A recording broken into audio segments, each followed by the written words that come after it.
Wait, what? Peter Mandelson is arrested? No. Oh my God. Oh, that's amazing, bro. Peter Mandelson is arrested too. I called this. Let's fucking go. Did I not call it?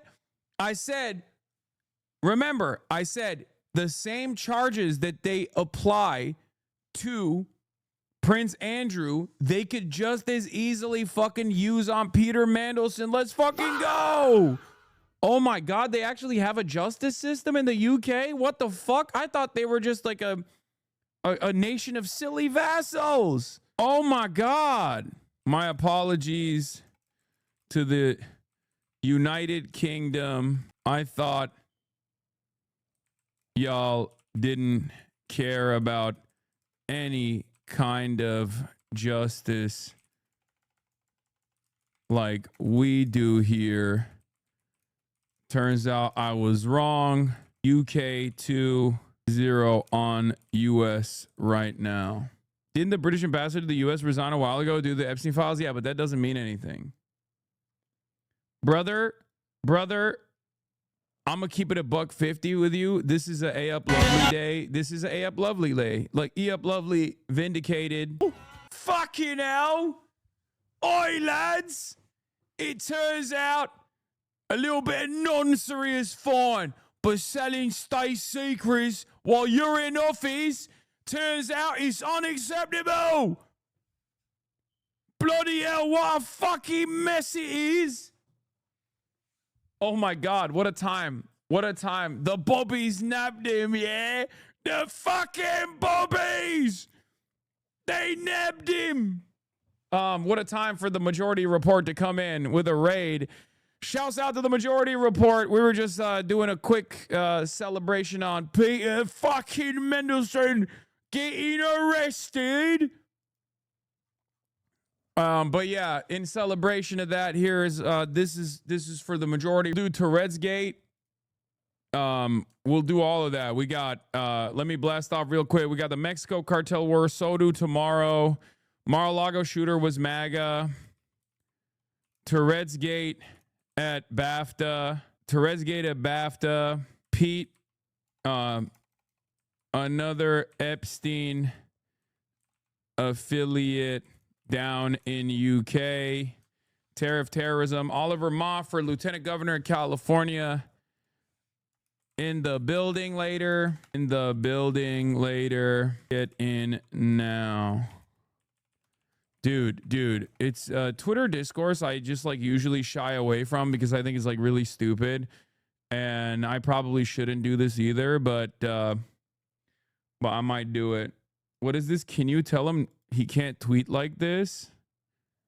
Locked, loaded, plowing, track our fleet in real time. I can't tell him shit, man. Okay, listen. He's cooking. On social media, he's cooking. There are areas where I disagree with him, but his social media is so good. He's so goated. He's so goated on social media. He's like almost not single-handedly. He has an incredible team. Shout out to all the boys and ladies that are working on the team. But his social media presence has been able to cut away at like the unlimited faucet of right-wing misinformation. So he is doing a phenomenal job, like an actually phenomenal job here. You told him he was a real ass eater. I mean, he is a real ass eater. But yeah, let's blast off. Mexico cartel war. So do tomorrow. Mar-a-Lago shooter was MAGA. Tourette's Gate at BAFTA.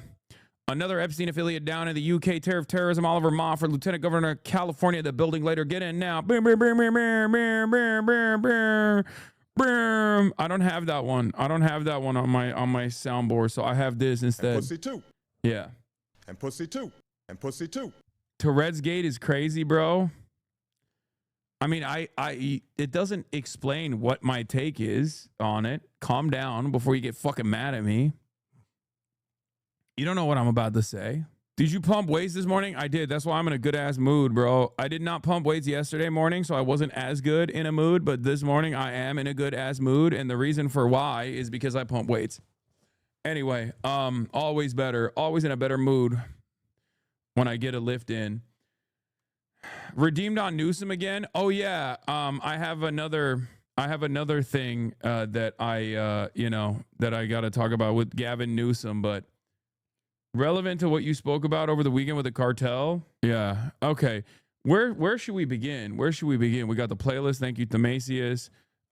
Should we do the Tourette's Gate? I mean, it's like I talked about it briefly on the podcast on the behind the paywall, but I mean, I don't know why it's like a matter of profound discourse, because like it's I think it was Ested that said it best on Twitter, where he was like, it literally is like it's like an LSAT woke thought experiment. You know what I mean?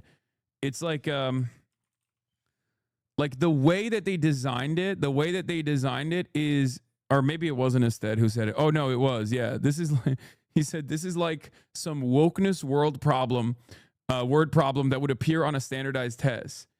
Like, of course, like there are, don't trust this guy, he's in the pocket of big Tourette's. Yeah, it's like a woke trolley problem where on the one hand, it's like, black folks ain't trying to hear this. Okay, calm down. You don't know what I'm about to say? You don't know about what I'm about to say? Bro, it's still Black History Month. This is like an Eric Carmen bit. No, it's just like, I think if you want to blame someone, blame fucking the event organizers who just straight up kept it in, because stuff like that is on a delay. And they could have just as easily edited that out, and they didn't. And it's fucking insane that they didn't edit that out. I don't understand why they chose not to edit it out.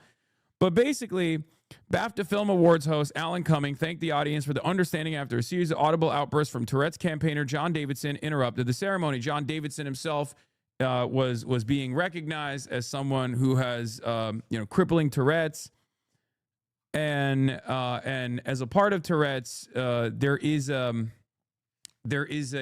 aspect of Tourette's where you like say something that is incredibly inappropriate. And the things that he was saying, he said a bunch of things that were inappropriate, but the most inappropriate thing he did was basically when Michael B. Jordan was on stage, he said the N-word with a hard R. And what's crazier about the story, of course, is that they literally fucking apparently edited literally the Free Palestine segment, but they didn't edit this. Like, it blows my freaking mind, dude. How is that possible that you are capable of editing out a speech where someone says Free Palestine, but you can't edit out the N-word? You're out of your dang mind. But in any case, there are a lot of people who are like, oh no, he was doing it on purpose. Like, he was doing it on purpose. No, I don't think he was doing it on purpose, but it doesn't matter. It's still horrifying to hear that if it's horrifying to hear that when you're a black person in general, but you're also like a professional actor. This is your moment of glory. You're on stage and you just get slung with the fucking dehumanizing slur. Of course, that's like impactful regardless. Like, I don't know why it's like such a difficult thing to comprehend. Yeah, corporalia is the specific type of Tourette's where you like say something that is incredibly inappropriate and you have no control over it. And I don't understand like why people think like, no, it's fake. Like, it's not. Like, it's not fake, man. What the fuck? That's kind of the whole thing. That's the entire ordeal, I will say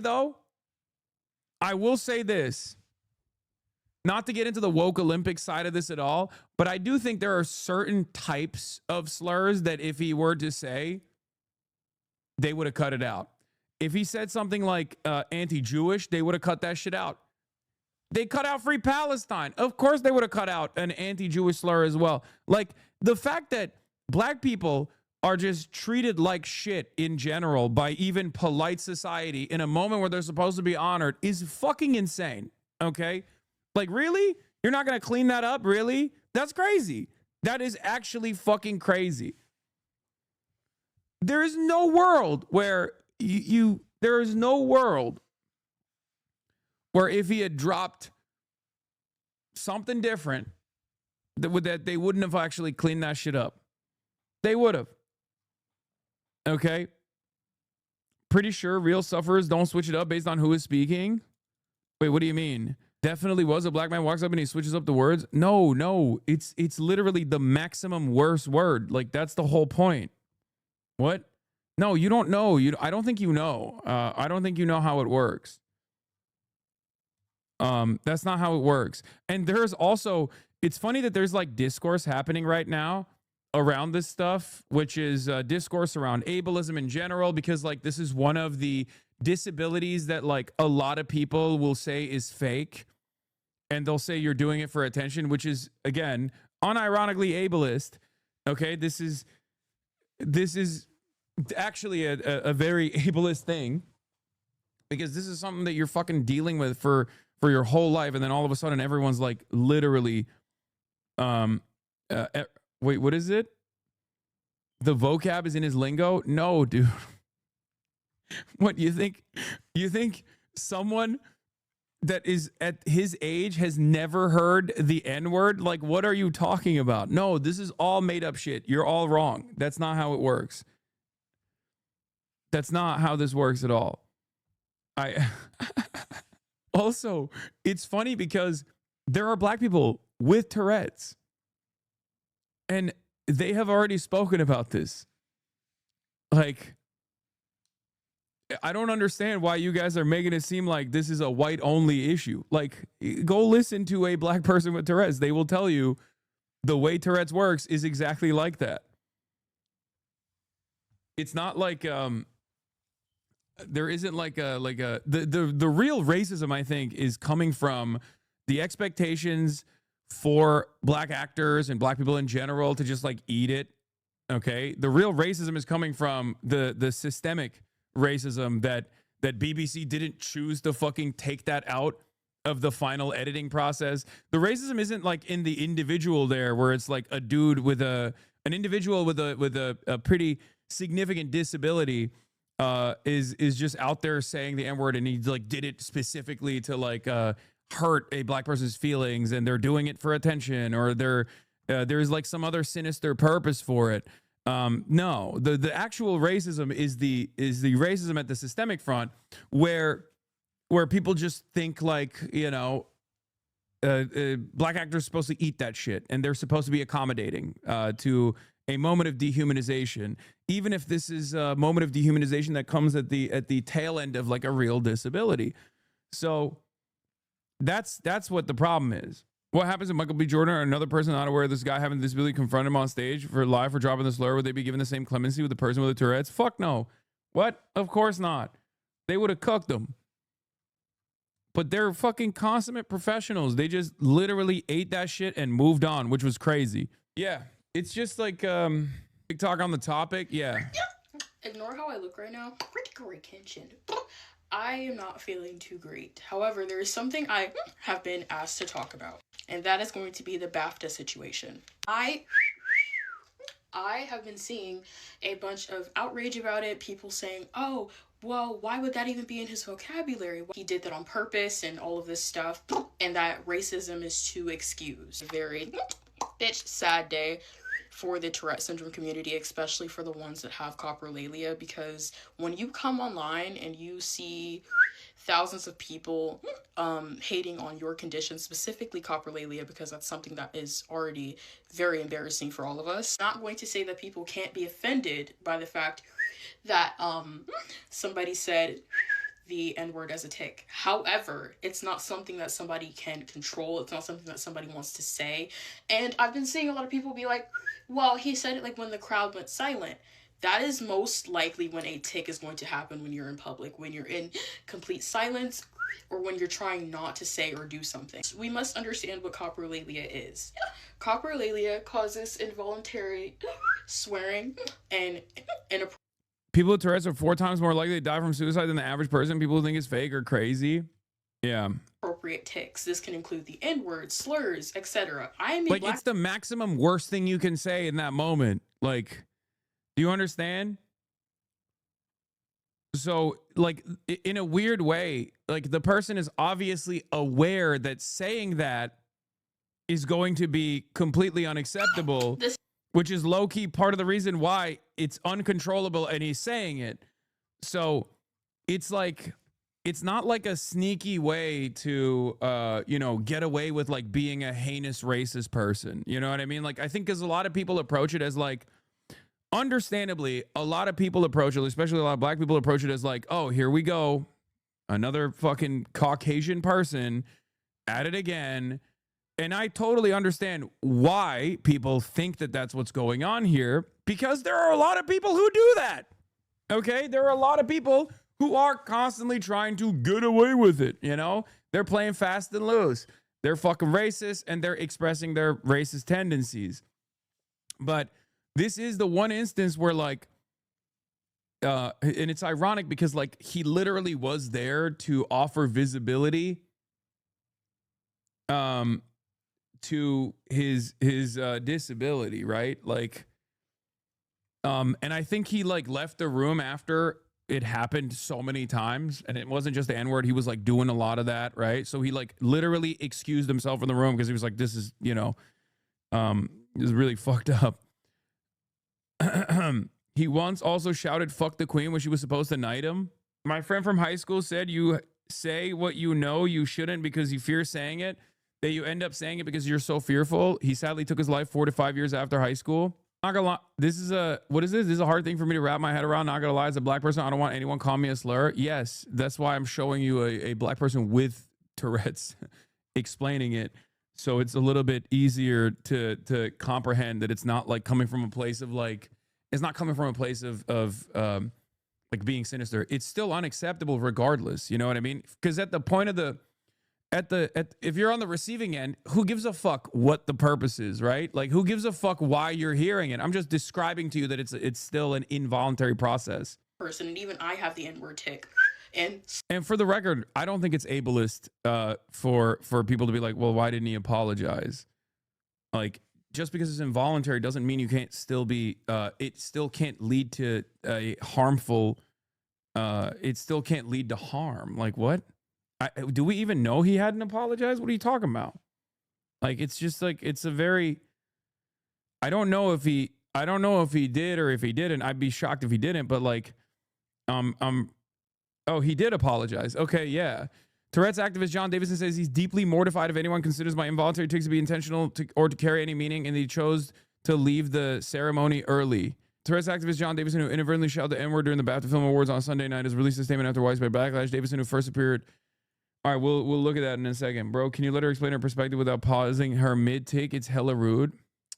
Man, shut the fuck up. blurs as ticks. This is something I don't see many talk about because of situations like this. Is it a disappointing thing? Shut up! That it happened in public in front of that entire crowd, specifically to Michael B. Jordan and the other presenter. I'm so sorry, I do not know his name. I wish I did, but no disrespect to him. I just am not too aware. Yes, it is a very unfortunate situation. Seeing so many people say that they would invoke violence against people with coprolalia if they can't control their tics. That's ableism. The fucked up thing that this happens, yes, but it's something that we can't control. Aggression in the brain being triggered. Shut up. And ultimately causing inappropriate tics. Michael B. Jordan and the other presenter have the right to be upset, especially if they were not aware. However, we need to understand and educate ourselves. And on my videos, I constantly see people saying, oh my god, it's so funny. If I had cursing tics, I would be laughing all the time. But when people actually have cursing tics, then it's offensive and they're a bad person and this and that, the third. We need to do better. We need to educate ourselves better. This is not me saying that people don't have the right to be offended. However, you can't be offended when a disabled person is disabled. I might make a part 2 to this. There's a lot that I need to say. This is part 2 to my last post about the entire BAFTA situation. I am seeing a ton of people saying, oh my god, during Black History Month, Tourette syndrome is not based on a month. Offensive tics are going to happen no matter what. Apologize for your disability, please. No, I think it's no. That's unacceptable. Listen. We live in a society, okay? And I think it's important for someone to be like, this is my disability. It's real. It's not, I didn't seek to offend you. But it's also good to communicate that. What are you talking about? Like, that's not No, that's a part of like, you know, being a social animal. There's a part of like having a normal social experience. Like, I don't know how else to explain it. Shut up, a person. Like, there are plenty of different disabilities. Like, it's not. I also have the N-word as a tick. I have other slurs as ticks. Does this mean that I use them regularly? Does this mean that I mean them? Does this mean that I can control what I say? No, it does not. That's not how coprolalia works. That is not how Tourette syndrome works. Quite literally the Sweet Anita situation all over again. Shut up. Where she ended up saying the N-word on stream. She got canceled for it, got called racist, etc. We need to do better. I've seen so many people say, that we can control. You wouldn't ask someone with Alzheimer's to apologize for forgetting something? Because at that point, depending on which level of Alzheimer's they're on, it's gone. You know what I mean? A better example of this would be like something that your disability is brought about. That is like, this is a social issue, right? This is a social issue in this circumstance. Like, there is like, forgetting something doesn't have the same impact of like dehumanizing a black person in public, dude. I know that it's not deliberate. I know that it's not on purpose, but like the impact of that is far more consequential than forgetting something when your grandpa has Alzheimer's and you forgot something. The fuck are you talking about? Like, you know? I also don't understand why you guys are saying this kind of stuff. Like, now you're making me think you're just saying it specifically because like people should be able to say it, you know? Yeah, if you have IBS, you can fart and you can apologize for farting. You don't go, I have IBS, fuck you. like what do you mean? It's not ableist to be like, you know, oh, that I didn't know what was going on, but it still made me feel some type of fucking way, you know? Hello? That's why the discourse is discoursing. They be saying wild shit like that. Kanye should have to apologize, or are you saying Kanye shouldn't have to apologize? He's bipolar. Does that chatter think Kanye shouldn't apologize because he's bipolar? Yeah, that's the other side of the story as well, which is like, you know, like there is, and with Kanye, there's also other components involved in it. It's like the frequency of what he did. It wasn't like a one-off, right? So even then, it's not like a full-blown 100% one-to-one comparison. Are ticks. That's not, if you can control a tick, it's not a tick. Let me explain what a tick is in detail. Shut up, bitch. A tick is when your neurons misfire. You think that you can seriously fucking control a neuron misfiring. I've never seen a human possibly do that. We have got to stop thinking with our feelings and start thinking with logic. It is okay to be offended. Shut up. But what it is not okay to do is be ableist and try to make it seem like people with Tourette's, specifically those with coprolalia, say they're tics on purpose. My whole think piece on this, if you are offended, I do deeply apologize, but I'm just being logical here. I see a lot of people giving their think pieces, and they are specifically talking about racism when tics don't correlate with racism. But that's not what causes offensive or obscene tics. What causes those kinds of tics are coprolalia. Coprolalia, shut up, is completely involuntary and does not involve your vocabulary. Okay, but where does it stop? The Baptist gave multiple disclaimers. Does he have to apologize after every tig? Look at the woman in his video. If she was saying a slur or something offensive, should she have to apologize 5,000 times a day? At what point is it just dehumanizing to literally every single person involved? Both the people uncontrollably saying something offensive or hateful and the person on the receiving end? I mean, that's why I said they should have just like edited that shit out. 100%.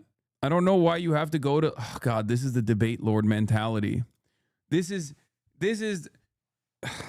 why is it that every person that gets hyper, and oftentimes this is a little, I'm just going to say it, is a little neurospicy, okay?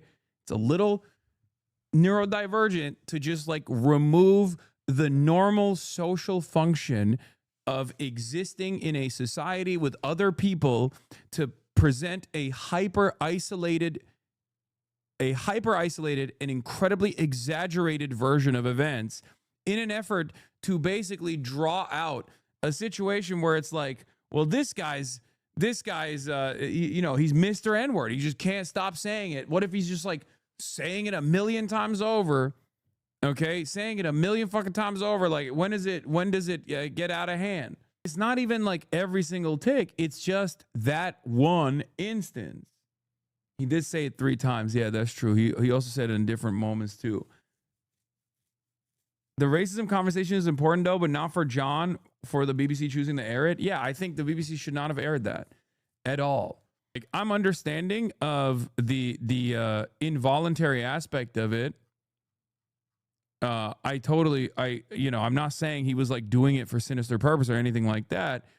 But while a disability is inadvertent and out of your control, the impact of that, especially the social impact of that, is still very much within your it's very much up to you to like offer some kind of explanation for it if you choose to do so. Because, like, wouldn't you want to make sure that people know that you're not racist? I've spent the last 12 hours watching people defend slurs and say I should be cordoned off from society forever and face violence. It sucks. Okay, but you say you're both black and disabled. Like, in this situation, I'm trying to offer a nuanced perspective. Like, what about my commentary that has been? What about my commentary that you not agree with? You know he has a disability. This is fucking stupid. Hassan. He doesn't need to apologize. I don't understand why. Like, guys, it's up to the individual, okay? But there is like it's up to the individual, okay? But like, wouldn't you want to let the other person know that it is outside of your control, that you're not like trying to harm them? You're making it seem like people don't apologize at all. You're taking away autonomy from this individual. Okay? I'm saying that in this circumstance, being like, hey, this is completely out of my control. I'm so sorry that I'm horrified that you thought I was being racist to you, I think is the appropriate measure to take. And he said something along those lines regardless. Now, obviously, people don't think it's enough. People don't think it's sufficient. Tourette's activist John Davison, who inadvertently shouted the N-word during the BAFTA Film Awards on Sunday night, has released a statement after widespread backlash. Davison, who first began experiencing tics at the age of 12, made a number of outbursts during the first half of the ceremony, including shouting, "Shut the fuck up," during BAFTA chair Sarah Putt's opening remarks. When Michael B. Jordan and Delroy Lindo took to the stage to present the Best Visual Effects Award to Avatar Fire and Ash, he was heard shouting the N-word. "I want to thank BAFTA and everyone involved in the awards last night for their support and understanding and inviting me to attend the broadcast," Davidson said in a statement. Here, we'll watch the video first because, like, I don't know if you guys have seen it or not. Where the fuck is it? Isn't it here somewhere? Oh, here it is. First BAFTA of the night for a vital part of movie making. We're here to celebrate. And yeah, the Delroy Lindo is like, I mean, he was like, what the fuck, right? And they just kept it pushing, right? They just kept it pushing. They're professionals. They're pros. Sometimes you do something wrong, even if you don't mean to, you still apologize. Have these don't apologize shadows ever thought about the impact of their actions? Don't hate on this dude, and it's good that he apologized. Yeah, he would be apologizing his whole life. Though this is a larger broadcast issue, it's something people with Tourette's struggle with. Apologizing and having to explain their condition instead of getting to just exist. I mean, there are differences. Okay? There are certain instances where, like, there's no apology that's warranted or necessary at all. You weigh it on an individual basis. Like, what are we talking about? Why are people acting like context doesn't fucking matter? Because it's the internet. That's why. Okay, that's the reason, right? It's because it's the fucking internet. That's got to be it. No one is saying you got to be like constantly on. You got to constantly be like, I'm so sorry. I'm so sorry. I'm so sorry. I'm so sorry for every other thing that you're saying. But this is like a high profile incident, you know? So that is like separate from having a disability, and more so about, you know, working in a being a part of a social setting. because he's not just like cursing, you know what I mean? He's saying a slur, the maximum slur. It's the right thing to do for him to apologize, but I don't think people should expect an apology beyond, I'm horrified that this happened and I apologize if people were offended, when it's literally outside of any intention or control. And I think that kind of broad apology is sufficient. Yeah, no, I agree as well, but we're white. So I'm white. So I know that when I say that, people are going to be like, oh, you're just saying that because you're a white baby. You know? So he said, I wanted to thank BAFTA and everyone involved in the awards last night for their support and understanding and inviting me to attend the broadcast. Davison said in a statement, I appreciate the announcement to the auditorium in advance of the recording, warning everyone that my takes are involuntary and are not a reflection of my personal beliefs. I was heartened by the round of applause that followed this announcement and felt welcomed and understood in an environment that would normally be impossible for me. Host Alan Cumming twice interrupted the BAFTA Film Awards proceedings to address Davidson's outburst and wants to thank the audience, which include William and Kate, and the Prince and the Princess of Wales, for their understanding. And the second time, apologize if you are offended tonight. Davison added, in addition to the announcement by Alan Cumming, the BBC and BAFTA, I can only add that I am and always have been deeply mortified if anyone considers my involuntary takes to be intentional or to carry any meaning. He concluded the statement by saying, I swear, more than any film or TV documentary explains the origins, conditions, traits, and manifestations of Tourette's syndrome. I've spent my life trying to support and empower the Tourette's community and to teach empathy, kindness, and understanding from others, and I will continue to do so, Davidson said. I chose to leave the auditorium early into the ceremony as I was aware of the distress my takes were causing. In I Swear, Lord of the Rings of Power star Robert Aramayo plays Davidson as he's diagnosed with the syndrome. Aramayo beat out Hollywood stars including Leo DiCaprio and Ethan Hawke to take home the leading man statue for his performance. The film, which was nominated in 5 categories, also won an award for casting. Did bro plug his project? Dog, the reason why he's there is because of the movie. What is wrong with you? Calm down. You have, in your mind, you think like, oh, he has a sinister purpose. Yeah, the sinister purpose is what? Broad awareness for his fucking disability. Hello? What the fuck? The person who called Michael B. Jordan and Delroy Lindo the N-word had no control over their actions, but neither did either of them in having to endure being called it publicly amongst their peers. What about a moment of understanding for them as well? Yeah, this is the other side of this, obviously. Like, I'm not even saying, like, Michael B. Jordan needs to fucking suck it up or something. And I think some people are saying that. That's a little crazy, you know? That's just a little crazy. Like, come on now. What the fuck? Like, that's insane. That, like, of course he's not supposed to just suck it up. All right? And it's not ableist. It's not fucking ableist to be understanding of 2 black men who are on stage in front of their peers getting fucking humiliated and dehumanized in real time. Okay? What the fuck? That's crazy. You're being crazy. You're out of your fucking mind if you think that that is like a normal situation at all. Of course it's not a normal situation. It's not. Delroy Lindo wishes someone from BAFTA spoke to us after the N-word was shouted at he and Michael B. Jordan were presenting. Lindo told Vanity Fair that we did what we had to do in that moment when the racial slur was said by John Davison, who is diagnosed with Tourette's syndrome and attended the BAFTA Film Awards as a subject of the nominated biopic, I Swear. Sources told Variety after the ceremony that floor managers informed guests and attendees sitting around Davison of his condition. According to multiple sources, none of the nominees or attendees were contacted by BAFTA or BBC ahead of the show to notify them. That's wild, too. I don't understand why the same sympathies aren't being given to Michael and Delroy. What do you mean you don't understand? It's because they're black, okay?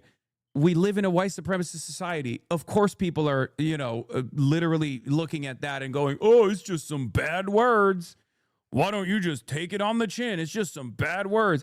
It is a manifestation of white supremacist attitude where, a lot of people who are blind to the impact of anti-black racism are basically expressing that same anti-blackness in the discourse by leaning into a situation where they feel like this is a totally appropriate moment to say, shut the fuck up, you can't feel some type of way about this as a black person. That's what it is, okay?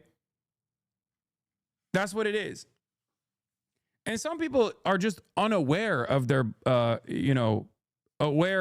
unaware of their blind spot here, okay? They're unaware of their blind spot. They don't even realize. They think that they're being accommodating. They think that they're being nice. They think that they're being positive about it without recognizing that this is also reinforcing the same anger and resentment that black people feel because this is a experience that even born out of a disability, even when it's inadvertent, is still going to be traumatic. Okay? And you can't comprehend that if you don't understand the impact of white supremacy. If you can't even empathize with growing up as a black person in a white society, in a majority white society, you're just never going to be able to understand it.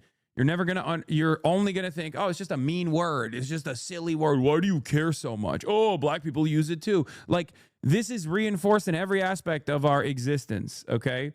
It's reinforced in every aspect of our existence. So I am, so fucking woke that I also am understanding of the role that social conditioning plays in teaching a lot of non-black people, and even some black people, as a matter of fact, that like you're just supposed to take it on the fucking chin, and you can't say anything about it.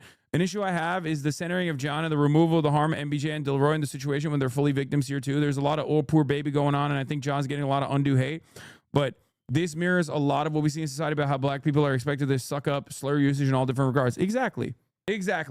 Like, both parties could have been wronged in this situation. You know what I mean? Like, that's it. You're kind of telling the disabled person to do the same, though. Take it on the chin and apologize for how you were born.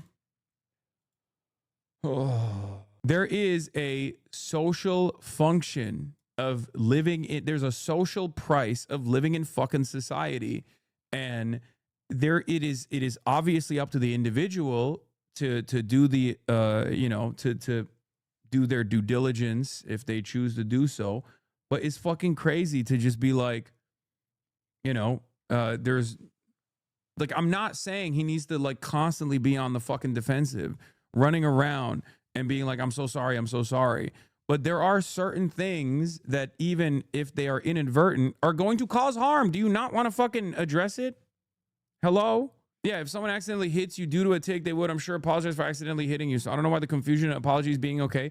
Honestly, I think it's because it touches on the subject of disability discourse, where it's like, you're not supposed to fucking apologize for every little thing that's outside of your control. And when I say be normal, for example, that's like an inherently ableist fucking take. Like, what is normal? Why are disabled people supposed to be invisible or expected to like to hide their disability all the time? And like the additional burden of having to live with a disability, especially one that is a social one like this, is like it causes people to get frustrated about that. Anyway, there's a difference between apologizing for a disability and apologizing for the effects it has on others. I'm a wheelchair user. If I run someone's foot over, I'd apologize, even though it's much harder for me to navigate small spaces. Exactly. Yeah. What is this? What kind of specific type of individual is that? Isn't it strange to say that a person should be okay with being called a slur and receive no apology for it, even if they understand the context? Makes no sense to ask for grace while dismissing people hurt and embarrassed. It takes a specific type of individual to get offended by a product of an involuntary tick, which contents the person swearing specifically fears, dislikes, deems is inappropriate. So yes. Is this? It's okay to apologize. Sweet Anita does it all the time. Sometimes even before the tick happens. Ignorant chatters have no idea. Yeah. Would you not agree? Just be normal applies to Davidson and his disability. No. When I say just be normal, it applies to me saying be normal about like a person with tics and not be like a fucking weirdo about it. But that also doesn't mean that like in order to exist in a normal social function, even if you inadvertently caused harm to someone, that you shouldn't fucking apologize for it. That's my point. Okay? Anyway, this is the perfectly crafted woke trolley problem, pitting the social model of disability against centering BIPOC voices and concerns. This is something the FBI would concoct in a Quantico laboratory. Oh, for sure. 100%. It is a perfect woke trolley problem. Straight up. It's like a LSAT. It's like a LSAT question. It's designed like a LSAT question, but for woke. It's crazy. But like I said, there's also black disabled people that exist. If chatters expect an apology for microaggressions in this situation, should be no different. Yeah, I mean, I'm much more, You know my opinions on that, right? I think there's also like, guys, my point is there's also an expectation, like hopefully a mutual understanding of like the function of social conditioning, right? The role that social conditioning plays in developing blind spots of privilege for every single individual in society. So when you're trying to like have a normal conversation with a person and they say something, right, and it rubs you the wrong way, like you don't always have to address it. I certainly don't. There's a lot of shit that people say about, you know, Muslims or you know, being from Turkey or whatever the fuck in normal conversations, and I just kind of you just learn to eat it sometimes, okay? But it's not for every single thing. If someone were to be like, you're a fucking terrorist, that's different, right? The M word is the mother of all bombs, okay? Of all slur bombs, okay? It's like the peak. It's the maximum one. So it is situational, it is contextual, and I think, ironically enough, it's never situational or contextual when it comes to the internet. But also, here's a little bit of irony. John Davison did an interview with Big John about his take throwing out the N-word and how people interpret him as being racist. Sometimes my texts I'll shout the N-word. Yeah. Or the you know, That can get you in and trouble. People misunderstand Yeah. that and they see it as being racist. Yeah. And that's one thing I ain't racist. One You just little can't mad joke, control what's and coming it out just of your... can't control. It also doesn't help that like they kind of look this way. You know what I mean? I mean, they Big John Bosch, he's tough. He's woke. He's my woke king. I believe this man, but it's hard to not. It's hard to assume that a man that looks like this is just dropping the N word with a hard R, and then, you know, people are like, you know what I mean? It's not his fault that he looks like a thumb. Okay. What is supposed to not be said, Yeah. type thing, Yeah. you know. Sometimes I don't know. I'm not down with lock them away discourse. Lock them away. What the fuck are you talking about? What are people just being like cordon them off? That's crazy. What the fuck? What? Wait, is that the Bosch dude with the elite restaurant order? Yeah, Bosch. Anyway, there's people in the chat believe you shouldn't be able to attend events. That's crazy. They were like, oh, if you have Tourette's, you should go to a camp where you are concentrated. I like that every part. This is like the Hitlerian horseshoe, where on the one hand, people are like, well, you know, black people, they should be in a concentration camp. And then on the other hand, people are like, you know, disabled people, they should be in a concentration camp. And the synthesis of that is Adolf Hitler, who thought the same about both of these groups. You know what I mean? I like that. I like that. That's like the current discourse when it reaches its like maximum, its maximalist conclusion is just like, well, someone's got to go to a concentration camp. You know what I mean? What are we doing? Like, are we not putting anybody in the camps? Like, what's happening here? That's why the only real opinion is that this is a CIA operation. I mean, I don't think this is a CIA operation. I think it happened so perfectly. Inventing segregation out of first principles. Calling black men the N-word is racism. If John was has corporalia and can't control the slurs, he says he should watch from a separate area. Sometimes I consider swapping sides and becoming a Hassan clipper because you make it so easy for them. That's crazy. Yeah, you know, separate but equal. That's wild. Oh my God. Okay. Check how many likes the original post has, bro. It's just 3.9K. That's not that good. Yeah, but for real, this is why whiteys need to confront not just white supremacy, but our universal supremacist worldview. Yeah, I mean, everyone's got that, not to use a trot sentiment here, but this was probably one of his best inventions. Everyone has a little bit of Hitler particles. Like, that's just how it is. Everyone's got a little bit of that in them, and it just like kind of comes out when you can't when you can't comprehend like things like this are happening inadvertently. And you know, when we get to that point and we decide like, yeah, we should cordon off certain segments of society, all of a sudden you're kind of broaching that territory, which is crazy. Honestly, though, if flying your freak flag is the best way to fight fascism in classroom, then maybe it's good BBC aired it so people just talk it out. No, because it adds insult. It literally makes the insult worse. Like, it makes the humiliation worse. Because, like, it makes the humiliation for both parties worse, if that makes sense. It's like the absolute worst fucking thing. Why do you hate on this poor dude with Tourette's saying something racist? Okay, calm down, dude. Come on. I'm over here talking about, like, disability advocacy, and you just did the absolute worst thing. This is like that. Are you my op? Like, really? You want Ethan to farm this shit? Come on now. Like, I'm trying to have a productive conversation that basically focuses on all the communities that are impacted here. And you just, you want to farm a fucking quick, funny moment. It's craziness. All right. Don't be a drama pervert. All right. Here's what they were able to, I guess, silence a little bit at the BAFTA. Bush! Fucking hell! For pouring into our film and supporting this with all your heart and soul.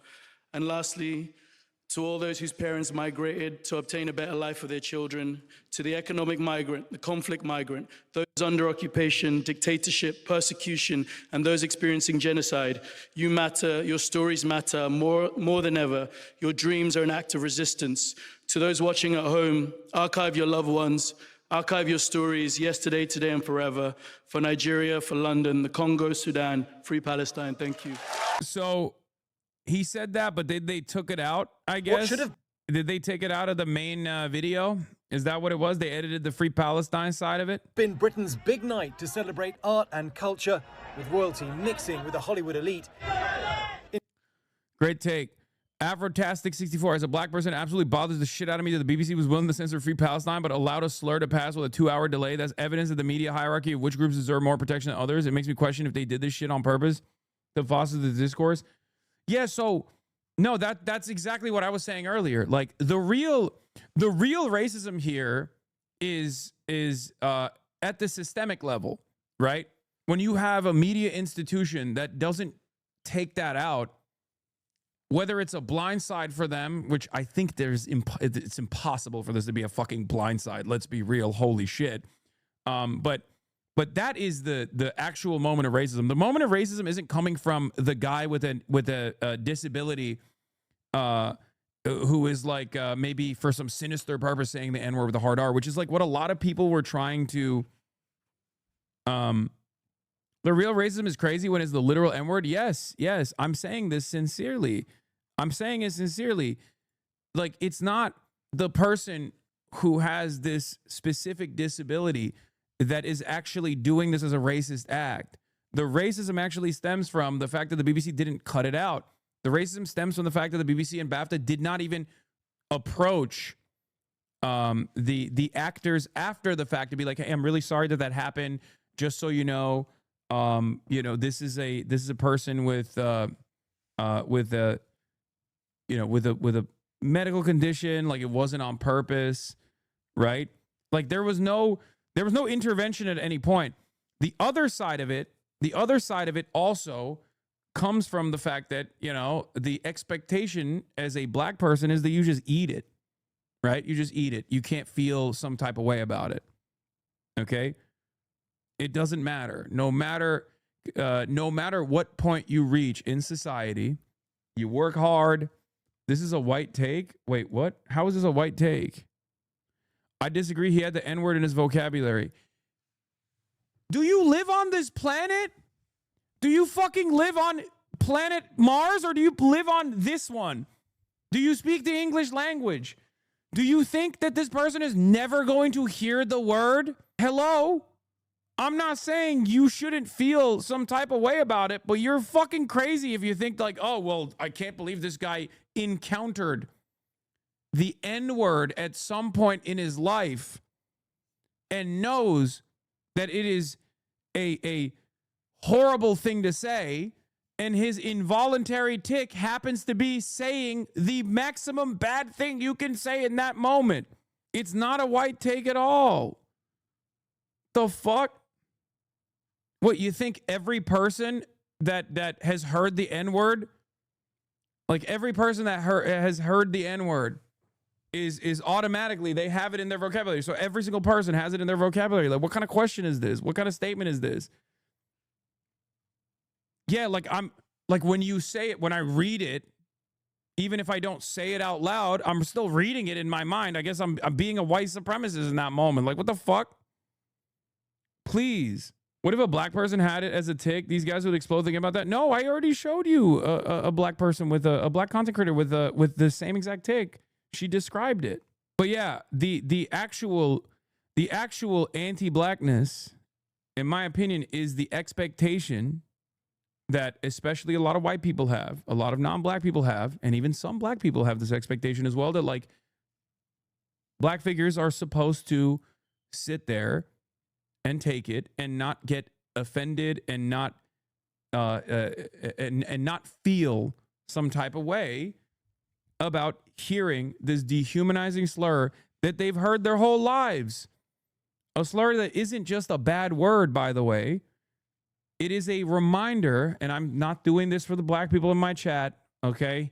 You already know this shit, so just calm down before you fucking yell at me. This is for the white audience and the non-black audience. This isn't just a bad word, okay? It's not just a bad word. The reason why it's not just a bad word is because it is a reminder of the systemic discrimination, the death, destruction, rape, pillage, and a justification for a non-human status for an entire racial group. It is specifically designed to dehumanize black people. And in its modern usage is not only to remind black people of their racial pecking order, but it's also basically to remind them that like that racial pecking order still exists, that racial hierarchy still exists because a lot of these systemic issues have not been properly fucking addressed. That's the reason why there's a difference between like saying a lot of other different slurs that broach into like inappropriate territory or personally discriminatory territory, but doesn't have that same impact. That's also the reason why nobody bats an eye if you say cracker, and only the silliest people on the internet get offended by it, or if they fake get offended by it, right? And say this is anti-white discrimination, as opposed to the N-word, okay? Are you saying black people are a lower tier of human? What the fuck? What? Come on, man. I'm trying to have a fucking serious conversation. Like, do you really feel like this is a good opportunity for you to make jokes like this? Fuck off. Okay? Yeah, good rage bait, dude. Good rage bait. Anyway, stop baiting. This is a white ass chat, and the fact that you even have to say this in 2026 is why your black audience is so small. Oh God. Okay, this is the woke version of the rage baiting. Shut up. Shut up. Shut up.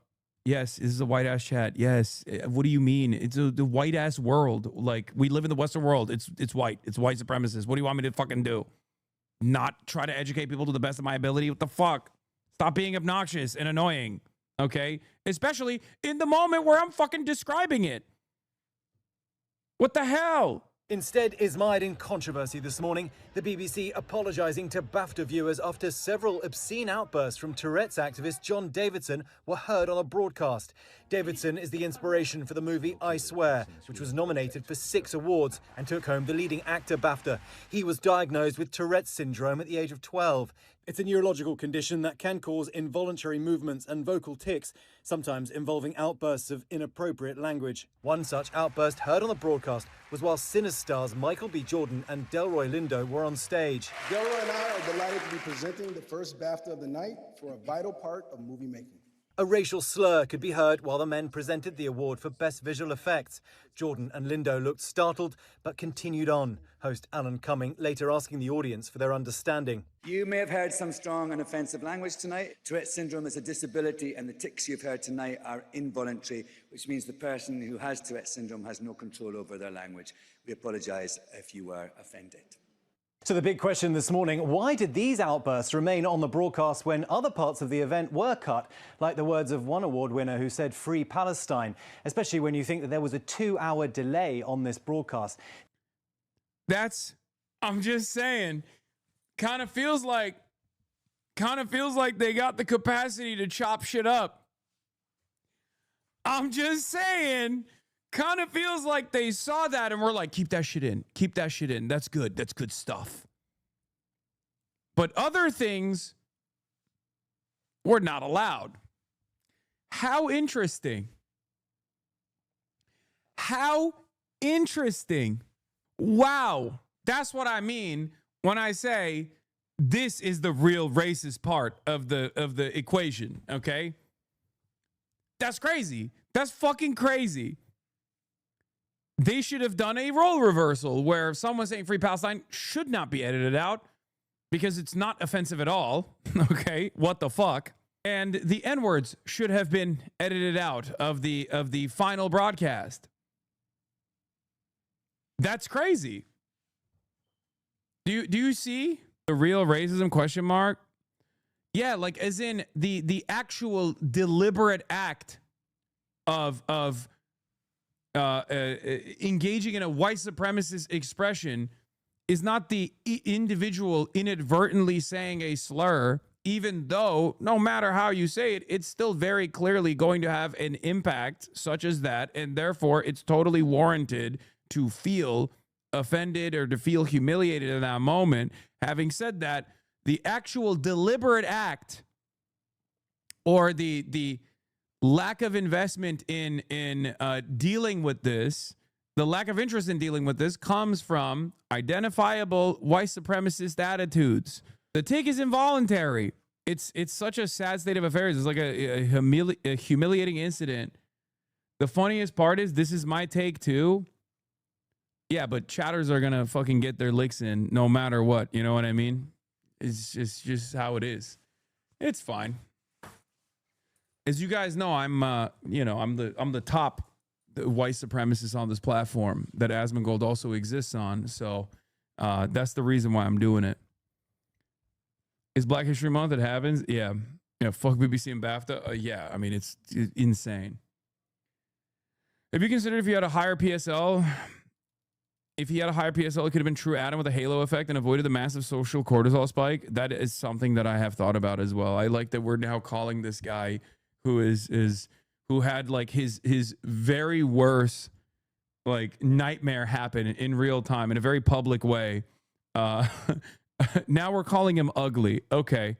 The BBC has this morning issued a statement apologising that Davidson's comments were not edited out ahead of the broadcast, and they say they will now be cut from the online version and on streaming. You've got to feel for Davidson.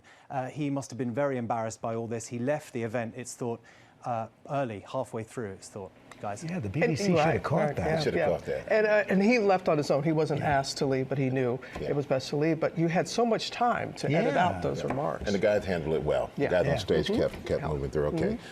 The biggest night in the British movie business, broadcast on the BBC with a 2-hour delay. Time enough, in theory, for the broadcaster to edit out any offensive language. Good evening and welcome to the EE BAFTA Film Awards 2026. And while some cuts were made, not this. When the stars of Sinners, Michael B. Jordan and Delroy Lindo, came on... Maybe don't invite the guy who involuntarily shouts out racial slurs. Come on, that's crazy. And Sean the Black is right. He says, I disagree. He has a right to be there. We should strive for accommodation. That's crazy. Come on, dude. Yeah, we should cordon him off. We should cordon the disabled off. We should put him somewhere else. You know? Oh, you can't hear? No accommodations necessary for you if you're deaf. You know? Fuck it. What is happening? Yeah, we should ball gag him. That's nasty, man. That's a nasty fucking approach. How do you not recognize that? That's crazy. What if it was a loved one? What if it was you? Think about it that way. Ironically, the ableism and the anti-black discourse here literally stems from the same fundamental lack of understanding that we have in our hearts. All of us have this. you can't see yourself as a black person on the receiving end of the N-word. Okay, so you don't get it, and you're like, "What the fuck's the big deal? Suck it up, dude. It's just a word." And you also can't see yourself being a disabled person who is going through that, in that moment. So you go, "Oh, dude, just don't fucking show up, bro. What the fuck?" Like, just put him in the utility closet. What the fuck? It's like, God damn, dude. Just be a little bit more open-minded, please, to every single person involved. Adolf would say both sides in this case. Yeah, that's what I'm saying. It's like, it's someone's got to go to the camps mentality. You know what I mean? Someone's got to go. I mean, I don't know. We got to put somebody in there. What the fuck? Anyway. On stage to present the night's first award, the N-word, which we have beeped, was shouted out. Presenting the first BAFTA of the night for a vital part of movie making. We're here to... Visibly shocked, they were praised for carrying on. Lindo later telling Vanity Fair he wished someone from BAFTA... So we said the N-word and we still got to sympathize with him? A little bit. I mean, kind of. Like, you shouldn't be... I'm not saying sympathize with him, I guess, but like... Or I guess I am saying that a little bit, yeah. Like, this is the one time where it's like kind of... I mean, this is the one time where it's not his fault, you know? It's a little bit more complicated than that, right? Like, he's not... It genuinely stems from thinking that he's doing it for some sinister purpose. That's the problem. And I kind of understand why you think that, because you've probably experienced that if you are black. I don't know if you are, because it says Max the Arab here. Maybe you're black and Arab, but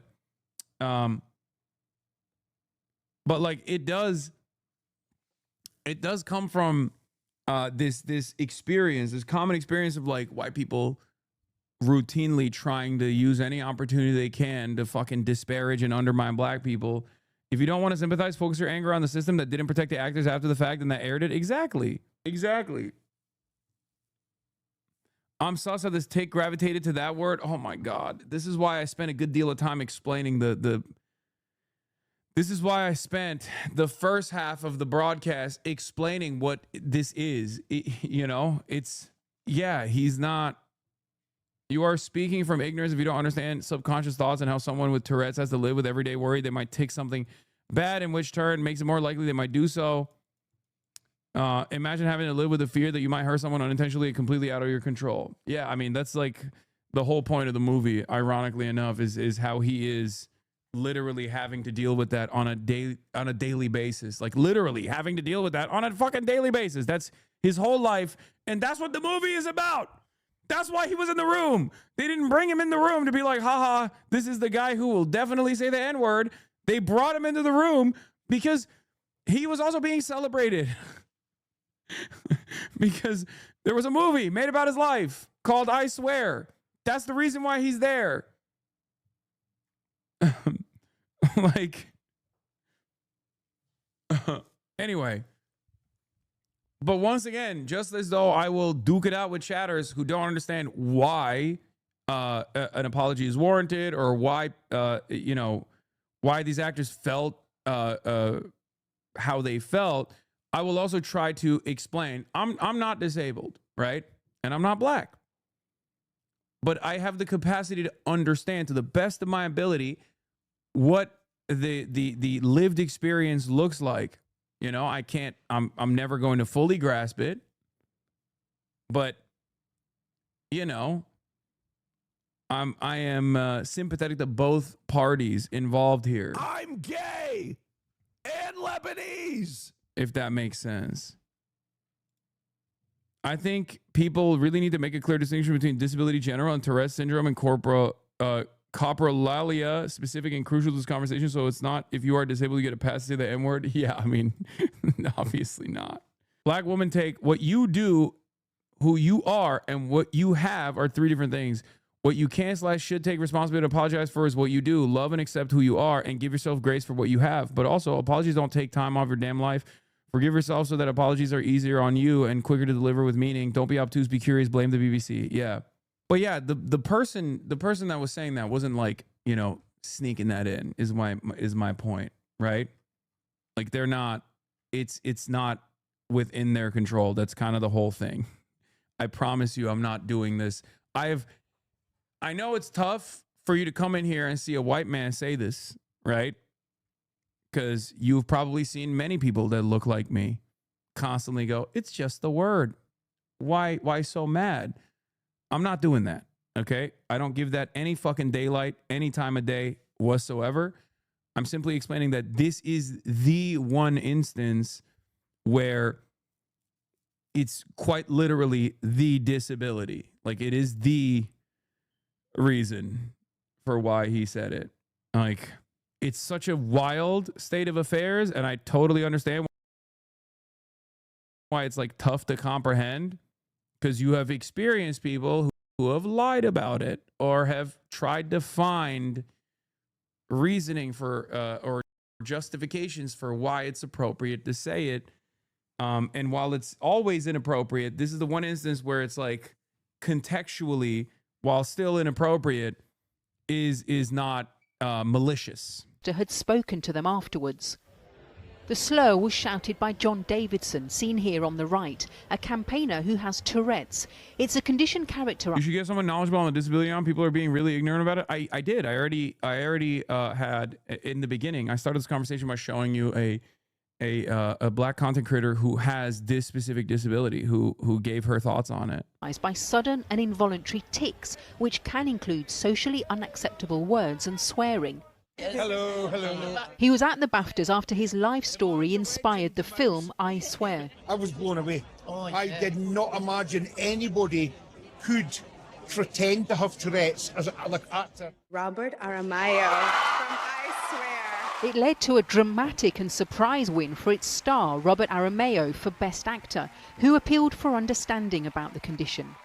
Tonight, especially, I just want to say that for people living with Tourette's, it's us around them that help define what their experience is. So, to quote the film, they need support and understanding. Thank you so much for this. It means the world to me. I can't believe that. But whilst there has been much support and understanding for John Davidson, many still have questions for the BBC. We understand that it's involuntary, and actually this is a great learning moment for the Tourette's community and learning more. Guys, the BBC used all of their editing juice on editing out Free Palestine. Sorry. We had all of our editors working around the clock from Tel Aviv, making sure that no one said anything remotely bad about the genocidal state that is known for having an apartheid. We just could not have a moment wasted.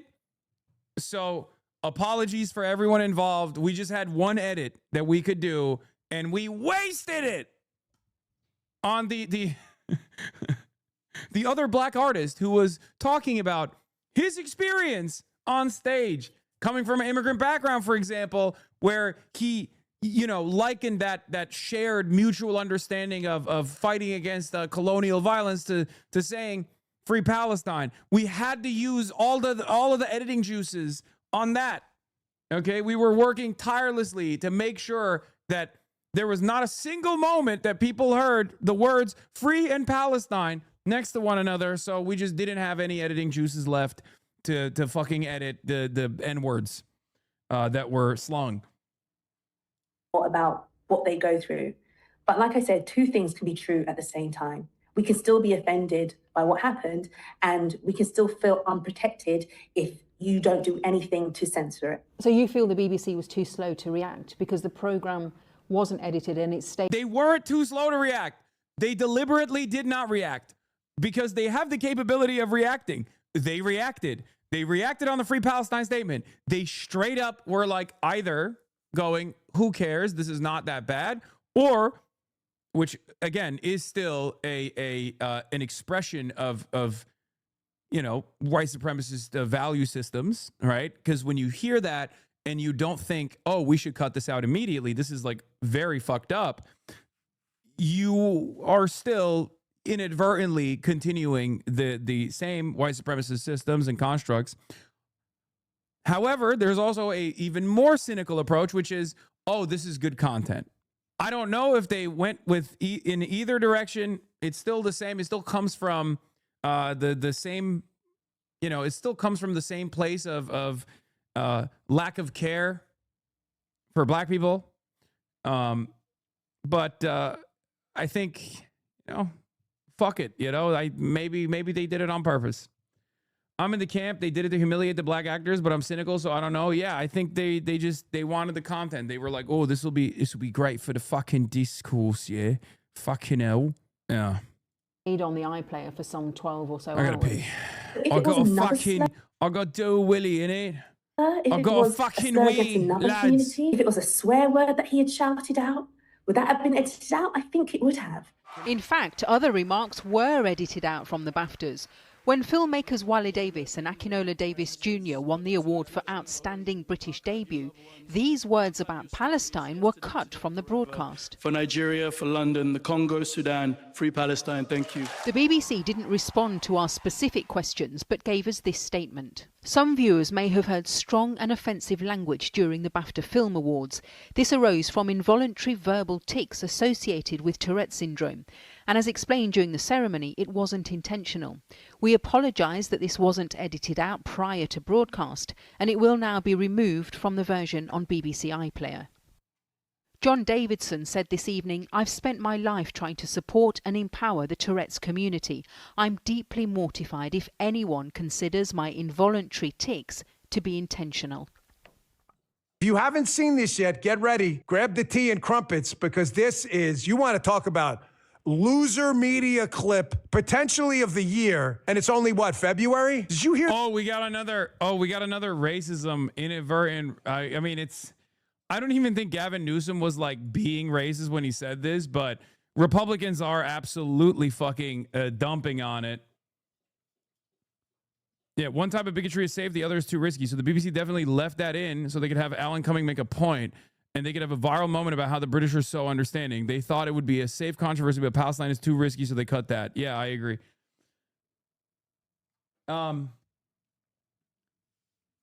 Yeah, so, my white ass is doing this on Black History Month.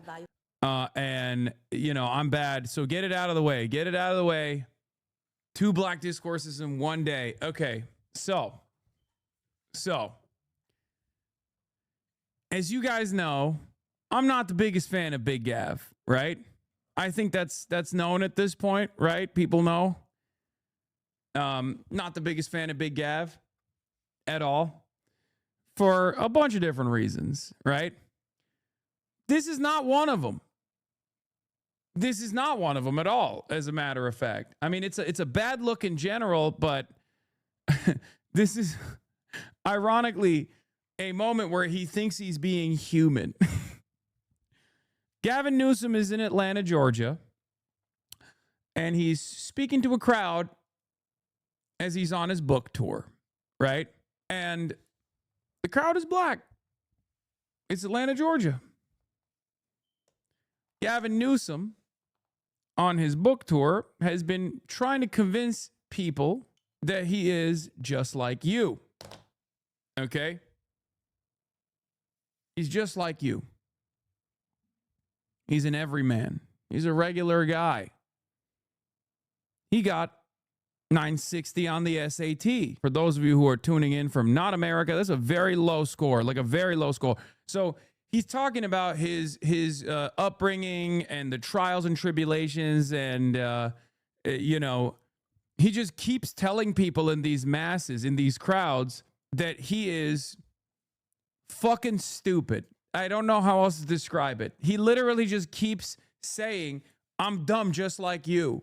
I'm a stupid guy just like you. Now, of course, I don't personally think that's like a very good approach to the issue at all. I don't know why he's trying to become relatable by being like, I'm a dumb guy, bro. I'm a dumb guy, bro. I'm really dumb just like you. And he's been saying it.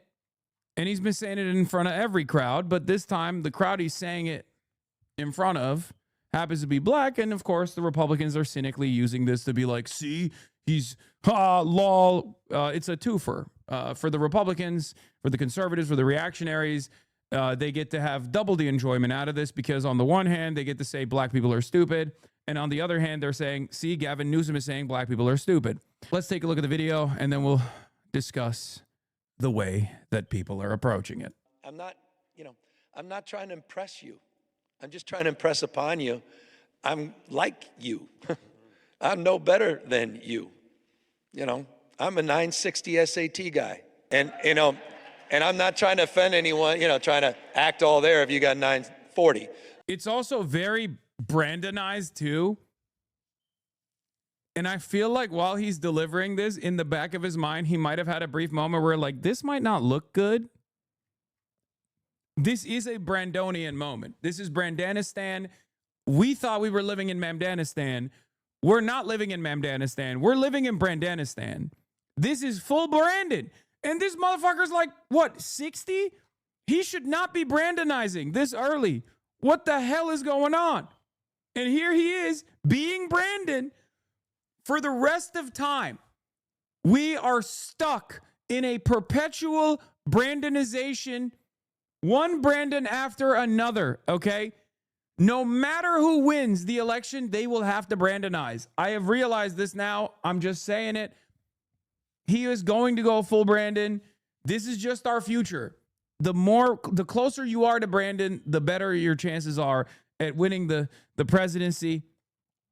He is pulling a corn pop. It's an infinite Brandon time loop. Donald Trump won after Brandon, right? 2020, Brandon wins. He Brandonizes pretty aggressively. 2024, Trump wins. He is more Brandon than Brandon is. Let's go, Brandon. Your goddamn fire alarm keeps making me think it's mine. Okay, we're going to fix it. It just started. Okay, time is a flat circle, as I was saying. So. But literally a 960 SAT guy. I cannot, you've never seen me read a speech because I cannot read a speech. Maybe the wrong business to be in. I'm not. So I've already heard him say this, by the way. I've already heard him say these words, so it didn't like shock me that he said that in this room as well, right? But of course, Sean Hannity and all these other guys are like, Gavin Newsom thinks a 960 SAT makes him like Black Americans. Let that sink in. Now, this is a fantastic opportunity for me to shit on Gavin Newsom. Okay? It really is. And it's taking up a lot of my mental faculties not to use this, to just like really go, see what now, liberals. But like he said this over and over again. I think it just more so is an indication that he doesn't know how to make himself look like a normal human and not this like alien figure that was placed on God's green earth to one day become president. Okay? That's what I think. I think it's not like he wasn't like he wasn't trying to imply that like black people are stupid or you know, he wasn't trying to say specifically that black people are bad at the SATs or anything like that. He just thinks all Americans are stupid. He thinks all Americans are dumb. And there's decent reasons to feel that way. He's not totally wrong to think that, but he wasn't like directing this at black people in general. Here's a video. Also, I've now spoken to several people who were there. Everyone confirms that there were only a handful of black people there. But if you didn't see the room, why did you publicly declare that he was talking to black voters? Because it's Atlanta. And that's the reason why they're saying this. And also because they want to shit stir. They want to say like Gavin Newsom is a racist.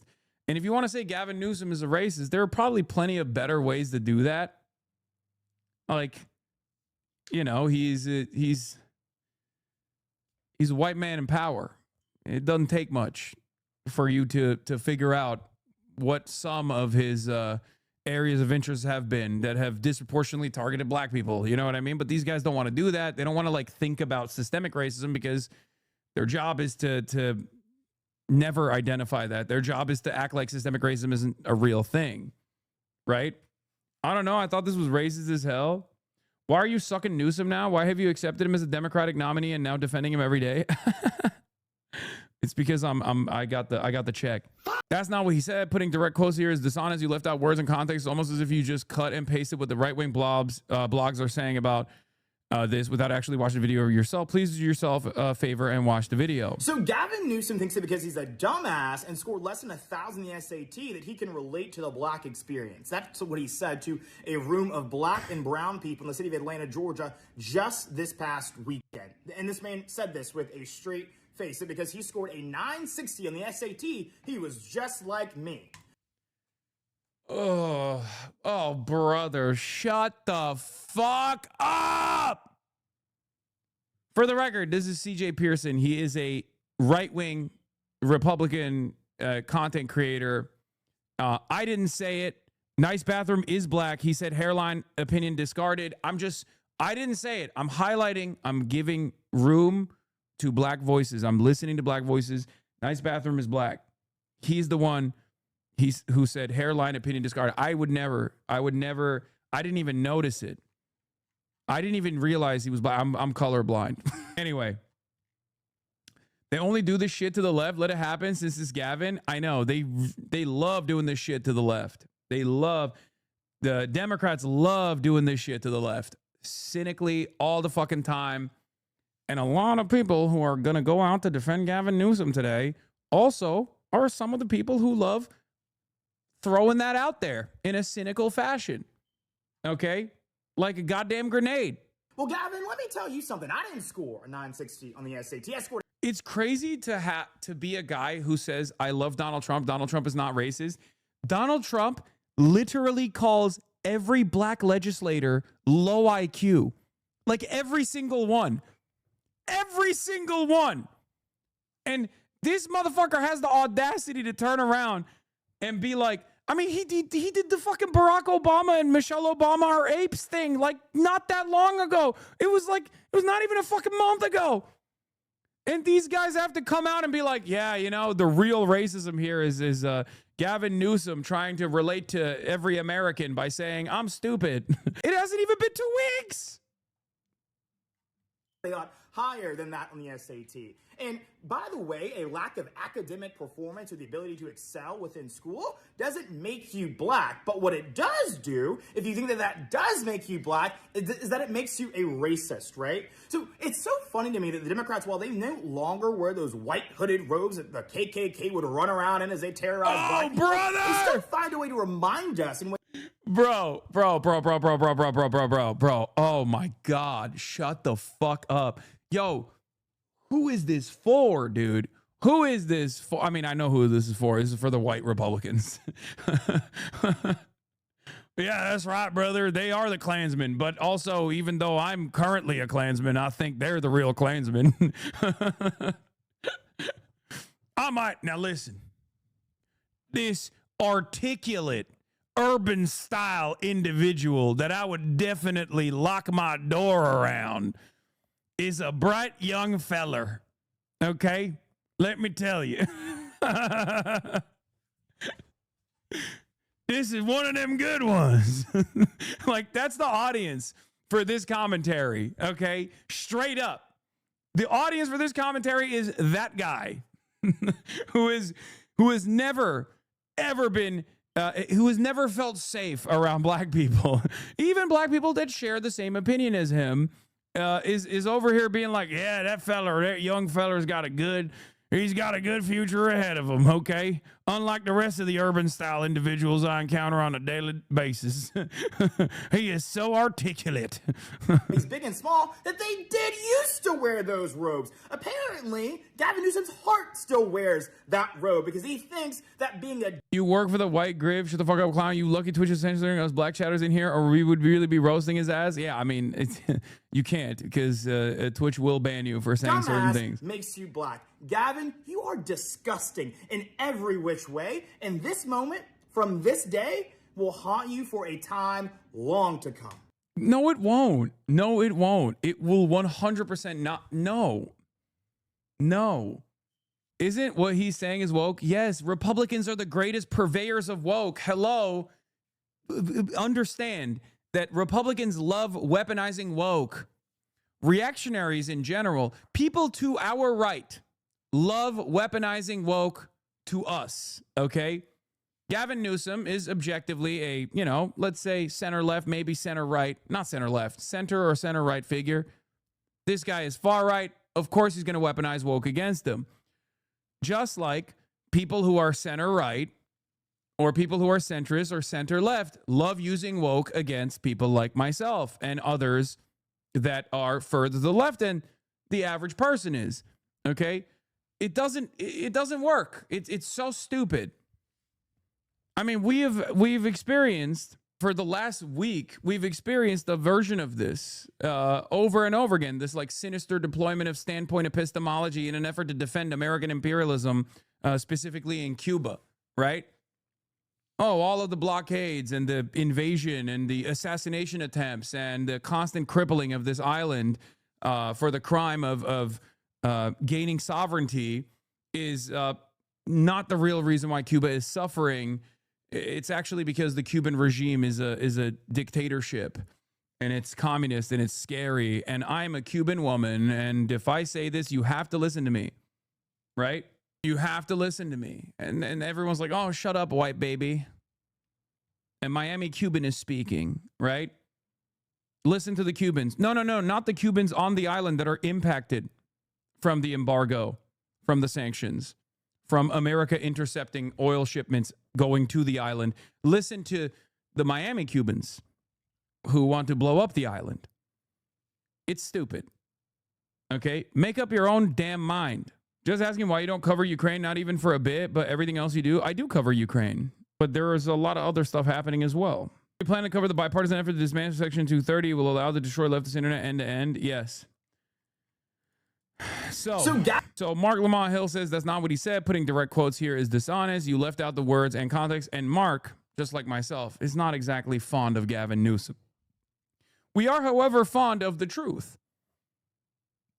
So even if it's advantageous for me to lean into this shit and be like, see, what now, liberals? I'm not going to do that. Having said that, it is funny that all of the same liberals that were saying like I'm anti-black, I don't care about immigrants or whatever, that absolutely would cynically attack me in the same exact fucking way are also defending Gavin Newsom now because a more right-wing figure has now attacked Gavin Newsom. How strange it is to feign outrage about racism while hurling racial epithets against me. For the record, I don't support Gavin Newsom. I'm not even a Democrat. I just happen to have watched the video before commenting. That said, I have no desire to send an insult back your way. I'll treat you with civility despite how you're engaging me. I only ask that you watch the actual interview before drawing a conclusion. I mean, Mark is my goat. I love him. He's a legend. He is a much more civil person than me, I'll be honest. So you're saying that Newsom is just elitist and classist, not racist in this instance? I mean, I think he is elitist. I think he's classist and probably racist too. But this instance doesn't imply that he is being the intention here is not him being racist at all. Like not even a little bit. When you've lost Nicki Minaj, says a Fox News commentator, his way of bonding with black people is to tell them how stupid he is and that he can't read. This means my first read on him was correct. He's been handed so many things. Oh my God. Oh God. I hope this is a moment of recognition for a lot of liberals who cynically deploy this kind of identity politics against people like us because it's fucking bullshit. And you know you're doing bullshit. They're doing it to you now. They're doing it to your guy. So I hope this is a moment of fucking self-awareness, okay? It won't be. I know it won't be. But it's fucking annoying.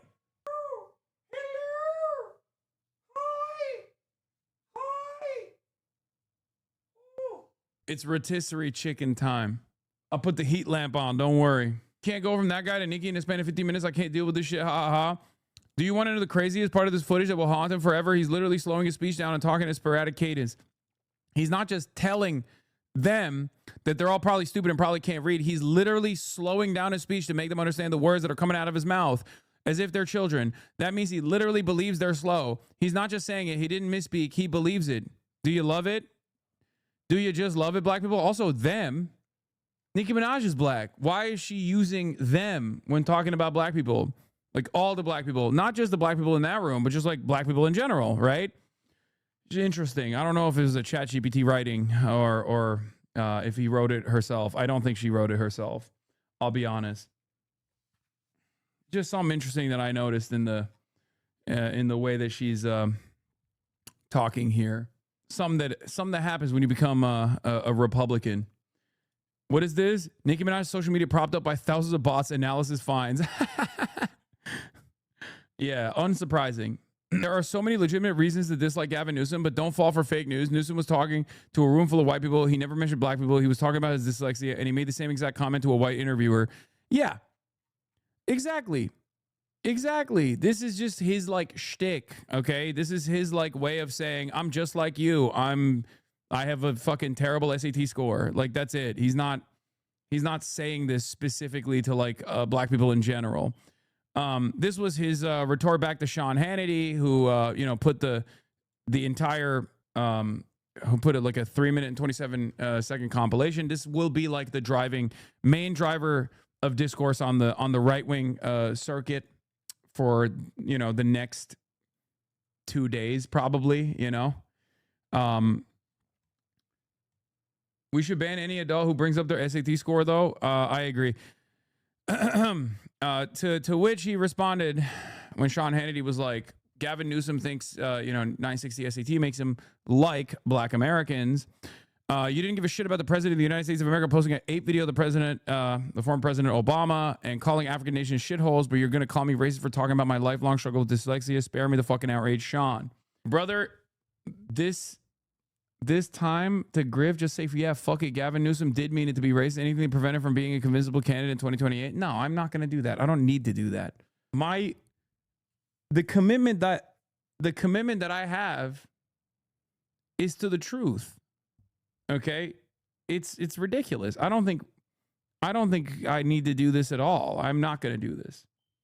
But I hope it's a wonderful opportunity for a lot of people who cynically deploy this exact same kind of like cynical ass identity politics. Every single liberal content creator that is right now defending Gavin Newsom straight up did this to me for the past week. Okay? For the past week. They were clipping shit out of context. They'd be like, see, Hassan hates black people. Hey, if you're black, don't listen to him. And now they're turning around and, opening up their minds, I guess, to the possibilities that someone can be clipped out of context. Anyway, after years of trudging through the cesspit that is Twitter, where comments from right-wing posts and debates calling us black people low IQ and genetically inferior, I find it very difficult to square this current wave of sudden regard for racism against black people, which is very clearly a political Trojan horse. Yeah, I mean, it's not even a successful one, to be fair. Okay? It's not even a successful one. It's just... like, it's not going to be successful. People are not going to think like, oh, wow, Gavin Newsom is a white supremacist because of this, right? You're right about the Brandonization. This media cycle reminds me of the Biden media cycle on poor kids are just as bright as white kids. Yeah. Well, with Brandon, there's at least a lot more that you can point to showcase that he is actually not exactly a fan of black people, right? We're talking about the architect of the crime bill, which liberals aggressively defended, for the record. We're talking about a guy who eulogized Strom Thurmond, a white supremacist, Strom Thurmond, a guy who actually wrote legislation alongside Strom Thurmond that was horrifying for black Americans. Okay? Like, that to me is a way better indication of someone's racial animus than this. Oh my God. Oh, we're going to talk about the discourse around Gaza was a big part of the reason why Kamala Harris lost already. We talked about it yesterday with the Axios reporting coming out yesterday. I gave my thoughts on it. It was a moment of vindication, obviously, for all the people that have been saying this leading up to the election and certainly post the electoral defeat. But there's a certain karmic irony in watching Newsom get eaten up by the very right-wing disinformation machine he's tried so hard to platform and appease. Yeah, bro, they lie. Yep, it's true. It's true. Did he talk about Candace Owens saying Israelis are Turks? Oh my God, is she doing the Khazar theory? She's leveling up. Is she saying that Jews are actually Khazar Turks that converted to Judaism? That's what she's saying? Respect. That's why she's the GOAT. Okay, that's why she's at the tippy top of this commentary sphere, and I'm just I'm a lowbie. Okay, That's why Candace Owens keeps winning. And we're fucking out here duking it out with people who are cynically telling everyone Hassan is an anti-Semite. Hassan is an anti-black racist. All this shit. If you haven't seen this yet, get ready. Grab the tea and crumpets because this is, you want to talk about loser media clip. My fucking goat is back. Can we get a... Bro. The fucking king of pod is back, baby. Nobody does it like Dan. Ain't nobody does it like Dan Bongino. That's my fucking goat. Woo! He was done with that boring bullshit defending pedophiles at the highest level of the Department of Justice, okay? Deputy Director of the FBI. Bullshit. He's back where he belongs, behind a microphone. Potentially of the year, and it's only, what, February? Did you hear this clip of Gavin Newsom? He's talking to a largely black audience. This isn't no fake racist Donald Trump. This sounds like real racist stuff. I'm just trying to impress upon Yeah, you. this isn't fake racism like Donald Trump, where he says every black person is low IQ, African countries are actually shitholes, that we don't want black migration, that Haitians are eating cats and dogs, or being prosecuted by the federal government for refusing to fucking rent properties to black people, taking a fucking full page ad in the New York Times demanding the execution of the falsely smeared Central Park 5 teenagers. This isn't about, all of the different ways in which Donald Trump has fomented anti-black racism. Obviously, all of that is fake. All of that is fake. This, on the other hand, this is the real racism. Yeah, depicting Barack and Michelle Obama as apes. None of that fake racism, but the real racism. I'm like you. I'm no better than you. I'm a 960 SAT guy. And I'm not trying to offend anyone, trying to act all there if you got 940. But literally a 960 SAT guy. I cannot, you've never seen me read a speech because I cannot read a speech. Maybe the wrong business to be in. Definitely sounds pretty bad. What are you talking about? We just watched him. I guess it sounds bad if you haven't watched him deliver this exact same speech like 3 other times, right? He did this with Dana Bash when this is a part of his book where he's trying to present himself as like a normal guy. I'm just like you. I had my own trials. I'm dyslexic. I can't read. I'm illiterate. Okay. It sounds bad if you assume only black people live in Atlanta. I mean, there is definitely probably more black people in that crowd than Gavin Newsom will ever have, right? It's Atlanta. Even though most of the people that fuck with Gavin, Big Gav, are white people, I'm sure there were more black people in that crowd than he ever will. He will ever sit in front of, right? But it doesn't matter. Like, he's not saying it because there's black people in the room. He's not saying that to like identify himself with like black people because he has this like hidden notion that like black people are illiterate or whatever. He's just saying that because he thinks this is a way to appear personable to all Americans. So in any case, I'm a real hater, okay? I'm a hater for good reason. I'm not going to hate on someone for bad reasons, okay? No, your audio's not broken if you're listening on Apple or Spotify. I don't even know how to really respond to that. God, he's the best, dude. That's why he's the best.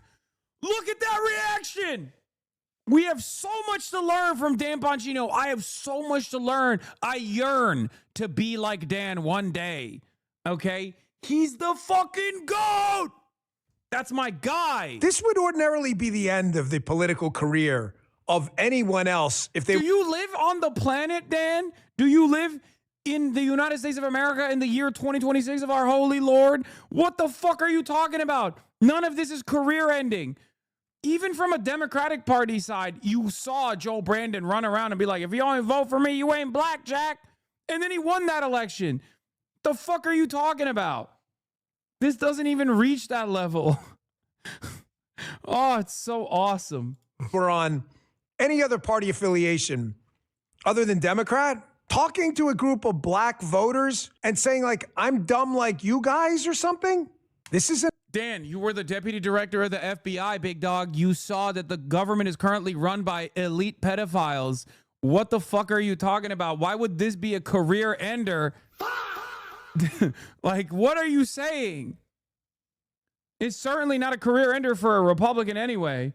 Yeah, this probably takes the cake. This is one of my favorite. This is one of my favorite racism moments from Donald Trump. Say that when we have a protester inside, which isn't even very often, I say, be very gentle. Please don't hurt him. We had a case where we had an African-American guy who was a fan of mine. Great fan, great guy. In fact, Yeah, the person he's talking about is Michael the Black Man, one of my favorite Trump characters in the Trump extended universe. Here he points to him. I want to find out what's going on with him. You know what I'm... Oh, look at my African-American over here. Look at him. Are you the greatest? You know what I'm talking about? Okay. So we have an African-American... That was Donald Trump. This was when he was woke.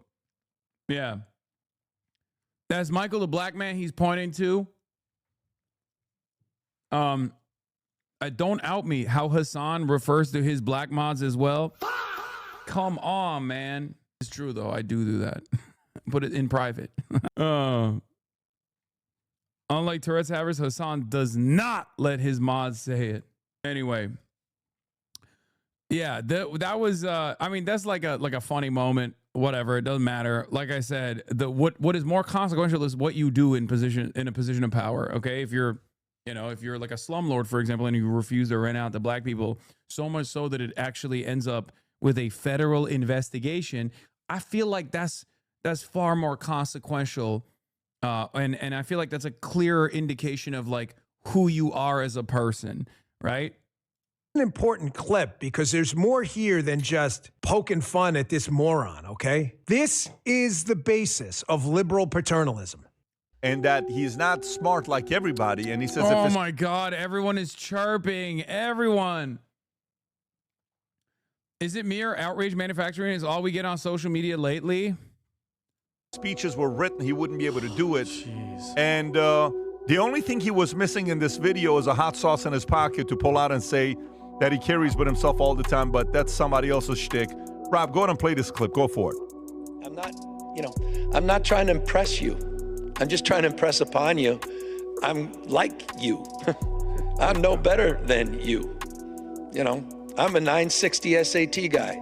And, and I'm not trying to offend anyone, trying to act all there if you got 940. Oh my God. But literally a 960 SAT guy. I cannot, you've never seen me read a speech because I cannot read a speech. Maybe the wrong business to be. What is he talking? Okay, can we, in this room, everybody, whatever you're doing at your house. Dude, what is this? What is this? Everyone is like, I'm so offended. Like, shut the fuck up. Shut up. What is this fake bullshit? Why can't anybody be fucking normal? Why can't anybody just be like, come on, dude, what the fuck are we doing? God, I hate it. Everyone is doing theater. Everyone is just fucking milking. They're milking. MAGA turned woke overnight. Oh my God. Like, what the fuck is this? It's just like fake outrage. It's such fake fucking outrage. God, it's so fucking annoying. I hate it personally. I think it's like, it's so lame. It's so fucking lame, dude. This is the guy that is offended. Governor Newsom, thank you for being on the podcast. Thank you for having me, Stephen. I'm really excited to be here with both of you. So hopefully we'll just, knock this one out of the park. So you're the governor of one of the biggest, most diverse states in the nation. How do you handle that kind of pressure? Yo, I'll tell you, dog. I think it came from my upbringing. You know what I'm saying? Just, being from the streets just made me like really hardcore. You feel me? You guys feel me? I thought you were from Marion County. That's one of the richest neighborhoods in California. I mean, yeah, you're right, but my area was really, really tough. Do you feel me? You know what I'm saying? I had to teach myself to be a man.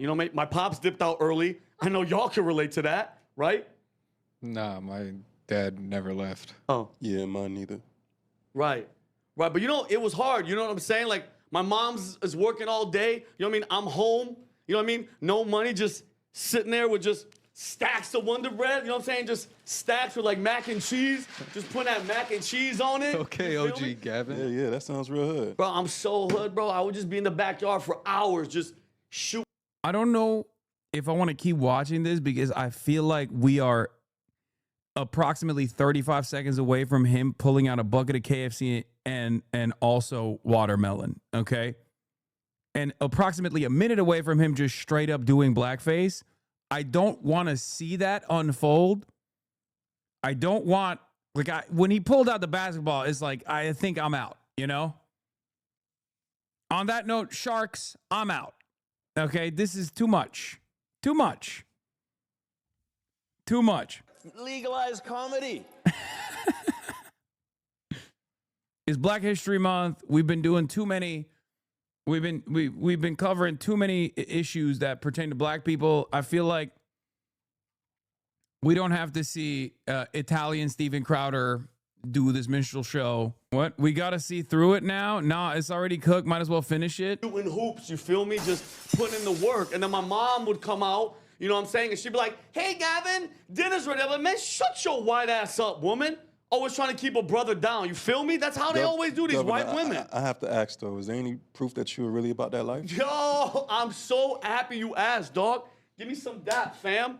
California dreaming, homie. I actually brought my childhood journal, you know what I'm saying, just to show y'all how hood, how gangster I was, because I documented everything, fam. Check me out right here. In West Marin County, born and raised, on the playground was where I spent most of my days.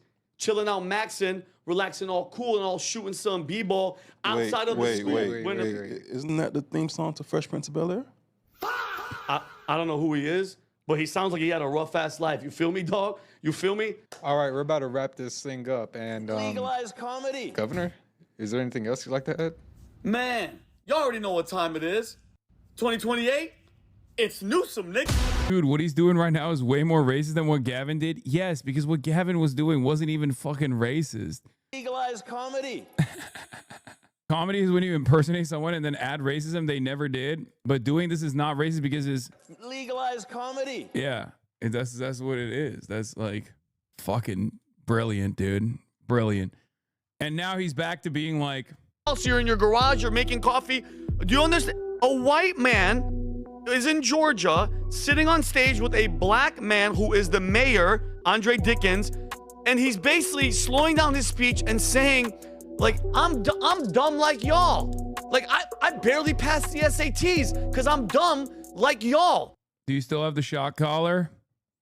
Yeah, but it's on your mom. Yeah, I'll put it on your mom. She loves it. Sorry, we're playing kink. That's every time I hit that, she's upstairs coming.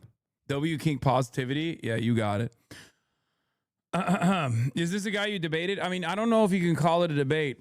Vinny was almost, he almost pulled the ultimate exit move, which is dying on the debate stage. I've never had that move pulled on me. I'll be honest. It was interesting.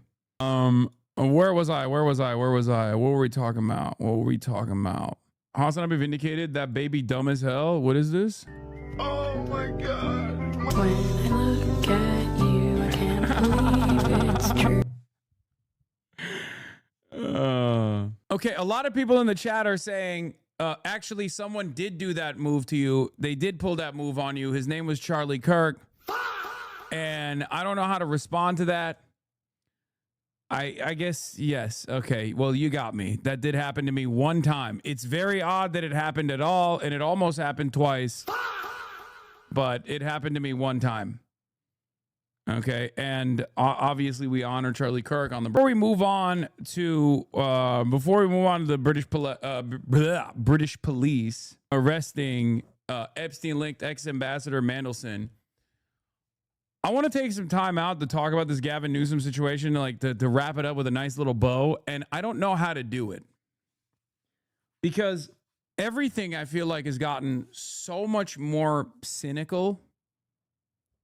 Like, discourse is never productive nowadays. And I don't know if I'm one of these guys that's like, I don't know if I'm one of these guys that's like, oh, why can't we have a normal conversation? Like, I don't know if there's any way to have a productive conversation any longer. I feel like we're all just like siloed in our own little corners on the internet and constantly whipping each other up to get angry at shit, like manufacturing outrage. And it's very, very frustrating. I don't know how we get out of it in general. I'm just, I'm always going to tell you how I feel, okay? Even if it's advantageous for someone like myself to lean into this Gavin Newsom shit, I'm obviously not going to do that because it's fucking idiotic. If you want to call out Gavin Newsom, there are a million better ways to call out Gavin Newsom. This is not one of those instances where he's like behaving in a racist way, even a little bit.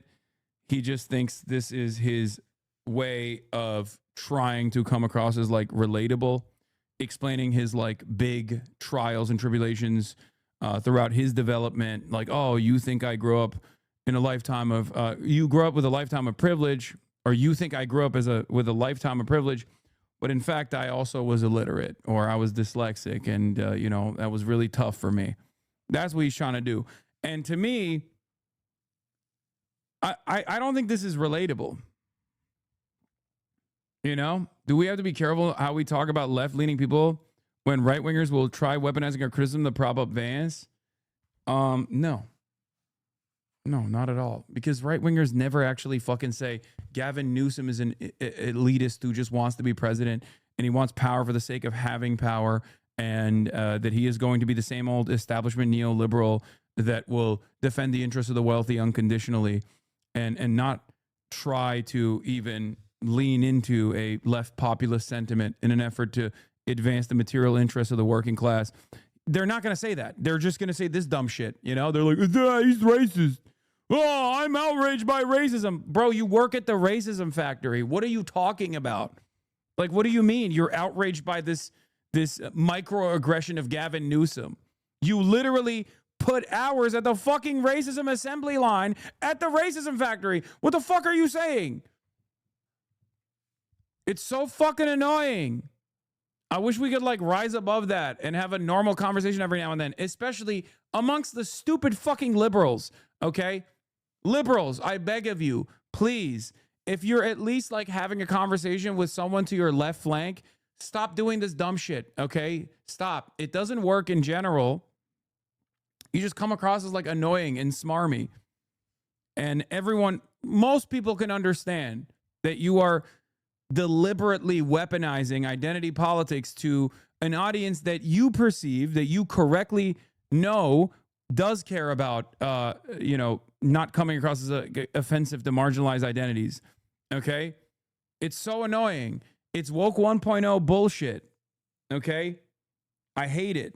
Would have been far more relatable if he just said, I have dyslexia. Education was a struggle for me despite the privileges granted to me by living in a wealthy school district. I can only imagine a student like me going through critically underfunded schools. Yes. Also, stop writing better lines for Gavin Newsom. Let him fucking fail on his own. But you're right. That is, that comes from a place of like recognizing your own privilege. It's probably much more real for him to say that. Obviously, he's not going to say that because he is out of touch and an elitist. So, did you watch the full segment? Is clip chimp to make him seem way worse? It doesn't even come across as bad. Away from that, what would you like for the reader to know more intimately about you and how those two separate lives that you had together and the tough decisions you made and the risk that you had to take, and even growing up with dyslexia and all that, like what do you want us to take from that and where you are today? Well, that like so many folks, I put a mask on. And my face was starting to grow into it. I think Oliver. This is the same. This is it. This is in the book too. He said this to Dana Fash as well. Well, I think it was maybe Oscar Wilde who said, the first act in life is we all strike a pose. The second act, no one knows. You got to figure it out. I'm in the second act. And I talk about that, I was trying to be someone I was not. wasn't that I was inauthentic. It just, I wasn't who I am. I sweaty hands, nervous, just bar for bar, exactly what he said to Dana Bash yesterday. just trying to. Is today's stream all about the American Identity Circus news? Yes. Put on a facade. And you don't think there's utility in dissecting identity politics being fucking maliciously deployed? Like, it's not pro-identity politics. It's like a criticism of how identity politics is used. And I walked through that journey and what that gave me, the opportunities and privilege, but what it also took away and who I was becoming. And my mom saw that. She saw those cracks in that mask and she challenged me. And, and so it's a story about resilience, redemption. It's a story about humility and grace. I think it's a very human story. I'm not trying to be someone I'm not. I can't do that anymore. I tried that for a long time, and I wasn't happy. I say to kids all the time, learn from, don't follow others. Your expression's unique, nobody else has it. And I've really just, the way we're doing, some of you may have seen some of my social media, I'm on the other, you know this, I'm on the other side. I just am. I'm on the other side. I don't want to dream of regretting anymore. No coulda, woulda, shoulda. It's all out there, and I just want to put it all out there. I'm not trying to impress you. I'm just trying to impress upon you. I'm like you. I'm no better than you. I'm a 960 SAT guy, and I'm not trying to offend anyone. Trying to act all there if you got 940. Literally a 960 SAT guy. I cannot, you've never seen me read a speech because I cannot read a speech. This may be the wrong business to be in. To take away from that, what would you like for the reader to know more intimately about you and how those two separate lives that you had? I'm charmed, really? So Adam performed Philly Friday night, and the guy in the front row was Hasanabi head. Adam scoffed at him for that. Lol. Fucking hater, dude. Is this the first time people listening to politicians run for office? I think Trump made people forget or something. This is a very common stump speech pattern. Yes. That's it. He is trying so hard to come across as though he is relatable. As though he's like a relatable guy. He's not. Just own it. Who gives a fuck? You have a different lane. Like, I'm not giving him, I don't want to give him any like ideas. I don't want to give him any fucking good pointers here, but like, everybody knows who you are, brother. It oozes from every orifice. Okay. You walk into a room, people fucking know who you are. You walk into a room, people know exactly what your lived experience looks like. This is so fucking annoying because people always do this shit to me where they're like, Hassan, you hide that you come from an affluent background. It's like, no, I don't. Why would I? It's fucking idiotic. People can see who I am. I see no reason to like hide it. I see no reason to fucking lie about it. I think it plays a role in my development. Okay? It's just silly. It plays a role in who I am today. That lived experience. There is no reason to try and like be phony about it and be like, oh, dude. Like, imagine if I was always like, man, I went through so much adversity growing up, rich in Turkey, because I was fat and I couldn't fit in at all. My life was so tough. My bitches were too bad. My steak too juicy. My lobster too buttery. This is how your haters think you talk, Lamau. I know. It's so fucking stupid. It's so dumb. Yeah, I was discriminated for being tall. Be real, you didn't have bitches, brother? Why do you have to bring that up right now? It's just, it's true, but like, you don't need to say that. Okay? You don't need to say that. Drawn ones, maybe? I feel like I've made the mistake of oversharing my lived experience, perhaps a little too much. Bro was drawing boobs on DeviantArt. You think he was going on dates? We don't need to do that. We don't need to do that right now in this moment. Okay. The point is not, You played with action figures until you were 14? Enough. I overcame those odds. Anyway, you are folding on the soundboard policy, trying to appease the stream's influential life enjoyer special interest group. It shows that you are in the pocket of big fun. And that's true. I am in the pocket of big fun. Okay. So for real, we all know you're playing with those One Piece figurines before bed.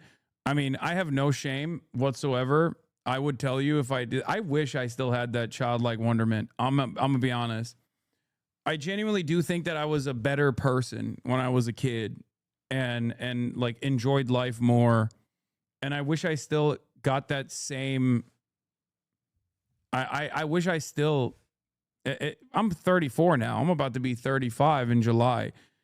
I wish I still could enjoy playing with toys and shit. Like, it would legitimately be awesome. It's called being a kid, Lamau. Yeah. I killed the fun in me a long time ago. May God strike you with obesity again to protect our women.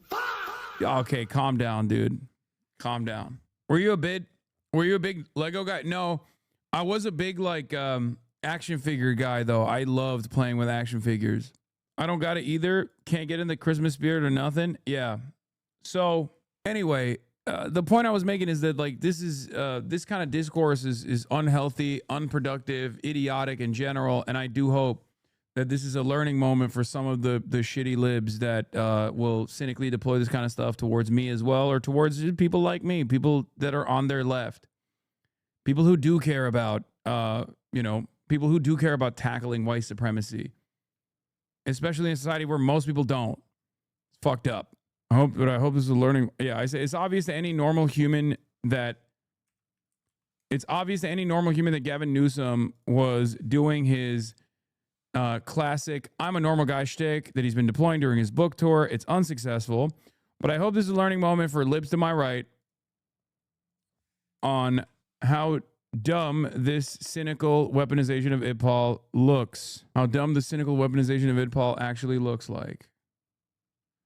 Is that a good sentence? My brain is not working.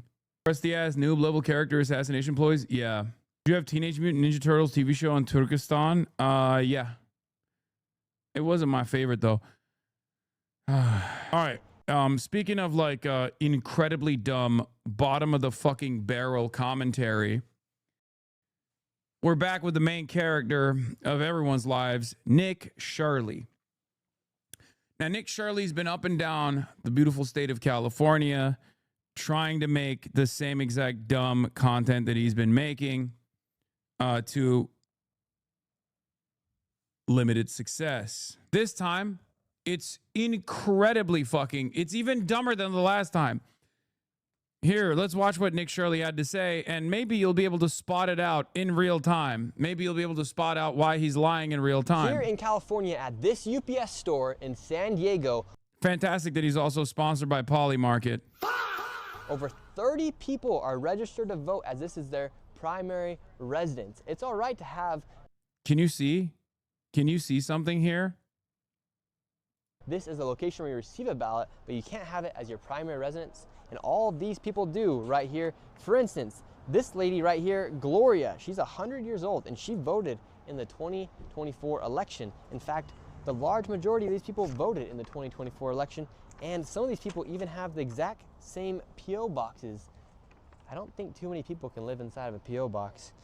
And what's concerning about this is right now in Poly Market, Gavin Newsom is also setting the stage to become the next Democrat. Oh, it's a Poly Market ad. Oh my God. I'm Brian Kill Me. I'm Brian Kill Me. I'm Brian Kill Me. I hate everything. Oh my God. Oh my God. The tweet you linked isn't opening for me. Oh, I think he deleted it. As soon as I quote retweeted it, that person deleted it. Damn. Okay, I'll delete it too then. Fuck it. It's a good tweet. Nominee for the 2028 election. Meanwhile, there's massive voter fraud taking place. You actually don't even need an ID to vote here inside of California. And like I said, over 30 people are registered to vote inside of this UPS store alone. You can literally see it in the video, dude. The UPS store is a part of a Kensington Commons Mixed-use development. The 30 registered voters are registered to homes that are also part of the complex. Mixed-use properties are very common in major cities like San Diego. You can literally see it in the video, by the way.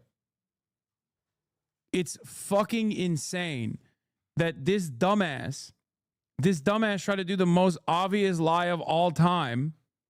Most obvious fucking lie of all time. And he didn't even do us the dignity of hiding the fact that the UPS store is right on top, like right underneath a goddamn fucking residence, dude. 71,000 likes, by the way. Yeah, this detective forgot to look up a little. How is this, like, we cannot, we have to do something about the level of intelligence in this fucking country. I'm sorry. This is unsustainable. He's not even trying, man. He's not even fucking trying. It blows my mind that this is the level of effort he's putting into it. Click away is a rage bait gambling ad. Yeah, the fact that it's also a gambling ad is adding insult to injury as well. This is one of the cases where I think he is trying really, really hard. No, I mean, I guess you're not wrong. I guess he's that fucking stupid. I don't get it. He literally went to a residential complex that's mixed use that has residential apartments on top of the UPS store. And he acted like there were 30 people that registered to vote in one UPS store. Like it's fake. Like these people are actually not real. They're not real voters that live in that apartment complex. I think education should be one of our primary places to focus on, no matter how much advocacy we do. If people are too dumb, it don't matter. I think it's going to be impossible to fix it. I think we're cooked. I've delivered to customers in UPS stores like that. The customers register to their addresses to those stores. I don't know what else to say about this shit. I have family members who believe this video. Oh my God. Oh my God, that's devastating. All right, let's do some good news now. Let's do some good news. I can't believe I'm about to say this, but we're now going to go to the United Kingdom for some good news, which is unexpected. The fallout from the Epstein files has sent another shockwave through the British establishment. Former ambassador to the US, Peter Mandelson, has been arrested on suspicion of misconduct in public office. He's seen here being led away by police from his home in North London. Police previously searched 2 properties linked to Mandelson in Wiltshire and North London earlier in February over suggestions that he passed market-sensitive government information to the convicted sex offender Jeffrey Epstein. Let's take you live to London. Al Jazeera's Charlie Angela is in Westminster. What more can you tell us, Charlie, about the arrest? Yes, well, everyone here in the UK has probably now seen those pictures of Mandelson being led away from his central London home by police. The property was being staked out by a news outlet who seems got lucky. So it comes after police carried out searches on 2 properties belonging to Mandelson, looking, as you say, for documents relating to allegations that Mandelson passed on sensitive information that could have moved. Yeah, this is the exact same hit that former Prince Andrew got. It's not about the pedophilia, obviously. Should be obvious to all who are paying close attention to the story, but it's more so about them giving state secrets to Jeffrey Epstein. Okay? That's literally, as soon as Prince Andrew was arrested, detained, and called in for questioning, and the charges were about revealing state secrets in a state capacity, I said back then that it was going to be about Peter Mandelson as well, because Peter Mandelson has also done the exact same shit that Prince Andrew has done.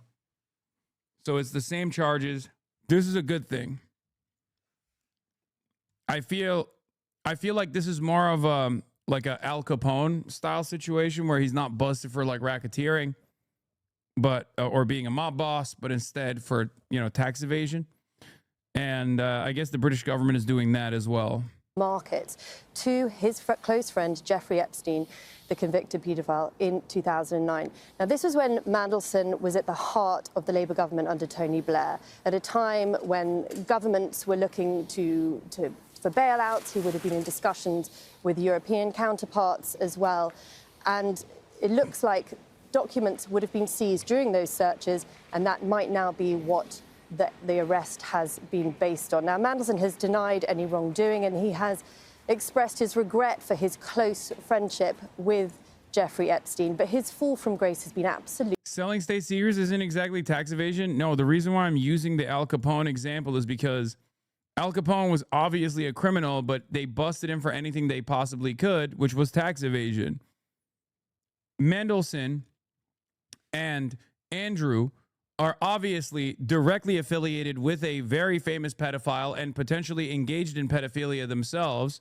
With Prince Andrew, we have a lot more information on that, obviously, than we do for Mandelson. But they're getting them not on the pedophilia charges, but instead on the state secret charges. Now, of course, the state secret charges in this circumstance are actually pretty aggressive, because if found guilty, Mandelson could receive life in prison. So this is really good. It's hard to look at this and just like try to cast it away. I mean, it's treason, and they should be prosecuted for this. So justice is being served in this regard if they follow through on this. Okay, so I'm in favor of this, and it's fantastic that this is happening. Shout out to the UK. I didn't know you knew ball like that. UK apology form. I thought the country was run by nonces. I thought the country liked being used as a cum sleeve for Jeffrey Epstein. I was wrong. I saw all the charges that the Palestine Action people received, and I thought there is no real justice in your country. It turns out you have a higher, I mean, it's a very low bar to clear, especially when compared to the United States of America, but you fucking cleared it, so respect. Seismic. Just last year, this man was the US ambassador, the UK ambassador to the US. He was sharing jokes with President Donald Trump in the Oval Office.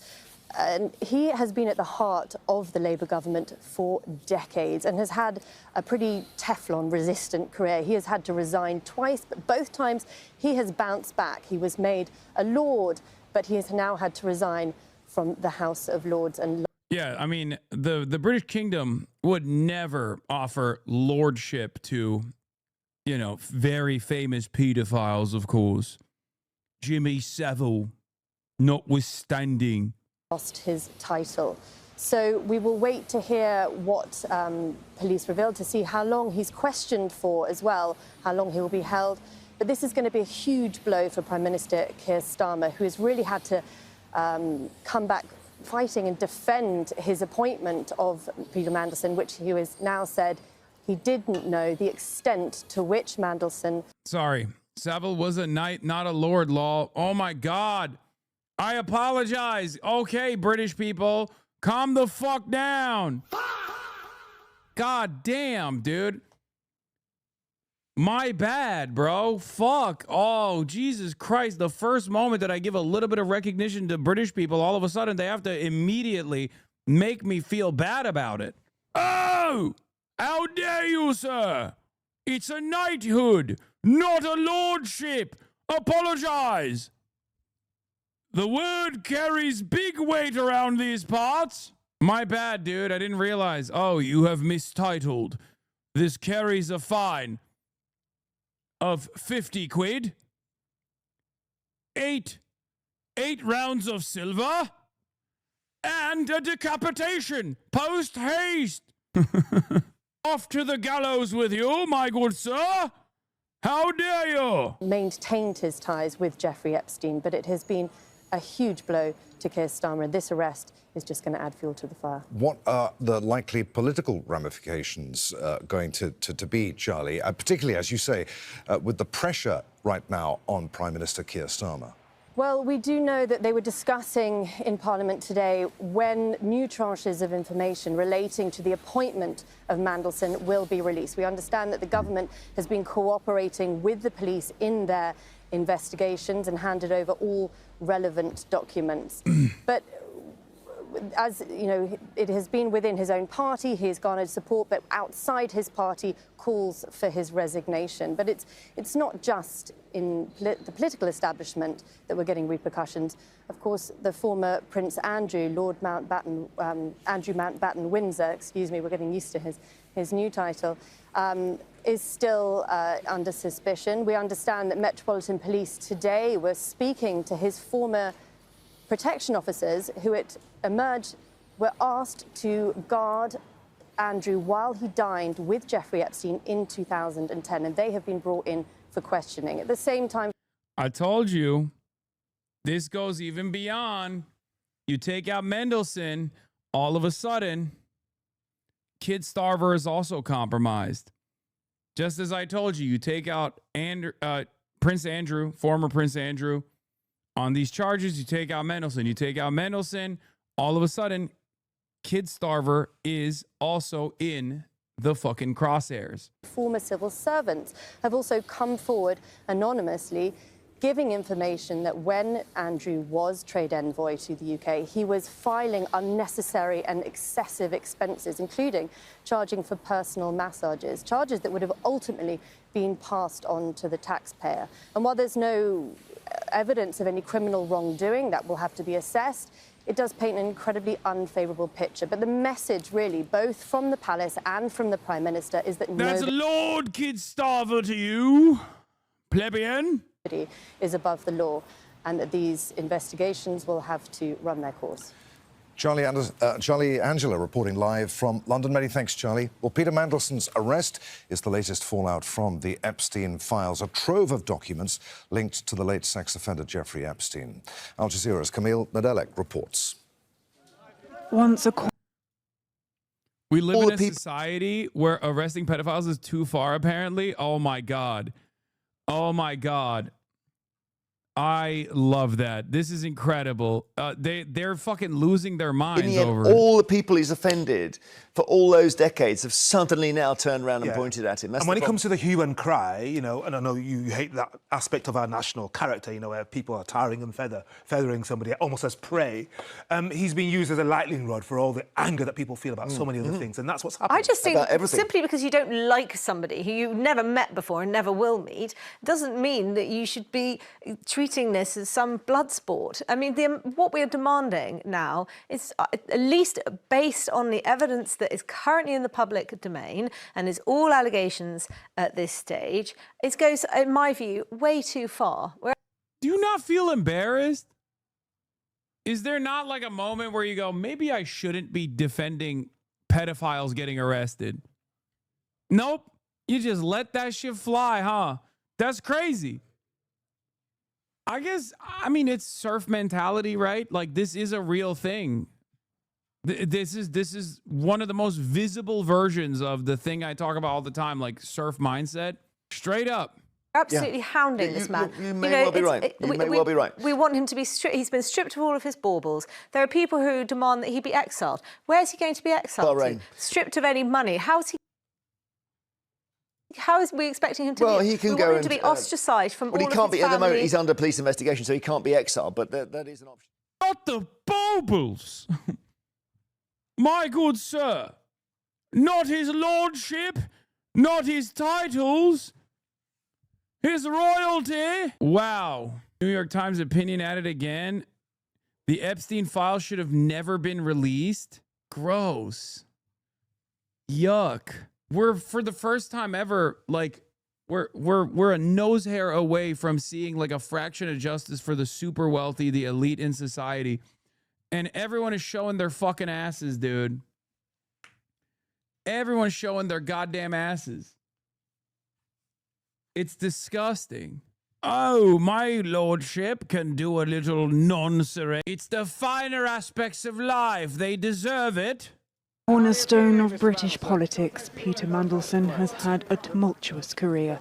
His last major appointment was as the UK's ambassador to the United States.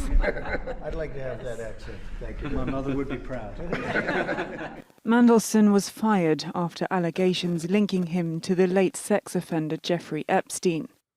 Documents released by the US Department of Justice appear to show Mandelson shared confidential government information with Epstein, including memos on the state of the British economy in the wake of the 2008 financial crisis and the prospect of an EU bailout.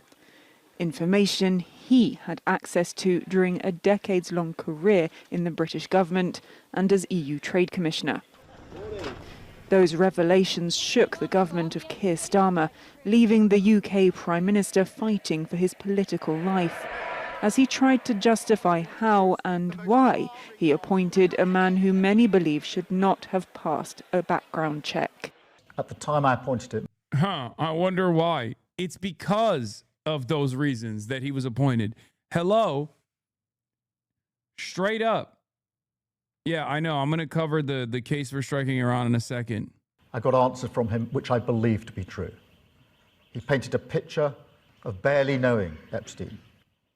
If he's charged and found guilty, Mandelson could be sentenced to life in prison, although convictions for misconduct in UK public office are rare. Camille Nedelec, Al Jazeera. Jonathan Tongue is a professor of politics at the University of Liverpool and a specialist on British and Irish politics. He joins us now live from Manchester. Good to have you with us, Professor. Seismic, our correspondent, called it. What's your reaction to the arrest of Peter Mandelson?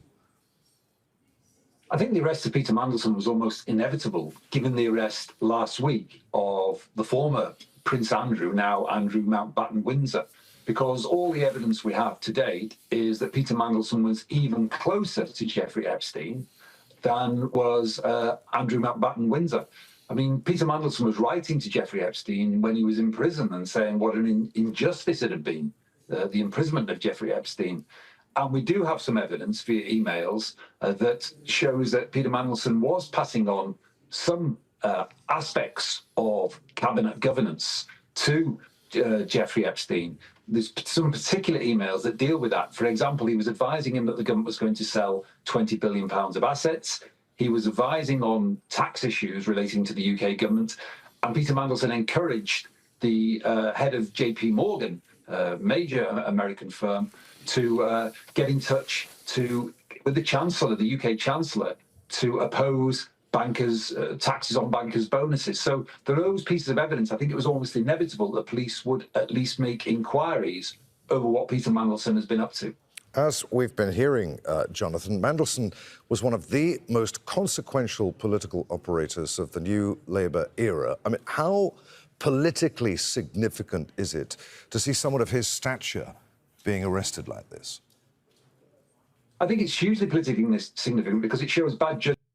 You're breathing really heavy, my G? No, I'm not. I'm not. It's their microphone, dude.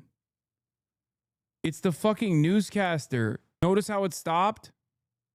It's from the fucking video, dumbasses. Why do people pick on you constantly? It's just a way to get my attention, I think. On the part of Tony Blair initially, who appointed Peter Mandelson, and Peter Mandelson had to quit cabinet twice because he was involved in controversies.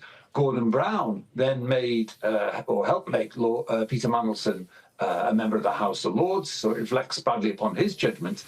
And it certainly reflects badly upon the judgment of Keir Starmer as the current Prime Minister, because it's only a few months ago that Keir Starmer was, and I quote, declaring he had full confidence in Peter Mandelson as the UK ambassador to the United States, arguably the most important ambassadorial posting that there is. It was under pressure from the leader of the opposition, Kemi Badenoch, that Keir Starmer began to row back from that.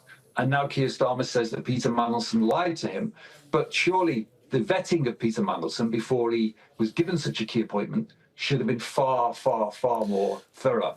We'll now see. That wasn't me. That wasn't me, okay? Whether the UK police are more thorough in their investigations of Peter Mandelson. What about the electorate? Given his history at the heart of government and the governing Labour Party, what are the immediate political ramifications of this arrest? What could it mean for Labour electorally? And you mentioned Prime Minister Keir Starmer. Could this bring him down? Possibly, although I think that Keir Starmer has now sufficiently distanced himself from Peter Mandelson to avoid that.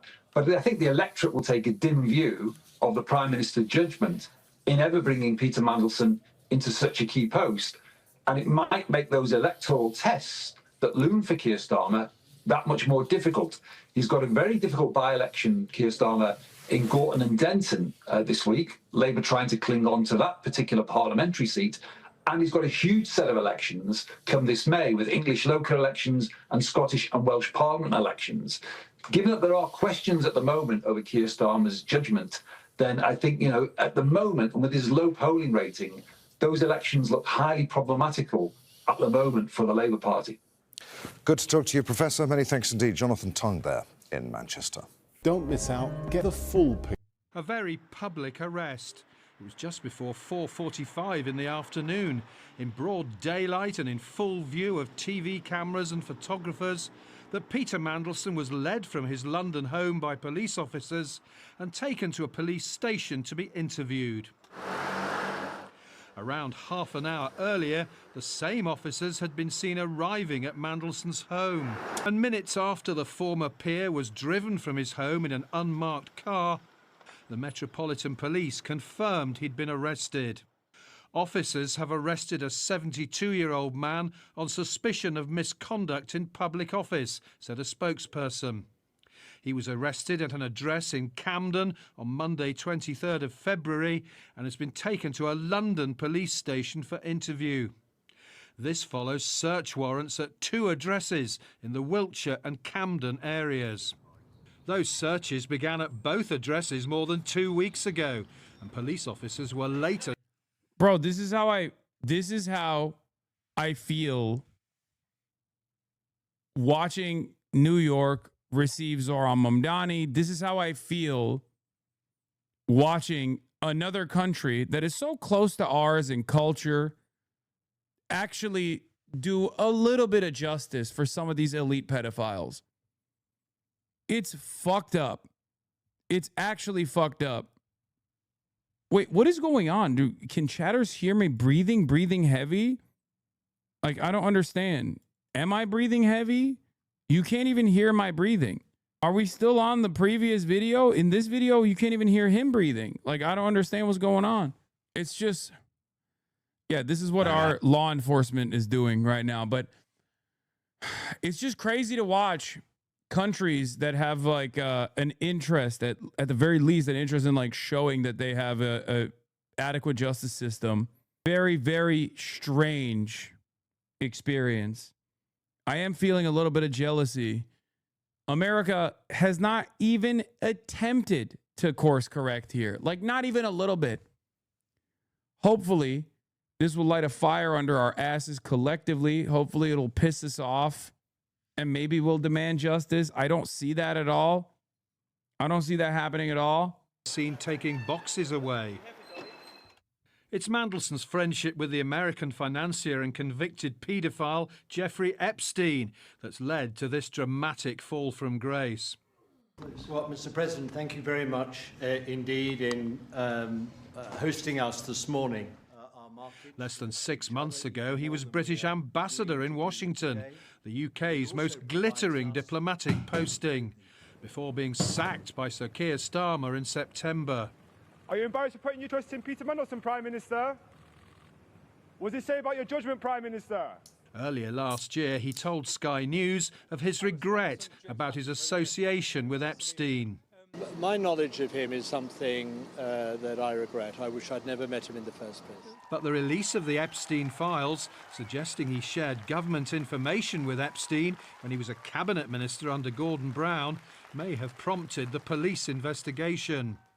Mandelson's arrest comes just 4 days after the arrest of Andrew Mountbatten Windsor over his actions as a government trade envoy. These are extraordinary moments. What we need to remember, though, I think, is that the police investigations in both cases, and they're separate investigations, one by Thames Valley Police, this by the Metropolitan Police, are in the early stages. There may be other documents and emails held on digital devices at Mandelson's homes in Wiltshire or Camden that they will have wanted to look at. Mandelson's arrest is a huge blow for Sir Keir Starmer, and the Conservatives are turning up the heat on the Prime Minister. I asked him if he had full confidence in Peter Mandelson just a few months ago, and he said yes, despite all of these allegations being known. Only to see the man arrested shows that the Prime Minister has a terrible judgment. He's weak. He could have done more. Mandelson continues to deny wrongdoing, and Labour ministers insist the Prime Minister acted decisively. As soon as Keir Starmer understood what the reality of Peter Mandelson's relationship with Jeffrey Epstein was, he sacked him in the middle of the night, actually. So, I think that's an important area of judgment. You knew about it ahead of time. That's the reason why you brought him in. Get the fuck out of here. Straight up. Hopefully there's an additional investigation that takes place. Hopefully there's an investigation that takes place that's conducted here that completely blows this shit up, and that not only do people understand that Keir Starmer was heavily involved in this, had full knowledge over it, but also people are forgetting the other component of this, okay? This is a moment of vindication for Jeremy Corbyn. This is a moment of vindication for the true left in the UK. Because Jeremy Corbyn, in spite of his other issues, like, not having like a super solid position on Brexit, which definitely hurt his chances, was rat fucked internally by the Labour Party, by the likes of Mandelson and Keir Starmer, okay?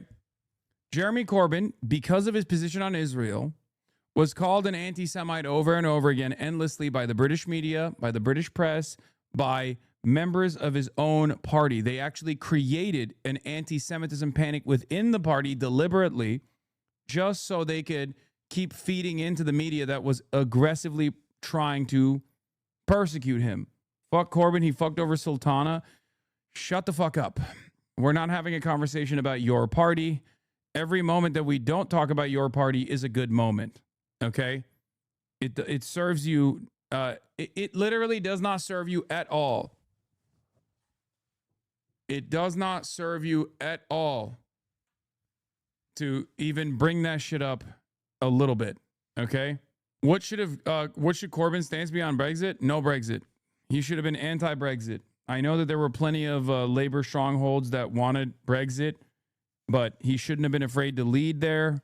He should have just been like, no, we're not doing Brexit. That's crazy. Okay? Brexit literally hurt the UK in very meaningful ways, and it still continues to do so. Why do you support the EU? Yes, I love the European Union. I love neoliberalism. I love taking away the sovereignty of British population. I love it all. Corbyn was a Brexiteer his whole life. What do you mean? Yes, it doesn't matter. The appropriate thing to do in that moment was to be no on Brexit. Okay? Just like I'm a massive fan of Gavin Newsom, I'm also a massive fan of the European Union. You literally can't have any sort of leftist policies with this in the EU. You can't privatize literally anything. Okay. Being anti-EU is an OG 70s British lefty position. I know all of this. I covered it years ago. I know. Is that not the same as NATO? Oh. Okay, we're not going to have a conversation about Brexit right now. Please, this is not the point that I was trying to make. The point that I was trying to make is that Jeremy Corbyn got rat fucked by his own party, by the Blairite wing of his own fucking party. Okay? Keir Starmer being one of the leaders of that charge. They created a fake anti-Semitism panic within the party structure. A lot of people got duped by it. A lot of people leaned into it. It was not about anti-Semitism at all. After all, the Tories were objectively and openly infinitely more anti-Semitic than Labour ever could be. They straight up kept hammering him with false anti-Semitism smears over and over again. And they made the entire conversation about Jeremy Corbyn's unelectability because British Jews were going to be leaving the country in droves and all this shit. Okay? And they did that specifically because they were terrified of Jeremy Corbyn's anti-Israel position. Okay? A position that has been vindicated a million times over. But for Mandelson personally, his arrest is the latest humiliation in a spectacular downfall for someone formerly at the heart of the Labour High Command. John Craig, Sky News. Peter Mandelson has been arrested on suspicion of misconduct in public office. So what does that mean? Well, the Crown Prosecution Service defines it as when someone holding public office willfully neglects to perform their duty and or willfully misconducts themselves to such a degree as to amount to an abuse of the public's trust in the officeholder without reasonable excuse or justification. Andrew Mountbatten Windsor was arrested on suspicion of the same offence. We don't know what evidence the Met Police may have considered before making this arrest. Mandelson has consistently denied any wrongdoing. The latest files painted a picture of Epstein's reach in the highest circles of power, politics and celebrity. And the two arrests in the wake of their release are a vivid example of that. Peter Mandelson features extensively in them, as photos in the files attest. Again, being included in the files is not evidence of any wrongdoing. But Mandelson was often photographed at Epstein's side in multiple locations over multiple years. Here, Mandelson is pictured on a yacht with Epstein and others. And here he is celebrating Epstein's 54th birthday. Now, this photo, also part of the files, shows how Mandelson was comfortable around Epstein, even when being photographed. Mandelson's association with Epstein was public knowledge, very public knowledge. But the files did shed new light on its nature. First off, its length. This is from 2009. Mandelson wrote to Epstein, "You are the only person who knows everything about me. Don't go away." To be more precise, the date is May 2009. This is while Epstein was still serving a sentence in Florida for procuring child prostitution. There are casual, jokey intimacies in the documents. This is 2.5 years later. Mandelson writing to Epstein, "You don't care about me anymore." Epstein replying, "Rubbish." Mandelson was happy to discuss politics too. In 2009, Mandelson's assistant emailed Epstein a government speech here before it was delivered. And this email was sent while Mandelson was secretary. Yeah, we knew years ago that Mandelson has stayed in Epstein's flat whilst he was in prison. The media here are lying. Yes. The reason why he was brought back into the fucking fold was because of his Epstein connections.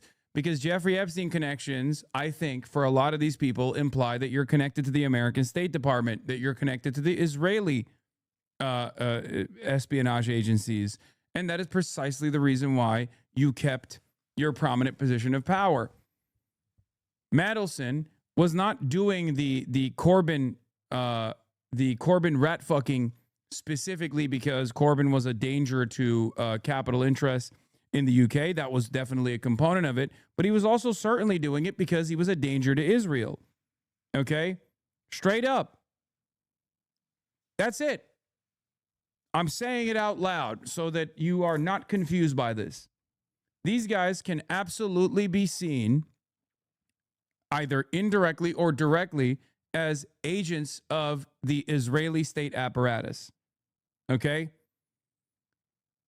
At this point, you'd be delusional not to recognize that Jeffrey Epstein was both a CIA and a Mossad asset. Anyone who tries to tell you like, oh, they were not collaborating with the CIA or collaborating with Mossad is fucking lying. Some people say it's just Mossad. They're fucking lying. Some people say just CIA, not Mossad. They're fucking lying. And the third group says it's KGB. Those people they should never be listened to ever again. Okay? Not only that, but this is all, all of the statements that I'm making, you can get from the readily available information. You may not know, but Mandelson is also Jewish, and people here were trying to smear people as conspiracy theorists, anti-Semites. I didn't even know that Mandelson was Jewish, but it's not surprising to me that people are fucking saying it's anti-Semitic conspiracies. Okay? State for Department of Business, Innovation and Skills. In 2010, as governments were struggling to Thank deal you with for the 100 gifted subs, anonymous user. Crisis, there was this exchange. Epstein emails Mandelson, "Sources tell me a 500 billion euro bailout, almost complete." Mandelson says, "Should be announced tonight." Epstein asks, "Are you home?" Mandelson replies, "Just leaving number 10, will call." Again, we don't know what evidence the Met Police may have considered before making this arrest, and Mandelson has consistently denied any wrongdoing. We will know if the investigation finds no leads, and that we will know if this is a fake sham trial specifically to prove Mandelson's innocence, okay? We'll see if this is true justice being served, which is unlikely.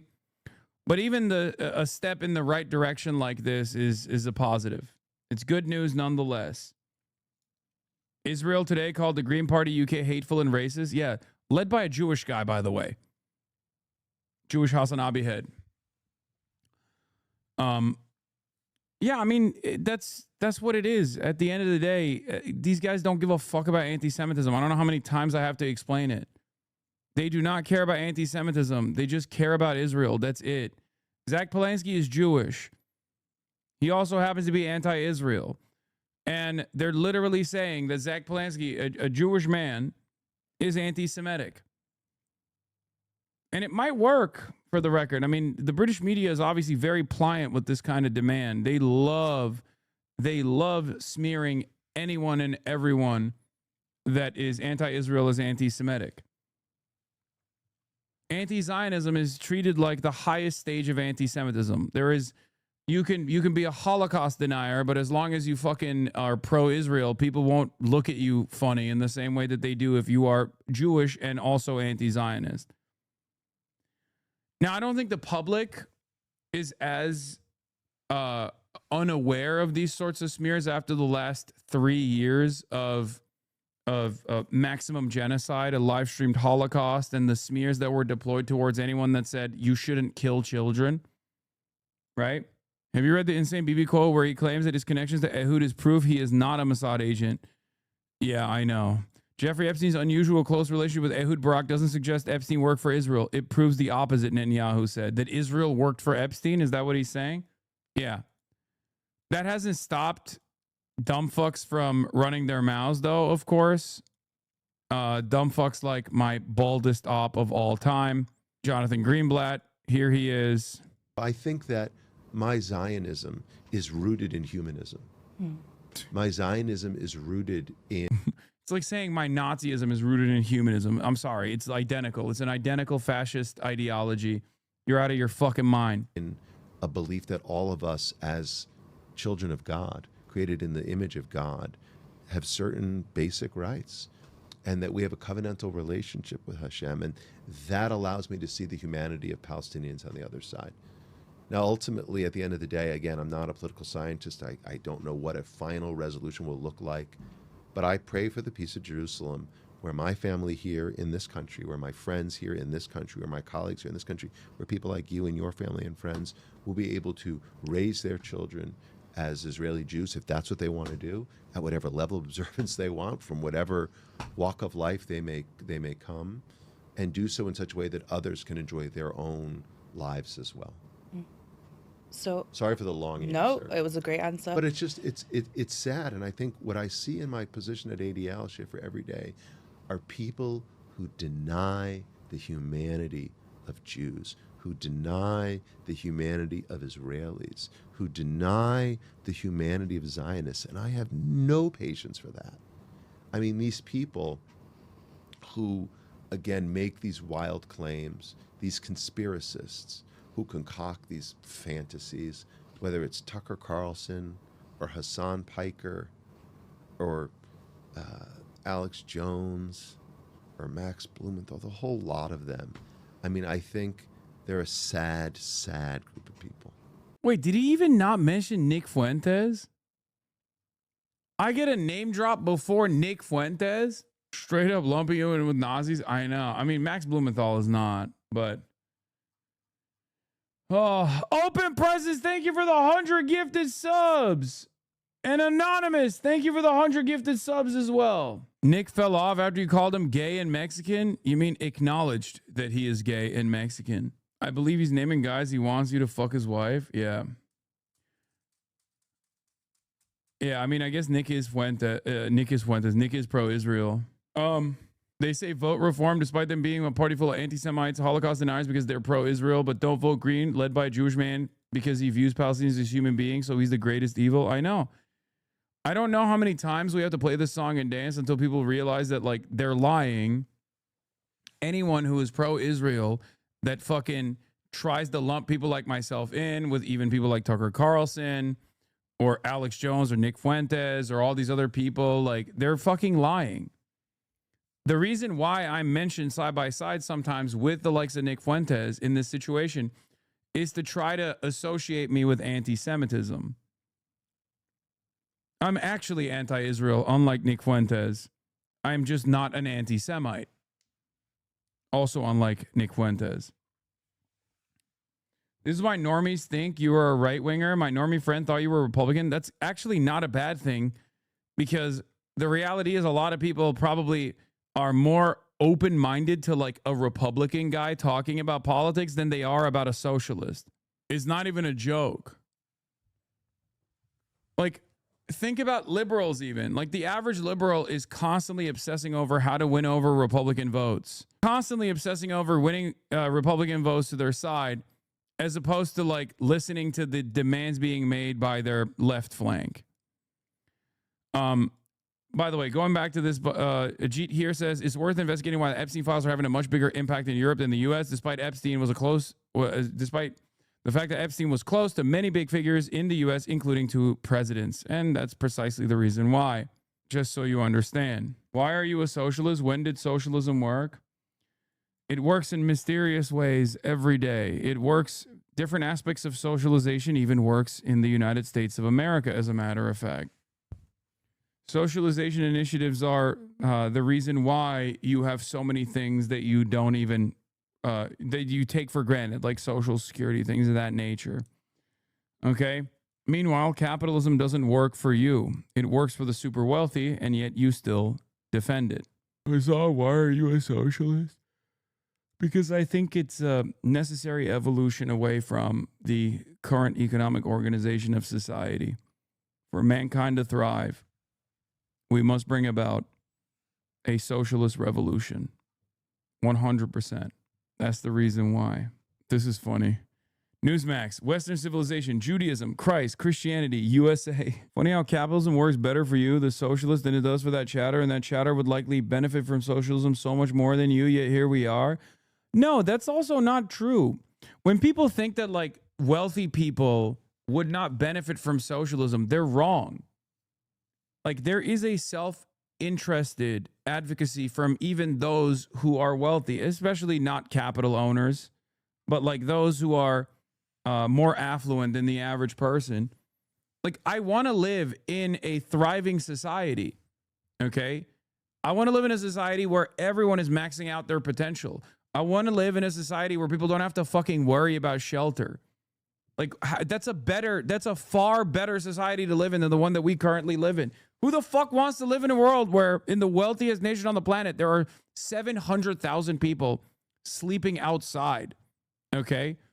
It doesn't make any sense. It doesn't make any sense. I don't understand it. It's stupid. Please admit it. What is this?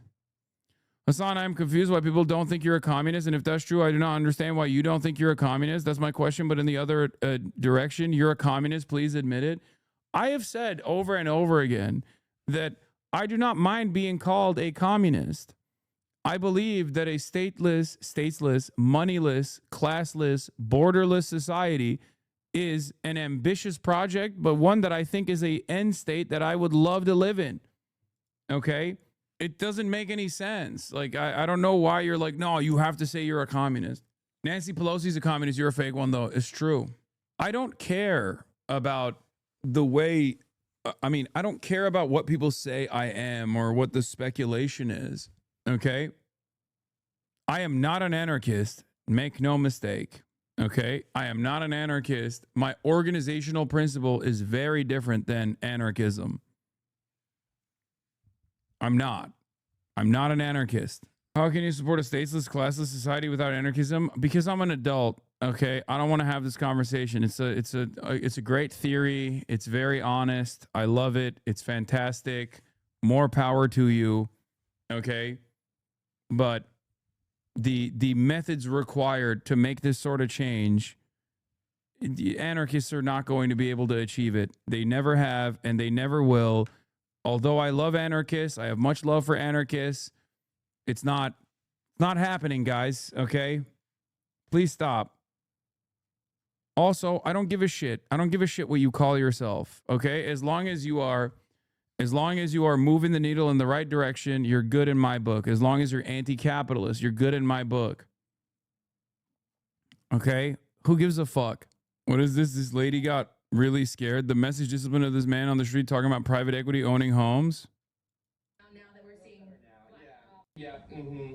There's still people out in doorways looking for shelter, and I think a lot of people think this is why we shouldn't allow hedge funds to own residential property. And so what we were talking about earlier too is a little bit of the nostalgia aspect, right? How this feels kind of like back in the 90s when we were growing up. Yeah, like we were saying, yeah, it was much more snow, colder winters, and again, private equity didn't own so much of the housing stock in America. Thank you so much, Kaj. We want to keep what we're kind of looking at now. Do you think we should encourage people to learn about other opinions within the left too, though? Sure. I don't got no problem with it. There are a lot of anarchists that synthesize Marxist analysis and praxis, man. Oh my God. Here, this is why I don't like talking about my ideological tendencies, okay? It's stupid. It causes unnecessary sectarian infighting. It's fucking stupid. Stop.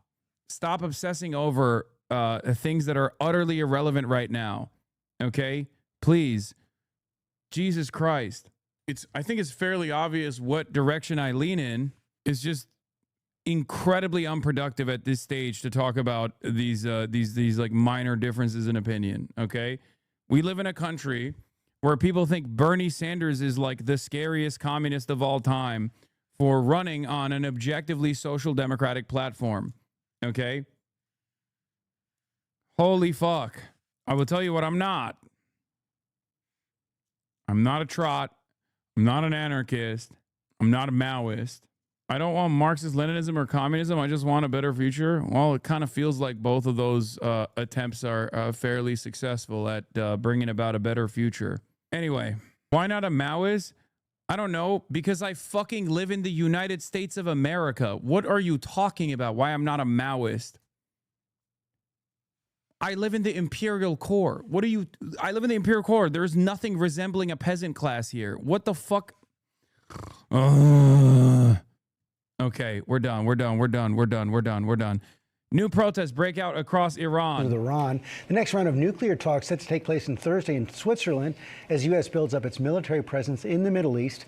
President Trump has threatened to strike Iran if a deal is not reached. I want to go to our chief foreign correspondent, Ian Pannell. Good morning, Ian. Yeah, good morning, George. Fresh wave of protests breaking out in Iran amid rising tensions over a possible US military strike. We've seen demonstrations in several universities with students shouting slogans against Iran's supreme leader. Remember, protests last month were brutally crushed, with at least 7,000 people killed by regime forces. Meanwhile, Special Envoy Steve Witkoff warning Iran could be a week away from having material for a nuclear bomb, but that's been the case for months. Amid growing fears of war, another round of negotiations is possible this week. President Trump has given Iran an ultimatum to agree to a nuclear deal within the next 2 weeks, and he's confirming he's considering a limited strike on Iran if it... MAGA is pretty close to a peasant class. No, they're not. The closest we have to a peasant class is undocumented migrants in this country. And even that is like, I don't know if they would be considered. It would not be considered peasant class. Prisoners, maybe. Yeah. Meanwhile, while this is happening, yeah, MAGA is a petite bourgeois and the lumpen proles. They are the closest to historically a fascist class. Like that's where fascism thrives. Small business owners, titans of industry, obviously, which are either liberal or fascist, and of course the lumpen proles, the vagrants, people living in trailer parks, people who have been discarded by civilized society that are just angry, confused, and have plenty of reactionary tendencies. Slaves are the peasant class, and yes, we will have slavery. Yes, we still have slavery as a permissible form of punishment. Yeah, that's why I said like prisoners are the closest to a peasant class.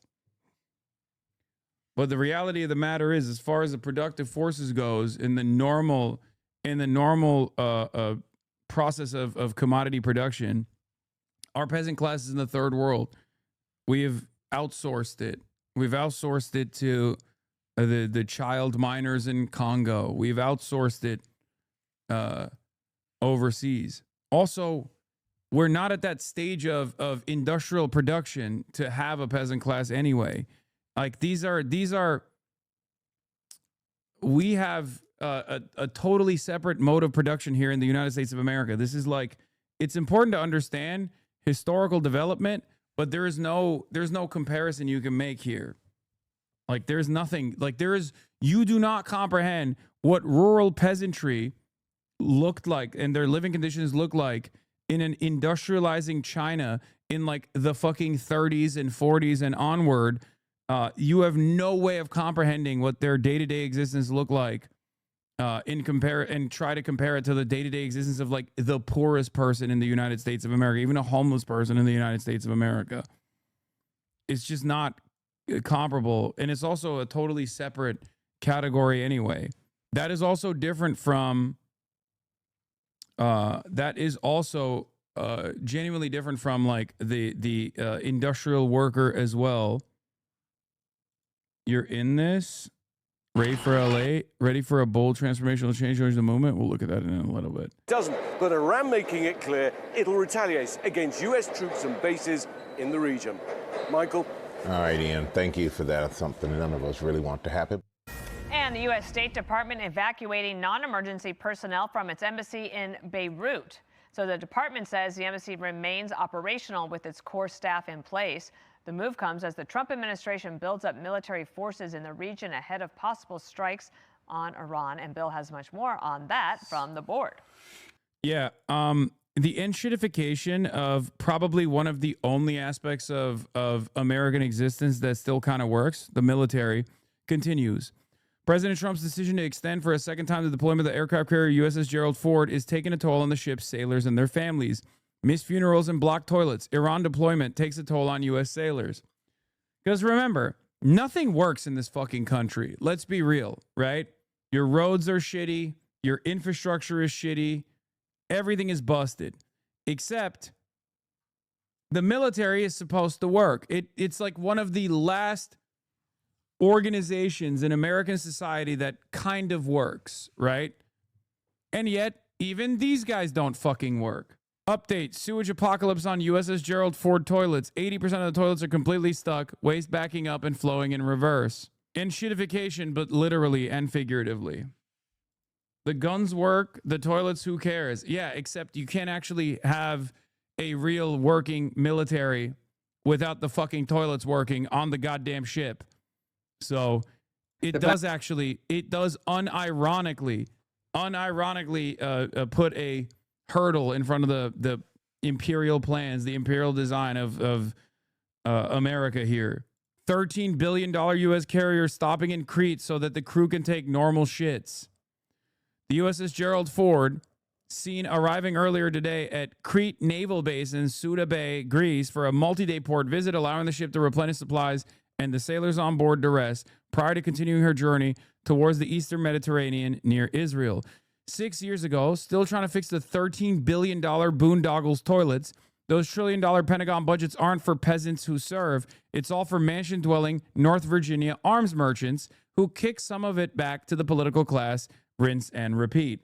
This is literally the same corruptive cycle that has a corrosive influence on even one of the only aspects of the American, only aspects of like daily American existence, modern American existence that's supposed to work.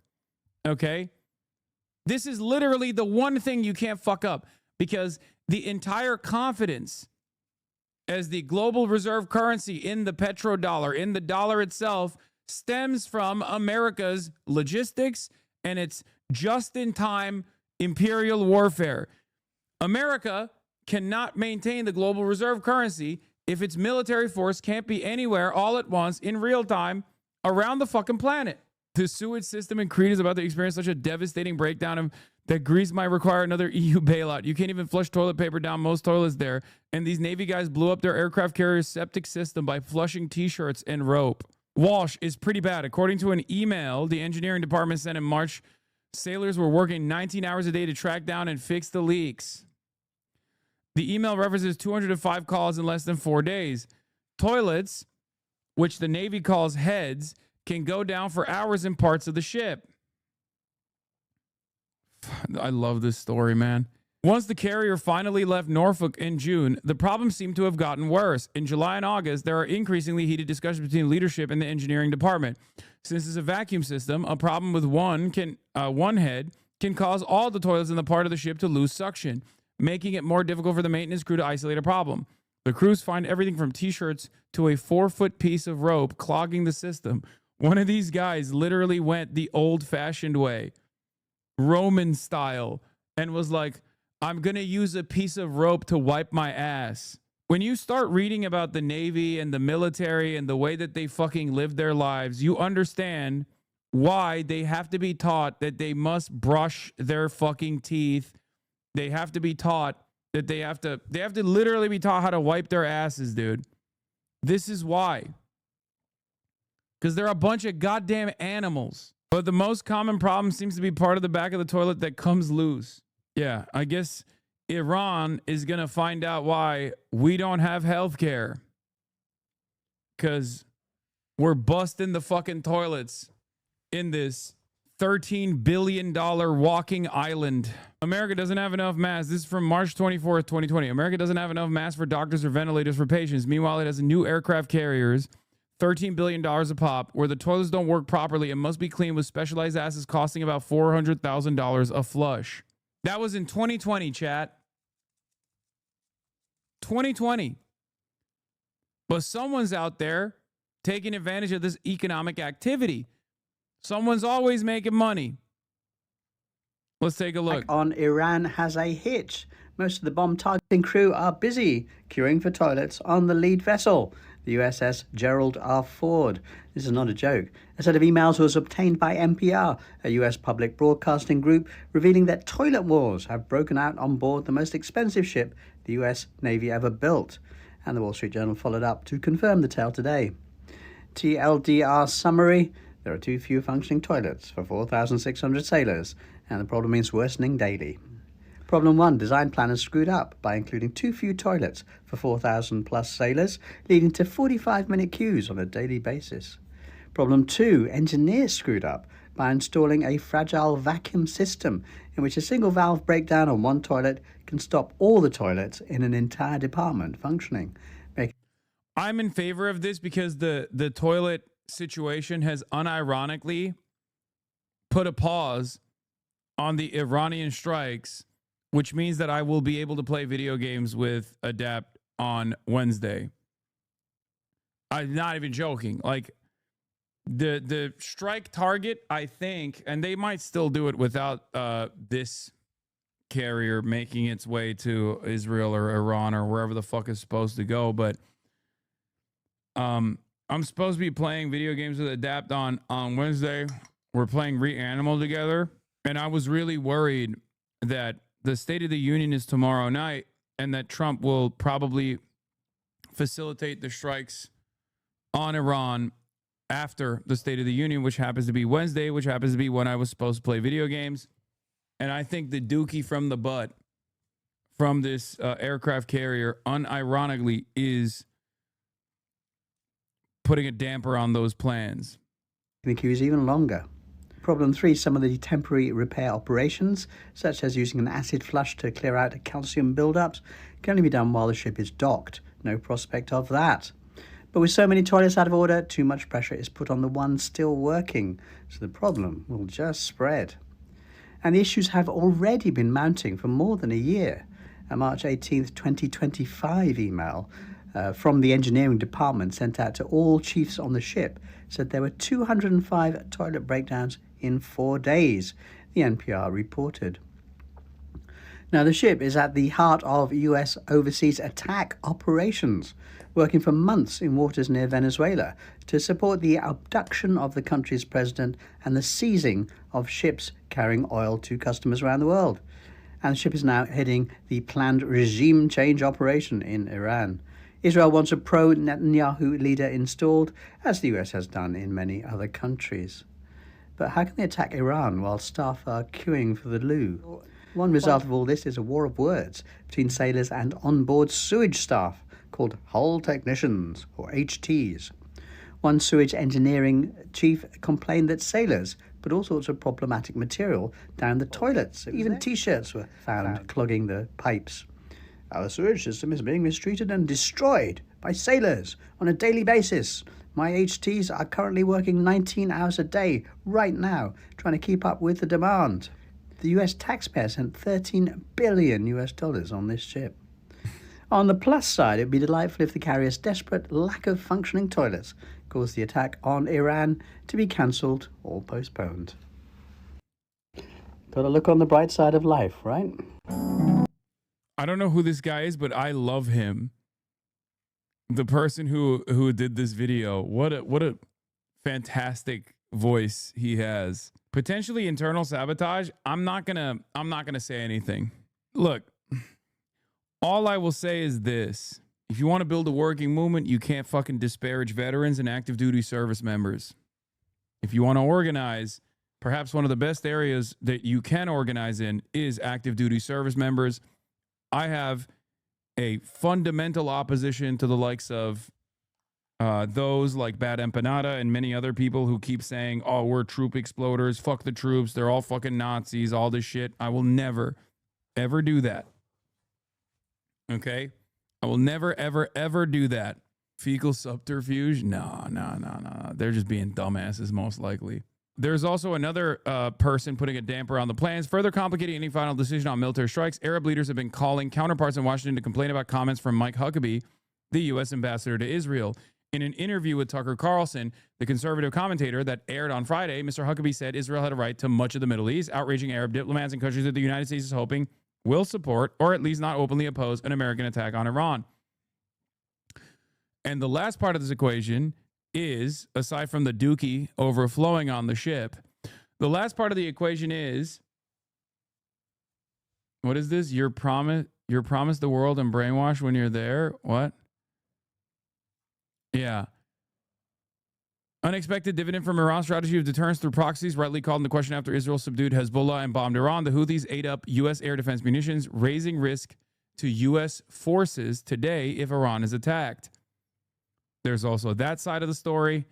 And there's also the fucking generals, including General Raising Cane, mind you, who's openly fucking telling the president that it might not work. That's right. Right now, internally, as an outsider looking in, right now, there are virtually all the forces that are in Trump's orbit are telling him that this is a disastrous idea, that you should not follow through on this, that this is going to have devastating consequences. There is no guarantee that it's going to fucking work. It's all garbanzo. Okay? This is the third story today about the Pentagon raising doubts about a significant military operation inside of Iran, this time from the Washington Post. Wall Street Journal wrote about it. Axios wrote about it. The American military does not fucking go to mainstream news to tell them that they have concerns unless those concerns are pretty fucking big. Okay? Trump might say it's fake news, but it doesn't matter. These concerns are definitely so valid that there are people in the military that went to their pliant media counterparts and openly revealed that there are some really big problems. Okay? Washington Post says, as the Trump administration weighs an attack on Iran, the Pentagon's top general has cautioned President Donald Trump and other officials the shortfalls in critical munitions and lack of support from allies will add significant risk to the operation and to U.S. personnel. Yeah, Trump says it's fake news. It doesn't matter. The reason why him saying it's fake news makes me believe that this is not fake news at all. It's real news. Taking out Iran's missile program would require hitting hundreds of targets across a country more than 3 times the size of Iraq. If the objective is to overthrow Iran's supreme leader, Ayatollah Ali Khamenei, as Trump has mused publicly, the target set would expand dramatically to thousands of sites, including command and control nodes, security services, and key buildings tied to Khamenei. Such a campaign could extend for weeks or months, require much more munitions, and expose U.S. forces to more intense retaliation, the former defense official said. 2 munitions critical to the defense of U.S. military personnel against Iranian-launched ballistic missiles, terminal high-altitude area defense, or THAAD interceptors, and Patriot missile systems have been extensively used in recent military operations in the Middle East, as in Israel. Okay? Specifically in Israel. Because they put all the THAAD missile launchers in Israel. Not all of them, but a big chunk of them.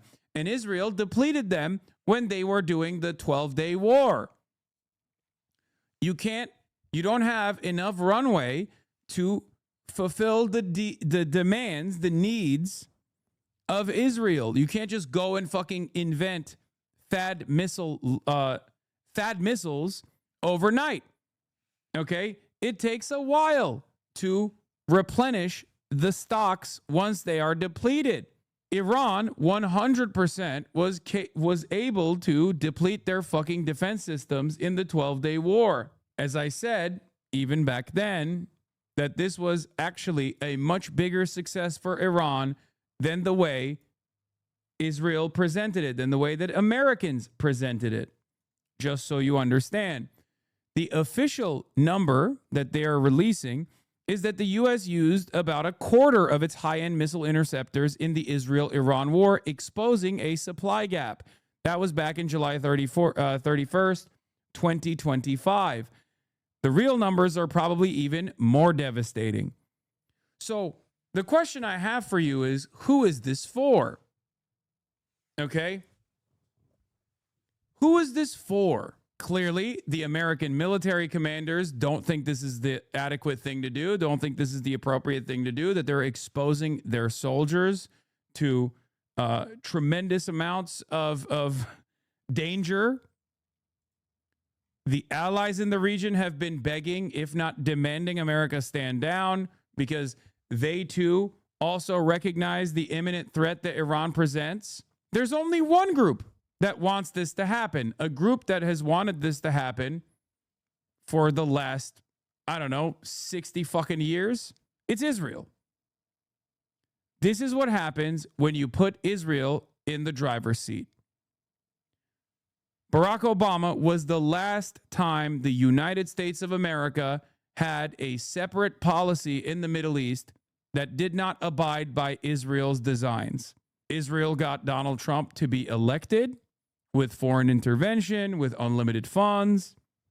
Israel played a major role in Trump getting elected. Then Trump lost. Joe Biden was also an ultra-Zionist. And therefore, once October 7 happened, there was no daylight between what Trump would have done and what Joe Biden ended up doing with respect to defending Israel and allowing Israel to be in the driver's seat. There is a major fissure in American foreign policy. JCPOA was the last time that the American foreign policy apparatus did not act in unison with Israel or straight up allow Israel to command and to direct American foreign policy in the MENA region. I will stand on that. I have many criticisms for Barack Obama. This is not one of them. You can say he still was far too militant, far too violent, far too bloody in the region, far too destabilizing. He went back on his promises. He did the troop surge in Iraq. All of that might have been beneficial to Israel's interests. However, that was the American government controlling what the Middle Eastern policy was. Donald Trump came in and said, we will do anything Israel wants. Okay?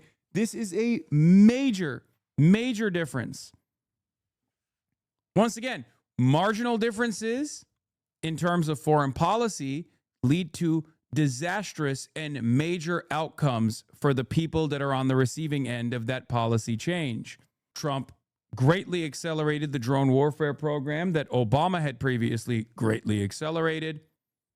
Trump took advantage of Obama's disinterest in changing our MENA policy in general. Okay? But as far as the JCPOA goes, as far as Barack Obama's Cuba policy goes, Barack Obama was the last time America had sovereignty in its foreign policy. Post Barack Obama, the presidents that came afterwards, regardless of how bipartisan the war machine is, and it certainly is bipartisan, okay? Donald Trump basically said, Israel, hold the wheel, we'll do whatever the fuck you want, down to assassinating Qasem Soleimani, okay? Joe Biden was also a major dick rider of Israel, a major ultra-Zionist, which is precisely the reason why Joe Biden did not reverse any of Trump's accelerationist policies. Okay? And then Trump came back into power, partially because of Joe Biden's inability to understand that this super pro-Israel position was going to be devastating for both the Palestinian population and devastating for the Democratic Party's chances of making sure that a fascist did not come back into power. I thought you said you wanted Iran to develop nukes. I do. Especially after the failure of the JCPOA. But the JCPOA, if the president after Barack Obama followed on the commitments of the JCPOA and told Israel to suck their dick, that would have been far better for the Iranian population. But here we are. Iran, if they want to have sovereignty, if they don't want to turn into Libya, if they don't want to turn into Iraq, if they don't want to turn into Afghanistan, Iran must develop nukes. That's it. You cannot be a nation in the periphery and have sovereignty without developing nukes. You must develop nuclear arms. That is just the truth of the world in 2026. Shut the fuck up. It's true. I'm going to get deployed into the Middle East in a few months. See, if Iran had nukes, you probably wouldn't be getting deployed into the Middle East in a few months. They are way too radical for that. Listen up, dumb grunt. If you don't want to fucking shit and have that dookie get flushed back in your face on USS Gerald, okay, then you should be hoping that Iran develops nukes. Okay? Do you understand? Because otherwise, Israel gets to fucking dictate foreign policy. And you go out there and you die for Israel like the good little boy you are. Have fun trying to flush out the dookie in the head. Okay? You don't care about the Iranian people, even if people are living in dictatorship. You don't want Iran to be a democracy. If you think Iranians will be able to achieve democracy by way of American and Israeli bombing campaigns, you are the biggest delusional. You are the biggest dumbass I have ever encountered. America doesn't even care about democracy in America. Israel doesn't even care about offering humanitarian rights to the Palestinians it kills. I agree with you, but this take you will never get the normies on board with. I don't care. Sometimes someone has to fucking say the truth. Okay? Someone has to say the truth. This is the truth. Look to all of America's foreign entanglements and missions of destabilization in the periphery and understand that there's one common uniting factor there. And if you want to actually look to a country that is more sympathetic to the American design, Ukraine comes to mind. Ukraine gives up its nukes, no sovereignty for Ukraine. Look what's happening to Ukraine now. Okay? That's it. If you want to look at a white nation, if you can only understand the humanity of white people, look to a country like Ukraine. Now, of course, the Ukrainian nukes were still controlled by the Kremlin, but it doesn't matter. Ukraine gave up its nukes for security assurances from both the Russian side and also the Western side. Okay? And that's where we're at now. I mean, there was another guy who I actually think is very funny, Gorilla Osint Gorilla, who was making fun of my take about North Korea, right? Where is it? Hold on. I replied to him. Osint Gorilla said, people often forget the most important part of being woke, slave labor, when referencing the North Korean labor conditions. I said, true. They should have no nukes so they can slave labor the right way, in parentheses, Libya. The fuck does my take have to do with anything but sovereignty? He said, you don't got to hand it to Kim Jong-un. Well, on this issue, I am handing it to Kim Jong-un because he was right. I was wrong. He was right. Osint Gorilla is actually very funny normally. It's not, this is, I guess, one area that where the Western chauvinism kicks in a little bit. Fuck. This doesn't mean, for the record, that, the situation is sweet in North Korea. Biggest mistake Iran ever made was giving up on getting the nukes. If this is not funny or normal, says H3H3 Productions. The esteemed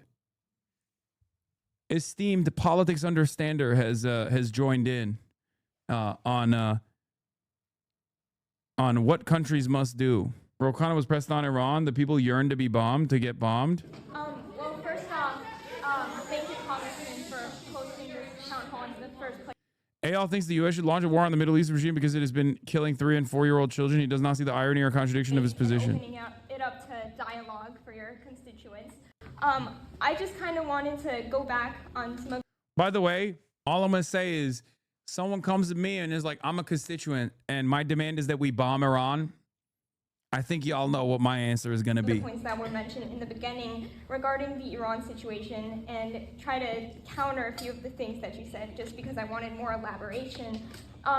So when we're talking about this issue, you're saying that you don't want the U.S. to go into another war with the Middle East. But what we're trying to emphasize here is that targeted strikes on military facilities, IRGC bases. Yeah! I love being American! Murder! Genocide! We need blood! More blood for the blood god! Yeah! Are you telling me that a 20-year military occupation and yet another quagmire is going to lead to instability in the region and potentially destroy the American empire? I don't care! I need blood! I need soil! I need blood and soil! For democracy. Yeah, I see stuff like this. It's so hard for me not to be like, my war is no longer with the American ruling class. It is with the American people, straight up. Like, we are fucking insane, dude. We are baying for blood. We are baying for blood. Yes. Do you think that the room is astroturf? No, I think the average American it literally has Hitler particles in their blood. I think that's what military strikes, targeted strikes, and this is what the people in Iran are asking for. I have relatives in Iran who are just begging for something to happen. And the more we stall and... They're bored, bro. Blow them up.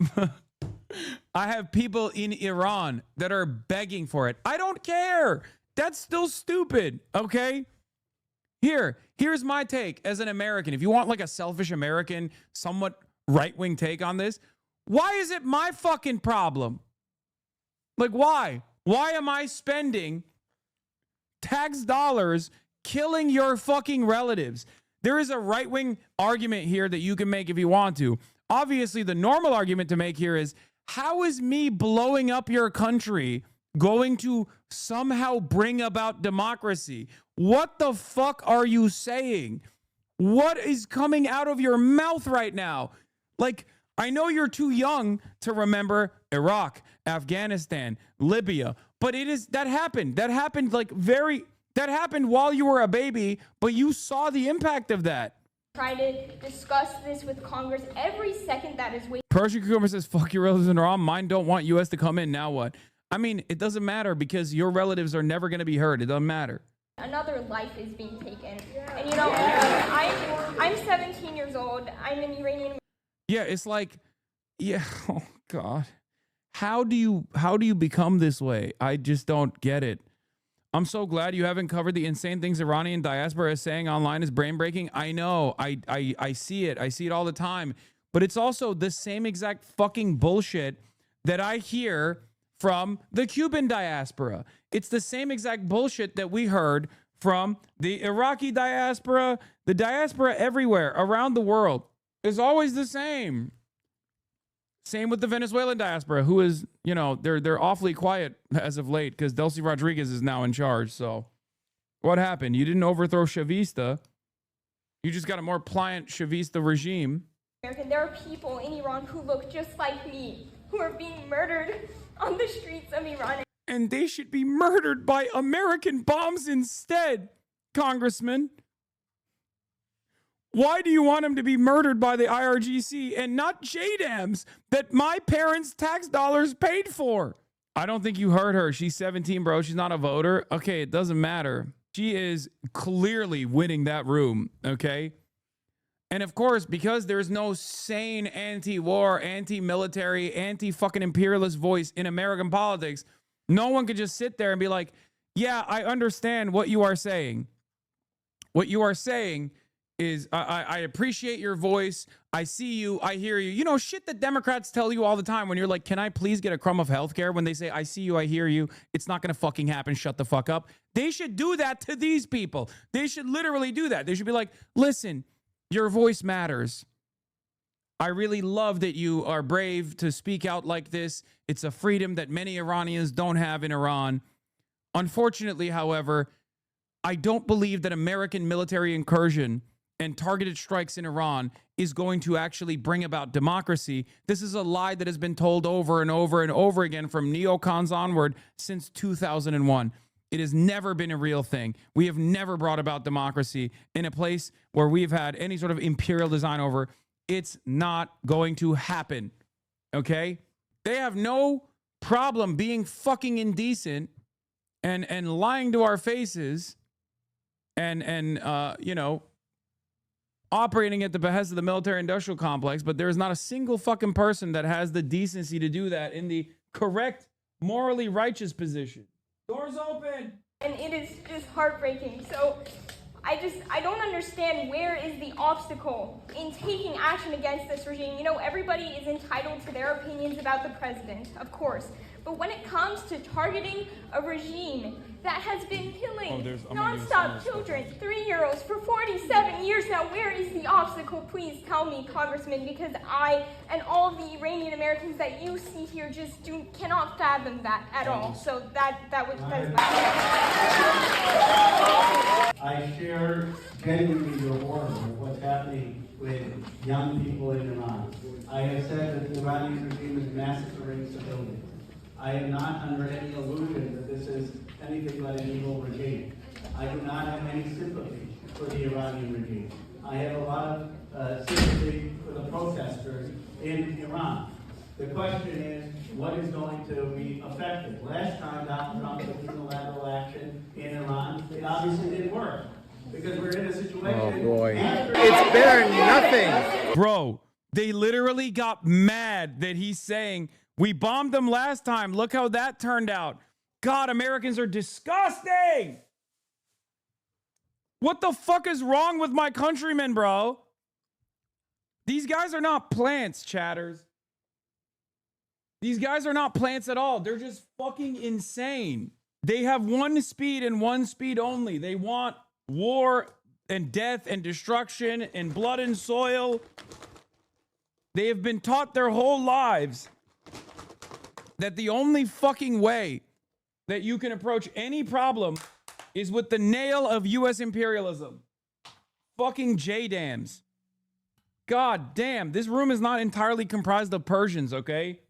Like, before you make that mistake, these are everyday liberal Americans at a fucking Ro Khanna town hall, and they sound like psychopaths. Can script every single one of them? No, I mean, that's not going to solve it either. Yeah, thank you, Dana. Check this out now. Give a listen. On building out a nuclear program. This is their prophecy that says, no, we're not going to capitulate to the infidels, to the big Satan, the United States of America. So I'm unsurprised that they haven't agreed to the basic ask we have, which is like, just behave like a normal nation. I suspect they will not do that, and I anticipate President Trump will take a response that will put even more pressure on the regime. Okay, here we go now. I want to take you back to the region, show you on the map here about the advanced U.S. military buildup. See these red dots here? These are basic. Behave like a normal country, and what, defang your defenses? Get the fuck out of here. They are behaving like a normal country, dumbass. Is that host U.S. aircraft, right? So it's Jordan and Saudi. I think what you're not seeing is that as an Iranian, you see the regime is just killing civilians and there's nothing you can do as an U.S. invasion to destabilize the country. There's no viable option for a fuck regardless. Yeah, I know. Which is why I'm saying the least fucked option in this circumstance is unironically to not demand America bomb your country. They're going to kill your family members. If you have any relatives in Iran, America is going to kill them. And this is not the entirety of the nation demanding blood anyway. There's plenty of people who don't like the regime, but don't also want to get fucking bombed by America. And there's plenty of people who don't like the regime or who love the regime and, again, don't want to get bombed by the United States of America. Arabia, it's Oman. Everything in yellow is where the U.S. Navy has established a presence there on the ocean, right? Eastern Mediterranean, Persian Gulf here, Red Sea, and also off the coast of Oman as well. And you got, well, the Lincoln and the 3 destroyers that accompany that.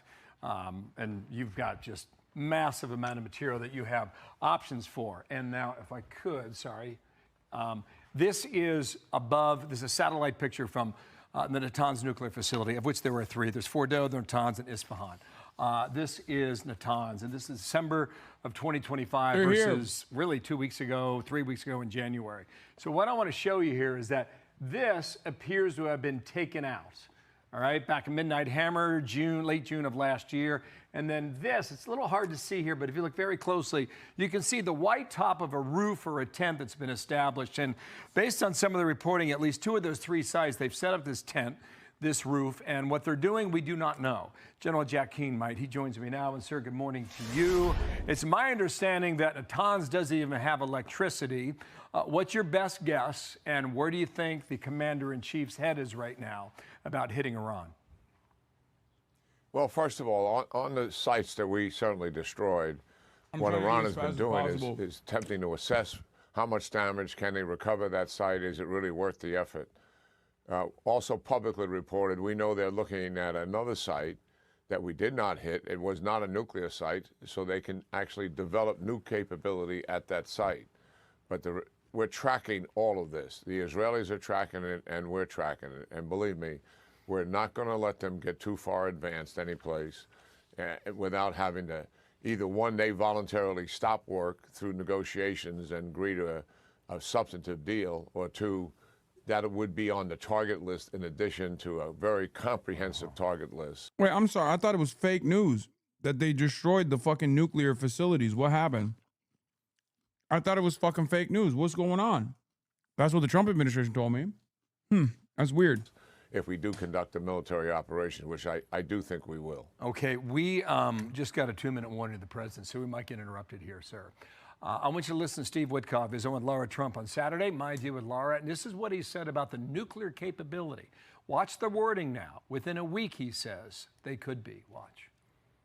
They've been enriching well beyond the number that you need for civil nuclear. It's up to 60%. They're probably a week away from having industrial grade bomb making material, and that's really dangerous. This is something that they also.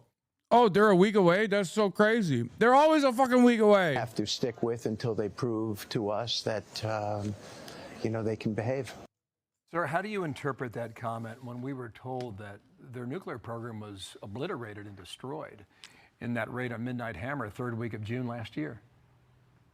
Well, I don't know what the basis for that is, but certainly if that's the case, that there still would be months away. Getting actually to weapons grade is 90%. To go from anything north of 20 to 90 doesn't take that much time.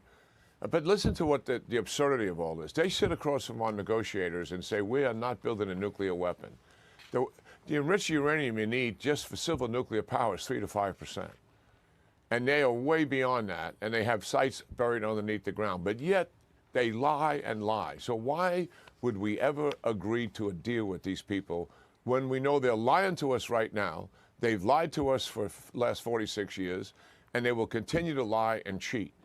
In my judgment, we should do nothing to extend the life of this regime when we have an historic opportunity right now, given it's so weak and fragile, to finally set the conditions for a regime collapse. We have never been in this position in 46 years. And the only reason we're in this position because of Netanyahu and Trump, the 12-day war, and what they did to weaken Iran, not just militarily, but psychologically, politically, and as we all know, they're already in a tank economically. This is a fragile, vulnerable nation that does have some retaliation capability. I'm not dismissive of that. And that's why we're putting resources in the region to protect our bases and to protect Israel. But the historic opportunity is here. It is right in front of us, and that's why I think it's the preferred option. If we get this regime to collapse and we start working with another regime, like we're doing in Venezuela, people that we can bend to our will, we have the opportunity for peace and stability that could be enduring for decades to come. We have not seen that in the last 46 years. Well, that is what is in front of us. Yeah, you're dealing with I'll try and squeeze one more in here. You're dealing with a leader who's be 87 years old in April, and he's driven by theology. That's a hard thing to uproot. In the meantime, the New York Times reports this on screen. Trump considers targeted strike against Iran, followed by a larger attack. Trump has been leading toward conducting an initial strike in coming days intended to demonstrate to Iran's leaders that they must be willing to agree to give up the ability to make a nuclear weapon, end quotes. Do you see that as a possibility? Hit them, show them that you mean it, then pull back for a larger one later? Well, I think the history is clear. Whatever Iran says or whatever Iran pretends to do is not real. They will cheat. And even the nuclear weapons threat, that's not even... Everything they're saying about Iran is applicable to America, actually. Everything. Down to like, this is a nutcase. This is a nut house theological leadership. They're zealots. A good deal in itself. What about the ballistic missiles? That's what they've been recovering since the June war. That's what's got Israel so concerned. That's why we have so many assets in the region to protect our own bases from that. They would have to agree to limit the range of those nuclear ballistic missiles, 300 kilometers, and so they couldn't hit Israel, and also limit the numbers of those. And they would have to stop supporting the proxies. Bro, what you just said is the quiet part out loud. When he says they want to limit the range of missiles to 300 kilometers, he's literally saying you can kill Americans and American military bases in the region. Like right across the fucking water is Qatar. That's where U.S. CENTCOM is. He literally is openly saying you just have to limit the range to Israel. We don't give a fuck about anything else. You can kill American soldiers if you want to. Just please spare Israel. After all, they've been destabilizing the region for multiple decades by supporting the proxies. The whole October the 7th is all about Iran fueling Hamas and Hezbollah to try to destroy the state of Israel. Where is our memory? That was just 2 years ago. So they haven't changed their stripes. And yes, they are ideologues, theological ideologues. And it would be much better to remove them and work with nationalists. They may be hardcore, but that you can bend to our will, and that is a much better option. Pardon my interruption. The president's out now. Thank you, General Jack Keane. Hey, everyone. I'm Emily Campagno. Catch me. I really like Nick, but sometimes you really do push the boundaries. Well, why does USA always want to impose their morals, their values, their way of living on other nations? Are you happy with Iran having a nuclear bomb? Yeah, absolutely. Well, we have one. Hang on a second. Do you know, I thought you said yes. On USA, why? You are happy with Iran developing nuclear capability? 100%. Why should they not? Why should they not? Because they're run by someone who's a leadership that have admitted to killing 3,500 of their own and imprisoning 40,000 people. That does not sound to me like a responsible country. USA. Oh, don't be silly. If you're going to talk to me about ICE shootings, which are despicable. America kills hundreds of thousands of people and doesn't even think about it. America's killing more Iranians with their sanctions. And we have a nuke. We're the only country that has deployed nukes on civilians. Also, there's little America right there. Israel has nukes. Israel is doing a genocide. Israel's an apartheid nation. Israel is a far more malignant force upon the planet with nuclear arms than Iran. I'm glad that there are people who are coming to this conclusion, though. Like it's crazy. Reprehensible and wrong. It is not on the same scale. Take it back to what you just said. They are nuclear. They are nuclear equipped. Yes, they're also a democracy where they don't shoot 3,500 people in the streets and arrest 40,000 others. Ask Americans. Ask them. They're not democratic at all. Listen, I respect you, but we're not going to be able to have a conversation, Nazir, because what would you call the presidential elections if they're not democracy? They're not democracy. They're not. What are they? They may have democratic vote, but that doesn't mean they're democratic country. They're two different things, Nick. All right, sir. Fighting for families as an... All right. All for Lieutenant Governor. We're going to have him on in a little bit. I'm still... I'm almost done eating. Attorney was supposed to be my dream job. I'm Oliver Ma, a son of immigrants, an organizer, a civil rights lawyer. I've represented working families against their slumlords. I've marched for Palestine. I've sued Trump for tearing immigrant families apart. And won.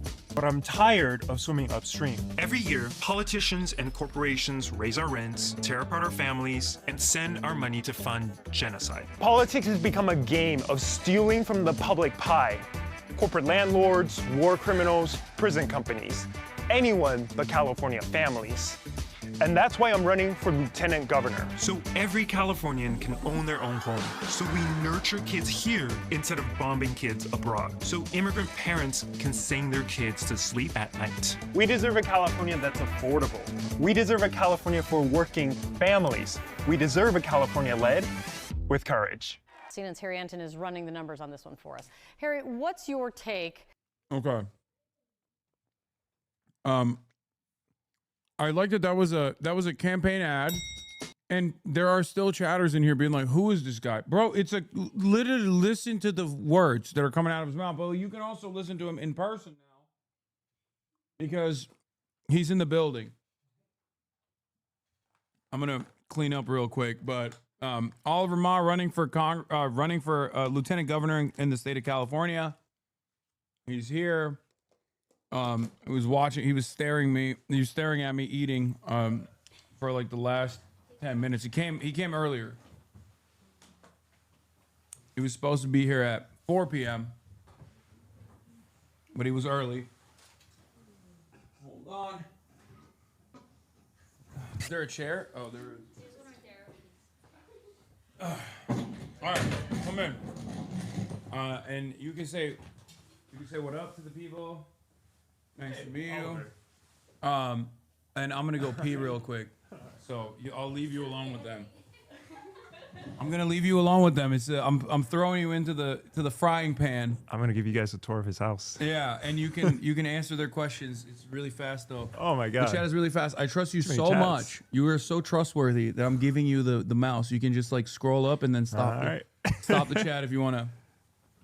If you want to say something to him, I gotta pee real quick. Sorry. I see a lot of dogs. Oh my god, so many dogs. Guys, it's crazy how much Hassan eats. I just saw there's like 2 whole trays. That's his one meal of the day. He only eats once? He just fasts and then eats. That's his one meal. He doesn't have dinner? Not usually. Sometimes he'll have like a little snack, but that's like his big meal of the day. Oh my god. That was insane. All right, let's see what the chat's saying. He do be eating. Yeah, he does. Oh, God, his fat ass. What does a lieutenant governor do at Hasanabi? Well, you're going to find out. He doesn't do Ramadan. Oh, my God.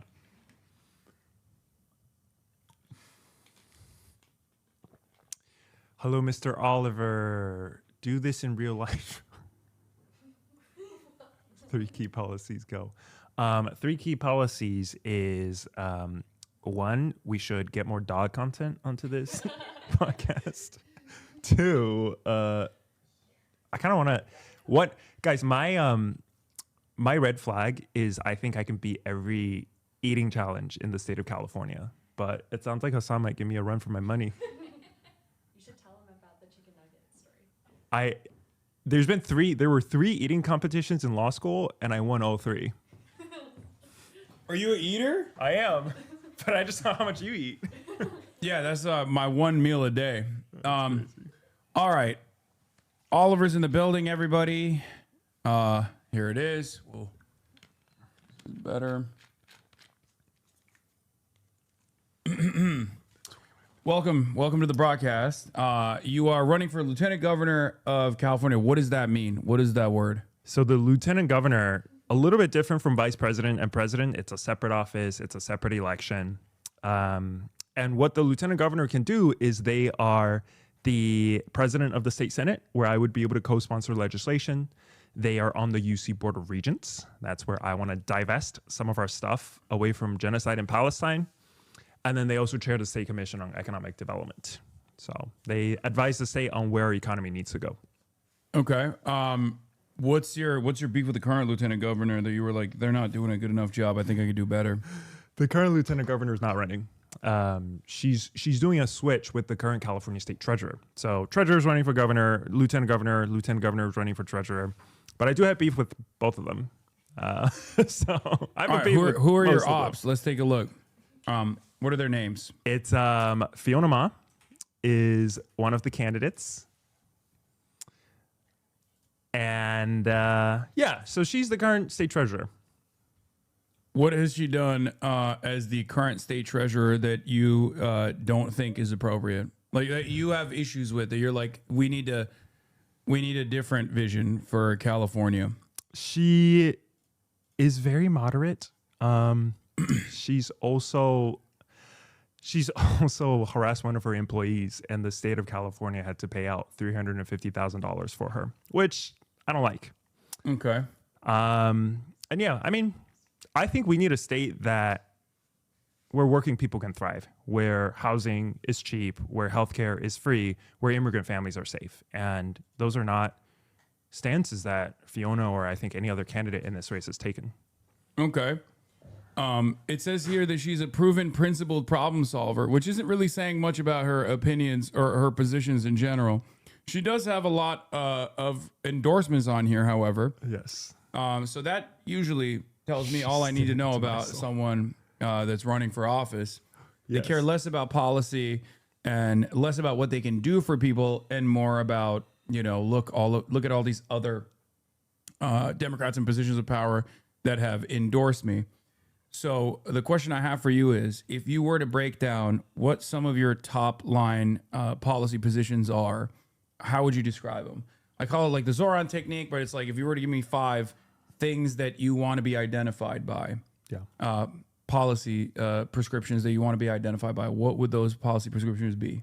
Yeah, so I want to build a California where healthcare is free for Californians. I want to build a California where our state resources are invested in kids here, making sure kids have access to education, healthcare, housing, instead of bombing kids in Palestine. I want to build a California where immigrant families are safe and they are together with their families instead of being sent into for-profit ICE prisons. And I want to build a California where housing is for regular people and not for corporate landlords. Okay, so that's 4. Well, you got to give me a 5th one. Yeah, it's the bonus round. And a California where white people tacos are banned. Okay, I like that. I like that last one. So, number 1, you said healthcare. This has been attempted in the state legislature before. Yeah. The current governor, Gavin Newsom, actively petitioned against it. He's also actively petitioning against another bill that Bernie Sanders is in favor of, which is, a billionaire's tax, like a tax to the super wealthy in the state. What are some setbacks in the state legislature structure that you would have to overcome as the lieutenant governor? So the lieutenant governor is president of the state senate, and so I would be able to co-sponsor legislation. But I mean, I'll be frank, all of these things that I told you about protecting immigrant families, divestment, healthcare, housing, these are not things that any one person in our state government can't do. We have a system of checks and balances, and I think we should have a system of checks and balances. But what's really important for our race is building a power structure, a legacy. That's not about my campaign, one that will keep on electing other socialists into office. Yeah. Right. We saw in New York with Zoran, they trained 100,000 volunteers in their campaign. And now that he's mayor, these folks are going around staffing rapid response networks, tenant unions, helping other progressives. We want to do the same thing in California so that when progressives who don't take corporate money run for office, they start 2 steps ahead instead of 2 steps behind. Yeah.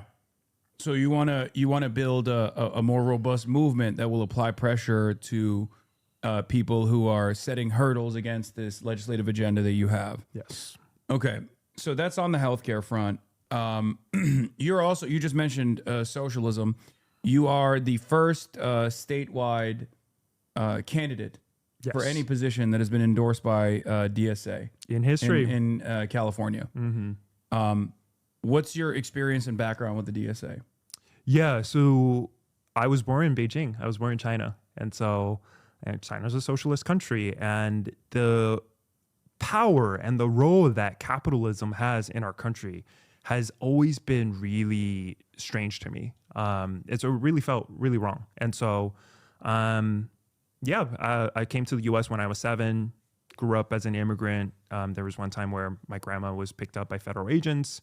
And that really set me on my path. And I came to the ACLU to work as a civil rights lawyer, got involved with the Democratic Socialists chapter in Kern County, which does exist in Kern County. It's not as red as you think. And yeah, so once we launched the race, we were in close contact with some of my comrades in DSA, and eventually we got their endorsement. That's cool. Don't read the chat, by the way. I don't think it's a smart thing to do. Okay, so I'll just look at you. Yeah, don't look at chat. They're asking you what your thoughts are on the white Chinese movement, which I may or may not be a part of. I have heard about that. You have heard? Are you a part of the movement? I'm some might say I am the movement. Talk to me in Mandarin. Which is like me and I can't. I don't. I'm getting there. This is like it's more so about vibes in general. Can I teach you some Mandarin today? Sure. What do you want to know? Dude, you're cooking yourself with this right now. I'm just letting you know. I rarely ever bring up China when I'm talking to electeds or people who are running for office, because I don't know if the broad American population, I feel like they're gonna say that about you. They're gonna be like, oh, he was born in Beijing. He's Chinese. Like, what do you have to say to people that would attack you that way? I'm gonna grab a drink while you do that. Yeah, I mean, I was always growing up, there were times where I was ashamed of being Chinese, and it's something that I came to terms with and really saw that the problems that I faced growing up are not my fault. It's not the fault of my community. It's not the fault of being Chinese. It's the structural racism that we have in this country. So I don't mind talking and being really straightforward about my heritage in China. I think the Chinese government does a lot of things that I don't agree with, but it also does a lot of great things. You know, I grew up when I was living in China in public housing. My grandma worked as a school teacher, and she got a really nice apartment in the middle of Beijing as a result of that. So I grew up on the 23rd story of her apartment building in this really nice government-owned public housing unit. Yeah. And I wish we had that here. Okay. I mean, I agree with you 100%. And I wish more elected representatives, people who are running for office would be more open about this idea that public housing or socialized housing is actually not terrifying. I usually shy away from, again, using China as an example, and instead we'll use white countries as an example, because you just got to work within you got to work with the audience you have, unfortunately.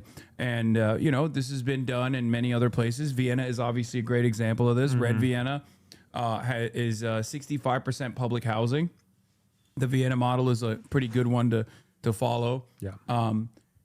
But in my experience, I think one of the biggest setbacks for public housing is this notion that that Americans expect their housing prices to keep going up.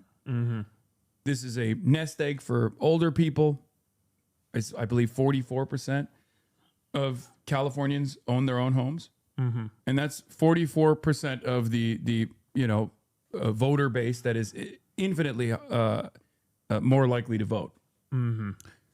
So I think that's one of the major drawbacks as far as people not even being courageous enough to advance this agenda to even bring it up. Yeah. How do you feel about an argument that people might present about public housing such as that?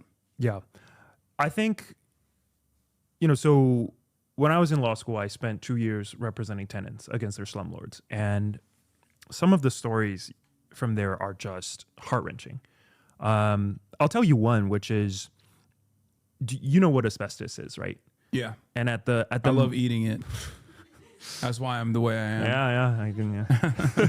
So asbestos at the microscopic level, it's these little hooks that if you breathe in, they get stuck in your lungs. And so when people find asbestos in their housing units, this is free legal advice. When you find asbestos in your building, you should let your state Department of Health know about it. And, they'll make sure it's removed safely so you don't end up breathing it in. I was suing a slumlord, and during the course of the lawsuit, we found about 100 feet of asbestos in the basement. And we tell the landlord, hey, there's all this asbestos. You have to be super careful with it. This could be really bad for people's health. And a few months later, we go back to that basement and everything was gone. All the asbestos had been ripped out by hand by his untrained workers. None of it done the right way. And that basement is also where that entire building does laundry. And so every single time people are in that basement doing laundry, the machines are revving up these microscopic little hooks into people's lungs. 40 people use that basement for laundry. And so I think that is our current housing system, which is a system that treats human beings as raw meat for the ravenous hunger of capitalism, where because it's cheaper to rip these asbestos out by hand, this landlord is going to do it and give a high risk of cancer to 40 people, 15 children. I don't think that's a system that any of us should be living in. And so we need housing justice. We need a housing system that regular people can afford and not a system for corporate landlords. I mean, you mentioned that 44% or whatever of people in California are homeowners, but more and more homes are owned by corporate landlords. Yeah. Last quarter, a third of all homes in the country was purchased by investor landlords. I don't want to live in a world where all of us are living in that building in Boston, where our children have to breathe in asbestos, where we're all renting from these mega corporations, these billion-dollar private equity companies. I want to build a country, a California, where everyone can have access to cheap, good quality, affordable housing, like I had, like my grandma had. Yeah, no, I agree. I have another question about housing in particular. What do you think are some of the major setbacks as far as advancing a comprehensive housing agenda in the state of California? Because Californians are actually much more woke on housing when they go out and vote than our legislators are, unfortunately. That's true. Yeah. And we vote for ballot measures. I myself a voter for plenty of them at this point, where we add additional mansion taxes and things like that, with the hopes that that money will then go to initiatives that will build more affordable housing, or even shelters, which is not a real solution to the problem, but at least it's a Band-Aid. And from my experience, I feel like there's a lot of institutional hurdles where a lot of close associates with people in positions of power in California state turn around and refuse to follow along with the agenda of the people, things that people want. Yeah. How do you plan on addressing that problem as the lieutenant governor? I think that's part of a broader problem we have in our politics, which is anytime the government is tasked with doing something, it typically doesn't get done well, except when it's brutalizing our communities like ICE is doing, which maybe they're not doing well either. But one big thing for me is getting corruption out of our politics, because I think the Democratic Party, their entire pitch to voters is government is going to solve your problems. But when your politics is so corrupt and your party is so corrupt that any policy that you end up implementing, it's so watered down. And in fact, they're probably meant to benefit the people who gave you campaign contributions, and you can't deliver for people. That is why you keep losing, right? We can point to the high-speed rail. We can point to, I'll meet Republicans who say, I want people to have affordable housing, healthcare, and education, but I don't trust our government to get it done. Mm-hmm. And I feel the same way. I totally see where they're coming from with the corruption in our government. And so I think to address all of these issues, it's not just about the corporate landlords. It's not just about building more housing, right? It's not just about shutting down these for-profit ICE prisons. It's not just about divesting from Israel. All of these issues are connected with the corruption in our politics, and we need to build a new system where candidates who actually help people, who want to serve the people, can win, take office, and build a California that works for everybody. What's your approach to taxing the rich? I think we should tax the billionaires until they are not billionaires. Okay. I agree with you.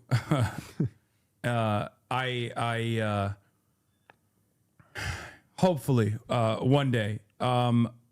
We were talking about the actions against ICE in general, and making this a safer place for our migrant neighbors. What are some initiatives that you foresee you could potentially push for as the leader of the Senate? Yeah, so I'm a civil rights lawyer. I am often in these immigration detention centers. And so much of the reason these things are happening is because ICE is a money laundering scheme.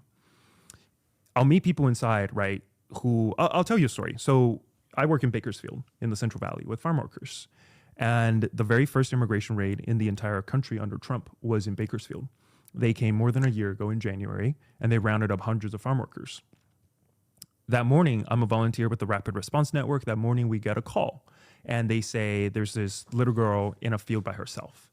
And so we're like, that's weird. Why is she in a car in the field by herself? So we sent a team out to investigate.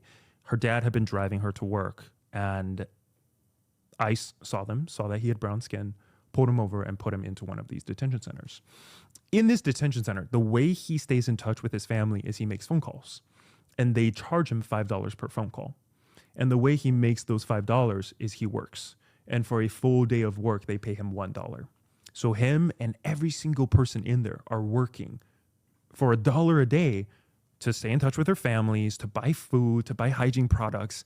And that's so much of why these raids are happening. Because first of all, these people work. And second of all, these detention centers charge a lot of taxpayer money. They're run by for-profit prison companies. So I think what California needs to do, first of all, is shut down these for-profit detention centers so that people are not being brutalized for some for-profit company. I think we also need to hold ICE agents accountable when they break the law, like shooting people, like assaulting people, like trespassing. And I also think our volunteer rapid response networks are doing a lot of great work protecting people across the state. And everyone I know who's doing that is a volunteer. And the state of California really needs to step up to help them do what they're doing. Yeah. So you were a civil rights lawyer before this. What other experiences have you had, and why did you choose to run for lieutenant governor?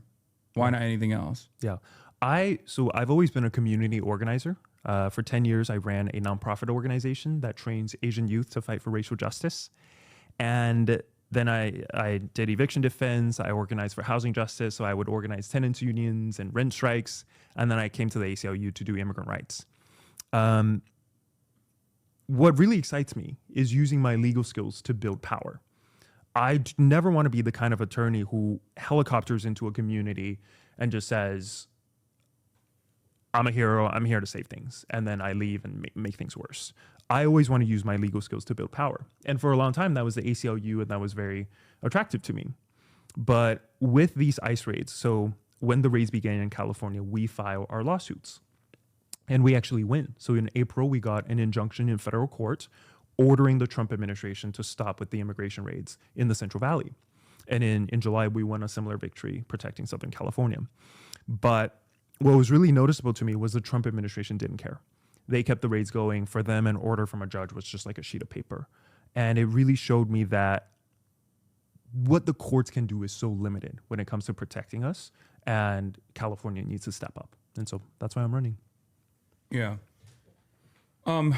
What are some legal mechanisms of defense that your background as a civil rights attorney allows you to expand on that you could potentially pursue? Because like we're talking about building a consensus, right? There are gonna be a lot of people in the state that will oppose your agenda, oppose your vision. Let's say you build this consensus, and you have people pressuring their own state legislatures, for example, and like what are some of the ways in which you could push back against the Trump administration at a time when, let's say, they want to occupy the streets of Los Angeles as they have done so to Minneapolis? For me, the law and politics are not the end goal. They are always an avenue to build power. So yes, I am an attorney. I do have that experience. I do think California should be doing more in the courts to fight back against Trump, but that is not how we're going to change things structurally, because when you win in the court system, it can just be reversed like that. I mean, we saw with Roe versus Wade. And even when you win and you pass a law, it could just be repealed. Obamacare is, always being put on the chopping block, and this year lost a lot of its funding. So I think the kind of victory that really sticks is changing people's hearts and minds. And so, yes, I think California should file more lawsuits. I think we need to pass more laws, but I really want to use my position and my campaign and my role as lieutenant governor to change people's hearts and minds and change the way people think about capitalism, change the way people feel about immigrants, change the way people feel about our politics so that we have actually long-term structural change. And it's not just me, right? It's building into a movement that so many people and so many organizations have worked on for so long. Okay. What's your plan of action as far as getting the word out? I mean, even before we get to that, actually, because we're talking about what happens when you become lieutenant governor.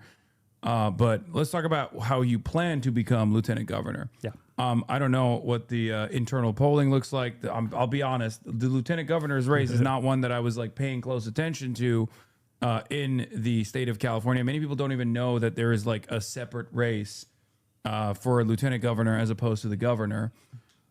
People love asking us who our running mate is, and we don't have one. Yeah.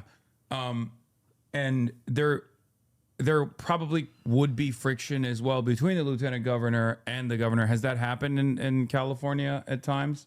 We've had a Democrat as governor and a Republican as lieutenant governor. And California's constitution has it so when the governor leaves the state, the lieutenant governor becomes the acting governor. And so this Republican would sign legislation and appoint judges and do all sorts of stuff. So there has been tension. Mm-hmm. Okay.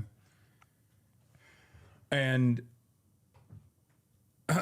so what's your plan of attack for winning the election? Yeah, good question. Maybe I should get my finance director or campaign manager here. No, so this past week we had two really good breakthroughs. Number one, we got the California DSA endorsement statewide. First time in history they've endorsed somebody. First time since Bernie Sanders in 2020 that they've endorsed somebody. First time in history they've endorsed somebody for statewide office, which we're really happy about. And then this past weekend, we were up in San Francisco for the California Democratic Party convention. And, there are some career politicians in this race with decades of time in politics. And so we really thought they would endorse one of these corporate Democrats who have been in politics for so long. Yeah. And they actually decided not to endorse anybody. Why do you think that's the case? I think the hold that these corporate Democrats have over the party has really weakened in the last few years, especially after 2023, 2024 with Palestine. Mm-hmm. And so they voted not to endorse anybody. For us, that means the race is wide open. And when it comes to grassroots support, we are bigger than every other campaign in this race combined. We have thousands of volunteers registered with the campaign. On social media, we're doing way better than everybody else combined. And so our plan is really to build, kind of like Zoran did in New York City, a very grassroots campaign, knocking on doors, speaking to people, building power in local communities. We're training a lot of our volunteers to be campaign captains, and these are folks that we specially train and resource to represent us in their communities. It's a very grassroots model, but I think it's the kind of long-term organizing and power building that we need to change the state. What's the state Democratic Party's outlook on someone like yourself, if you can be honest about it?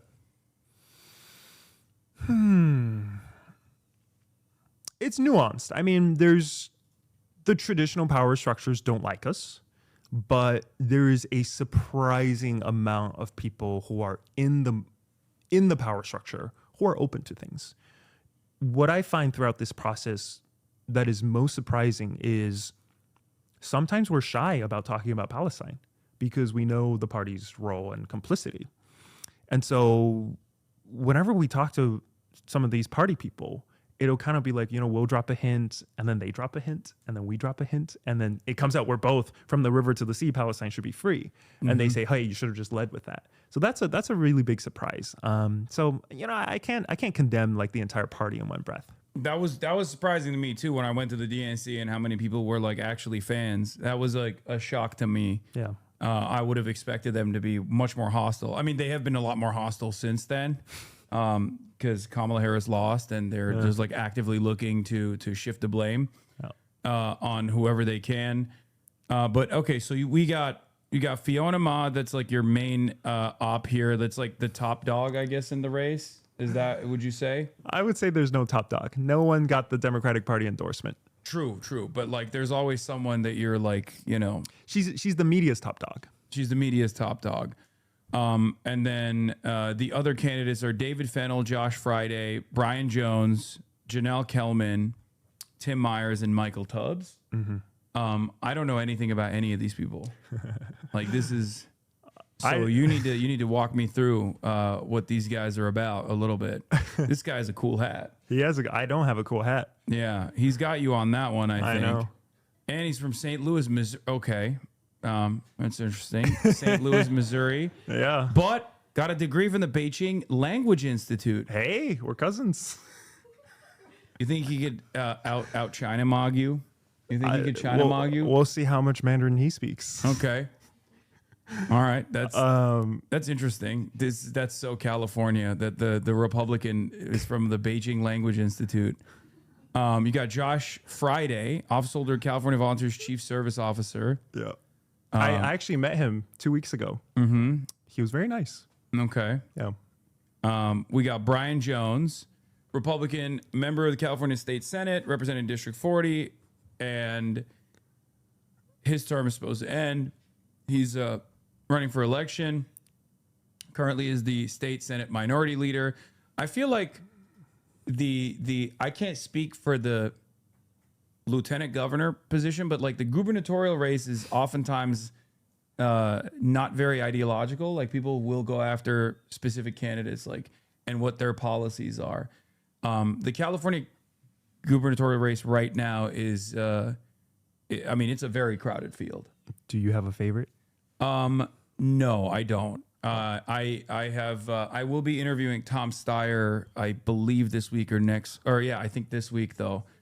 And I'm very interested to hear what he has to tell me about being a billionaire who's also one of the more woke candidates. There's also Butch Ware, I believe, is also going, and Ramsey Robinson, who is running as a socialist, I think. But as far as who is favored in the race, in the California gubernatorial race, I think it's Eric Swalwell, right? I think he's polling the highest. Yeah. Not a big fan of Eric Swalwell. Me either. But also, again, not to take it there, but he's probably more pro-China than you are. Is he? What has he said? It's a joke. He's been caught with the Chinese honeypot. You didn't know that? I didn't know that. No. Yeah. Well, okay. Yeah. That's anyway. What do you think about the governor's race? Oh, Katie Porter's running too. Yeah. Katie Porter's running. There are many options. There are a lot of people I don't like. There are some people I like, and I'll just drop that we are talking to some folks about working together. Okay. But it's not announced yet, so keep tuned. Okay. All right. That's interesting. How do we force eminent domain and finally make high-speed rail a reality in California? I think we need to get a lot of that corruption out, because here's what the California Democratic Party really, and the California government as a whole does, is they write a bunch of regulations, make things really complicated, and then anytime government wants to do something, things are so complicated that they can give checks to the people who are their donors, and people don't notice, right? So it's like they're muddying the waters, so you can't really figure out what's going on. So I think we need to get corruption out of politics, because it's not just the high-speed rail. It's for anything that people want to do, whether it be getting an attorney to go through the legal system or divestment from genocide in Palestine. Like, government is so incapable by design. So we got to change that. Okay, but as far as I'm asking you more like how do you plan on playing hardball and using the office? Because I understand that like you're gonna utilize the masses to the best of your ability to apply pressure, or pressure is a necessity. but there is like an internal machination in the system itself where you can play hardball with contractors. You can work with I guess there's like a comptroller, right, in the state as well, just like there is one in Los Angeles, and you have some levers of power at your disposal. Like, do you have a comprehensive agenda on how you would utilize this position to basically force out some of the more corrupt people that have benefited from the current system?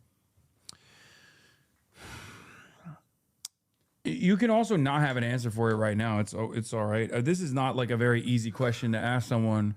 Yeah. So I understand that. I think,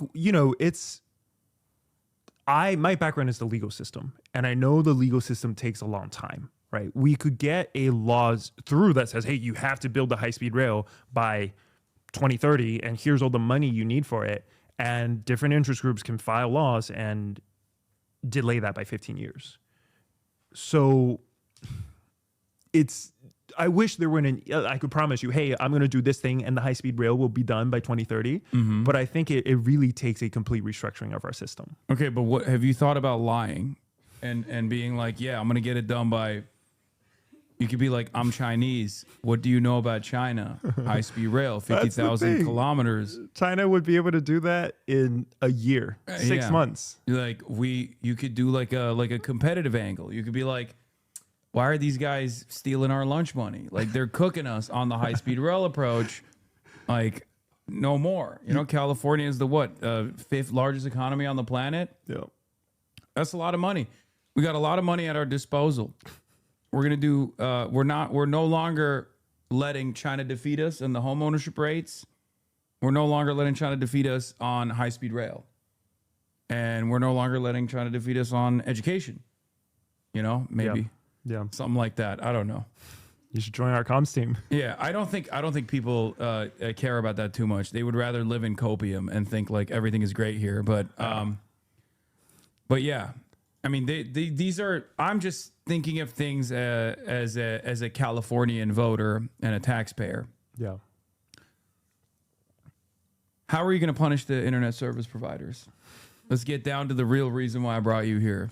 Do you have beef with your what beef do you have? Who doesn't have beef with their internet service I want to know your beef.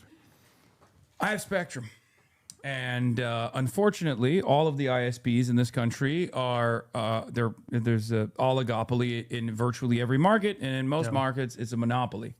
And for that reason, they have, in spite of the subsidies that they've gotten, the tax breaks they've gotten to the tunes of tens of billions of dollars since the 90s, refused to offer additional infrastructure improvements that they said they would in exchange for those tens of billions of dollars in subsidies and tax cuts. I don't have fiber in this neighborhood. And for me to get fiber in this neighborhood, I would have to literally pay for them to break the concrete and lay down the fiber lines.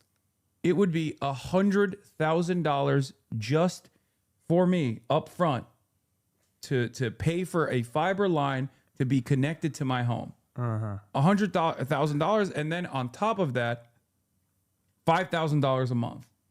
$5,000 a month after that. Wow. To get fiber. That's insane. Guys, you got to donate to the stream. No, it's not happening regardless.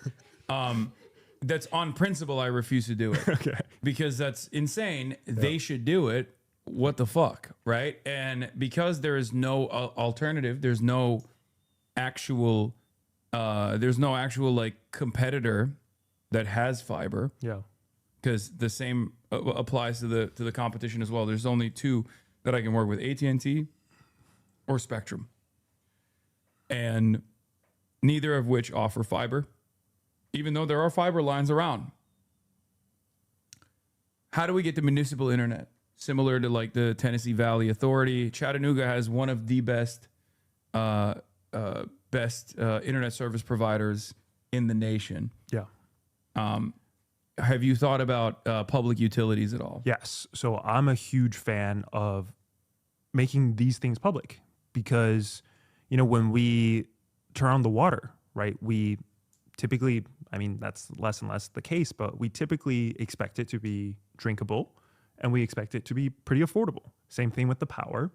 And these things exist because we have invested in the infrastructure. Government has invested in the infrastructure. With the water, it's the reservoirs and, the dams and all of these things. And with power, it's, our power grid and the different renewable energies and non-renewable energies that we have in this state.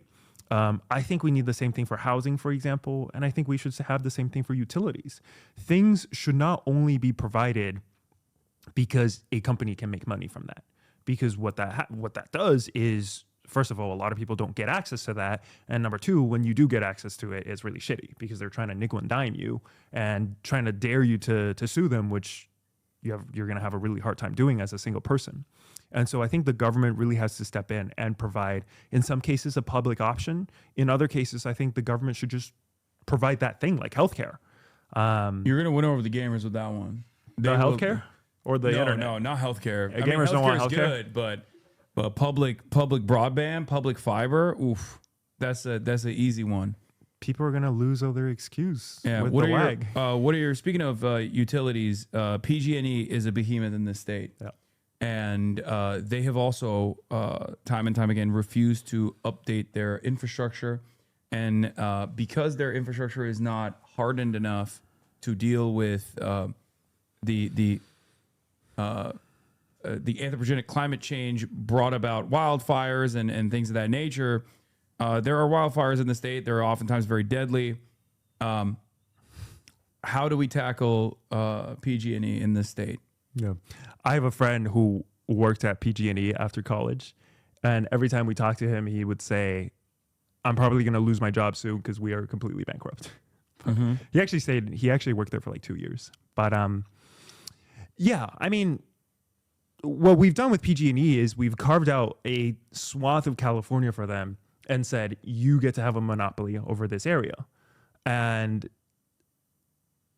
then they're not gonna provide you good service. They're not gonna make it fire safe because they have a monopoly and they're too big for you to actually hold them accountable. They've burned down so much of California. They've been bankrupt for almost a decade now, and they're still in business because there's no alternative to them. And so what we need to do is to do an alternative to PG&E, put them out of business as they should be, and actually provide good quality power that doesn't burn the state down. Okay. So how do you I mean, you could also overtake them, I guess. Like the state has that capacity. I'm fairly certain. I mean, there would be a lot of legal hurdles in front of that, but no.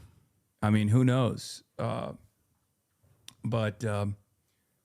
Okay, so you're in favor of taking out PG&E from continuously burning down the state every year. I don't like the state burning down. Yeah, I like that. As far as housing initiatives goes, let's talk a little bit more about that. So you've talked about corruption and people not having a lot of trust in the state, not having a lot of trust in the government.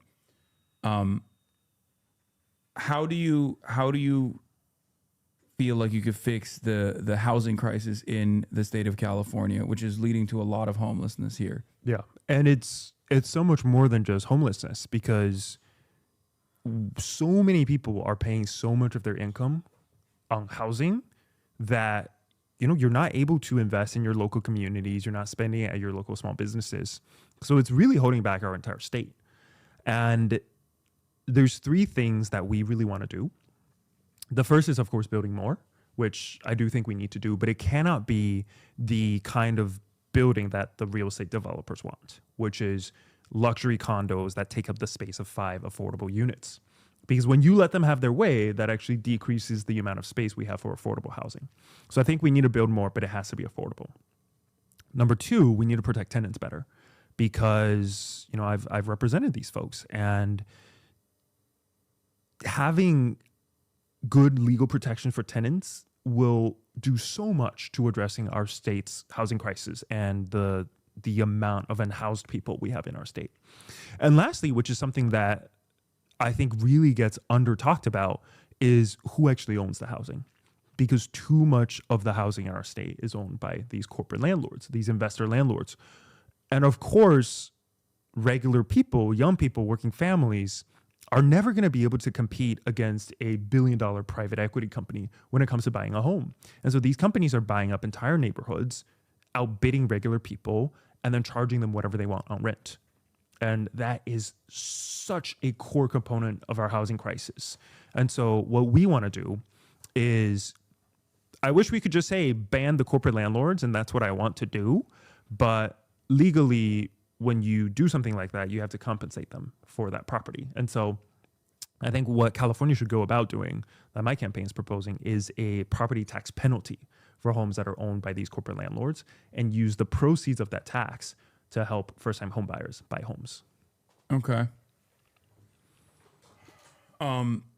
Yeah. Okay. I mean, that's one aspect of it, but like the bubble that has developed around housing, it needs to, at some point, I don't want to say pop, but it kind of does need to. The housing market needs to deflate a little bit. One of the only effective ways of doing that is either creating a market competitor in the hands of the state, or is by, I guess, opening up alternatives in terms of new developments. Many of the new developments, however, unfortunately, are luxury condominiums and things of that nature that aren't affordable alternatives, and that sometimes actually ends up increasing the existing of the available inventory of housing and their prices as well, because now you're in a more expensive real estate market because there's a nice luxury condominium right there. What is your solution as far as like increasing the amount of availability for housing? Well, for housing, I think we need to build more, right? So there was a California law that recently passed that got watered down quite a bit, that kind of deregulates a lot of building around public transportation centers. I think we should have that statewide. But on your earlier point about this bubble, I think there's a third alternative, right? You mentioned there's two ways to pop the bubble. And I think there is another way where you pop the bubble for corporate landlords and you leave everybody else alone. Because right now, a lot of that bubble is there because of this artificial demand for housing, which is not by people who actually want to live in them, but by these giant investment companies that want to invest and make money. And so by targeting the corporate landlords who own that, you can kind of pop the bubble of the corporate landlords, leave the people who, invested their whole lives and who saved up to buy their homes, leave them alone, target the corporate landlords and the housing they own, pop that bubble, make those stock, which is hundreds of thousands of homes in California, affordable for people. Everybody else gets left alone. What do you think about a land tax or a vacancy tax? I support a vacancy tax. What about Airbnb? I think they should probably be banned, but I want to do more research on that. Okay. All right. That's cool. Changing corporate law to disallow corporations' right to own residential property wouldn't be a taking subject to recompense. They can and will sell the properties off prior to enforcement of the law. Okay, well then they're no longer corporate owned, right? I don't think that's quite how the law works, but you would know better than this chatter, I assume. I appreciate the creativity. Okay. Is there any way to stop property owners from blocking out renters by impossible credit checks legally? Is there any way to stop? Now they're asking you just about like now they're asking me questions in Chinese. Yeah. I didn't understand the question. Airbnb is hard. No, well they do credit checks before you rent on properties. Yes. And the chatter is saying like, is there a way to force landlords not to do credit checks before you go to rent a property? There are alternative ways of doing a check to make sure that you're like going to be a responsible renter. Mm-hmm. I believe like they can look at your income, for example. Yeah. Instead of doing a credit check. So yeah, I'll just say credit checks, they make access to housing really hard for people who are marginalized backgrounds, typically Black and brown people. I represented this tenant who is Black, his family's Black, and we were negotiating a move out agreement for him where he gets a chunk of money from the landlord and he moves out and gets a new apartment. And I thought, okay, like we'll give him, he's getting a lot of money. We'll give him like 3 months in the agreement and he should be able to find a new place because he has the money for a security deposit and all this stuff, right? And my supervisor was like, no, he's going to need way more than 3 months. And we actually ended up writing 9 months into his agreement. And he used up the full 9 months because there's so much discrimination, and based on race, based on the fact that he's on a housing voucher, based on his credit score, that it was super tough for him and his family. Yeah. All right. Last question I have for you, and thank you so much for taking the time out. Yeah. And coming on the broadcast. What can my community do for you? Like, what are you? What are some areas of need for you right now in your campaign? There's 2 really good ways folks can help. The first is our volunteers. We have trained thousands of volunteers with this campaign, and we're really passionate about training people not to tell my story and not to elevate this campaign, but training them to build power. And so our trainings are on things like your rights against ICE, how to organize your community, how to tell stories. Our goal really is to leave behind a legacy of thousands of people who can keep on fighting for the kind of change that we need in this state. So if you either live in California or don't live in California, there are so many ways for you to get involved. Especially we need campaign captains, who are the people that we give a specific community ownership over. And their job is to represent us in that community. So that's one way. Number 2 is fundraising. And we are completely grassroots funded. We're not taking any money from corporations. And we've fundraised quite a bit, hundreds of thousands of dollars from regular people. But on the other side, there's the housing lobby, there's the Israeli lobby, there's, all of these developers and the for-profit prisons. And so we do need more resources to fight back. What makes our spending so different is we're not hiring an army of consultants the way that most campaigns do, the way that Kamala wasted $1 billion on. Mm-hmm. Our resources all gets invested back into the community, training our volunteers, the thousands of volunteers we have on the campaign. And so if a grassroots donation feels right for you, then that'll really help us be loud in fighting for justice. But you're still going to get TV ads, right? I don't think we need to. Okay. On social media, we're getting millions of views every single week, and TV ads are exceptionally expensive, especially because all the governor candidates are going to be spending in that same market. Mm-hmm. I don't know. Maybe it's different for the lieutenant governor race. Usually, maybe there's like not as much attention to it as there is for the gubernatorial race and all these other races that are happening. But you have internal pollsters, like you have people that you're paying for polling? We haven't done any polling. No. Okay. Are there polls out there of this race at all? There hasn't been any public polls, or not public, like publicly funded polls. It's all polls that individual candidates pay for. And it's always whoever paid for the poll shows them leading. We don't really care about that. We just have our heads down doing the work. And we see a ton of grassroots enthusiasm. I anticipate maybe towards the end of the race, we might do a poll. Mm-hmm. But right now, we want to use our resources, our time, and our energy training our community. Okay. They're saying there have been several polls currently at 10% to 10% split. Do you have any of them we can look at? Yeah. So I think I know the polls you're talking about. Those are polls that were paid by other campaigns, and it's whoever paid for the polls, it shows them in the lead at about 10%. Yeah. No, of course. What about a media strategy beyond social media? Because you're very good at social media. Thank you. Your campaign's done a great job on social media. Do you guys have a media strategy to reach out to local papers?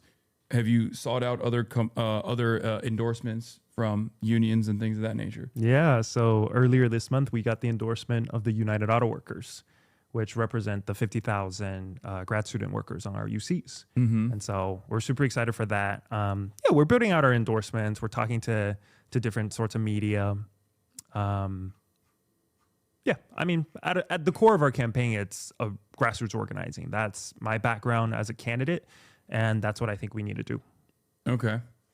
I mean, I will tell you, I worked with a lot of people and still continue to work with a lot of campaigns. The ones that are the most successful do still, at the end of the day, lean into more traditional methods as well. Zoran has that background as well, had the DSA backing, had the grassroots mobilization, but he also did work with a firm that is now getting even more and more popular. I forget their call. I think it's like called Fight Agency. Fight Media. Or yeah, Fight Media. Yeah. So like there is definitely utility in having a campaign that is, you know, focusing on both. Not to tell you what to do. Obviously, you're going to do what you're going to do, but you know, there is definitely definitely still utility in playing the game a little bit. So we Fight Agency or Fight Media or whatever, they are a video production or like communications firm, and we do have a production company that we work with who do some of our videos. So we do that. The kind of campaign consultants that I don't like are the people who spend hundreds of thousands of dollars polling the public to craft messages for their candidates, and ends up what we get is the Democratic Party, which is like, don't say shit about Palestine, don't support universal health care, don't do all of these things, just be moderate as fuck. And then you have that, which is good. That's what I always urge people to do, which is to have moral convictions, to not be afraid to lead on issues, even if you feel like that might be unpopular. At the end of the day, if you have an earnest message, like that will come across. Like, people are not stupid. You don't have to treat them like they're stupid. But people are also kind of stupid, and you have to like bludgeon them in the head with your message. And I think like there's utility in like working with someone to make sure that your message reaches far and wide and gets in front of people, and you know, you do as much media as possible as well. Yeah. So, but thank you so much. Thanks for having me. And we'll put your links in the chat as well. OliverMah2026.com. To find out more about the campaign, to see how you can join forces with Oliver here. If you liked what he had to say, I certainly did. So thank you so much for coming on. Of course. I hope next time we talk, you know some Mandarin. Yeah. Inshallah. Yeah. Thanks, All right. Hassan. All right. Thank you. Nice to meet you. Damn, this guy's good.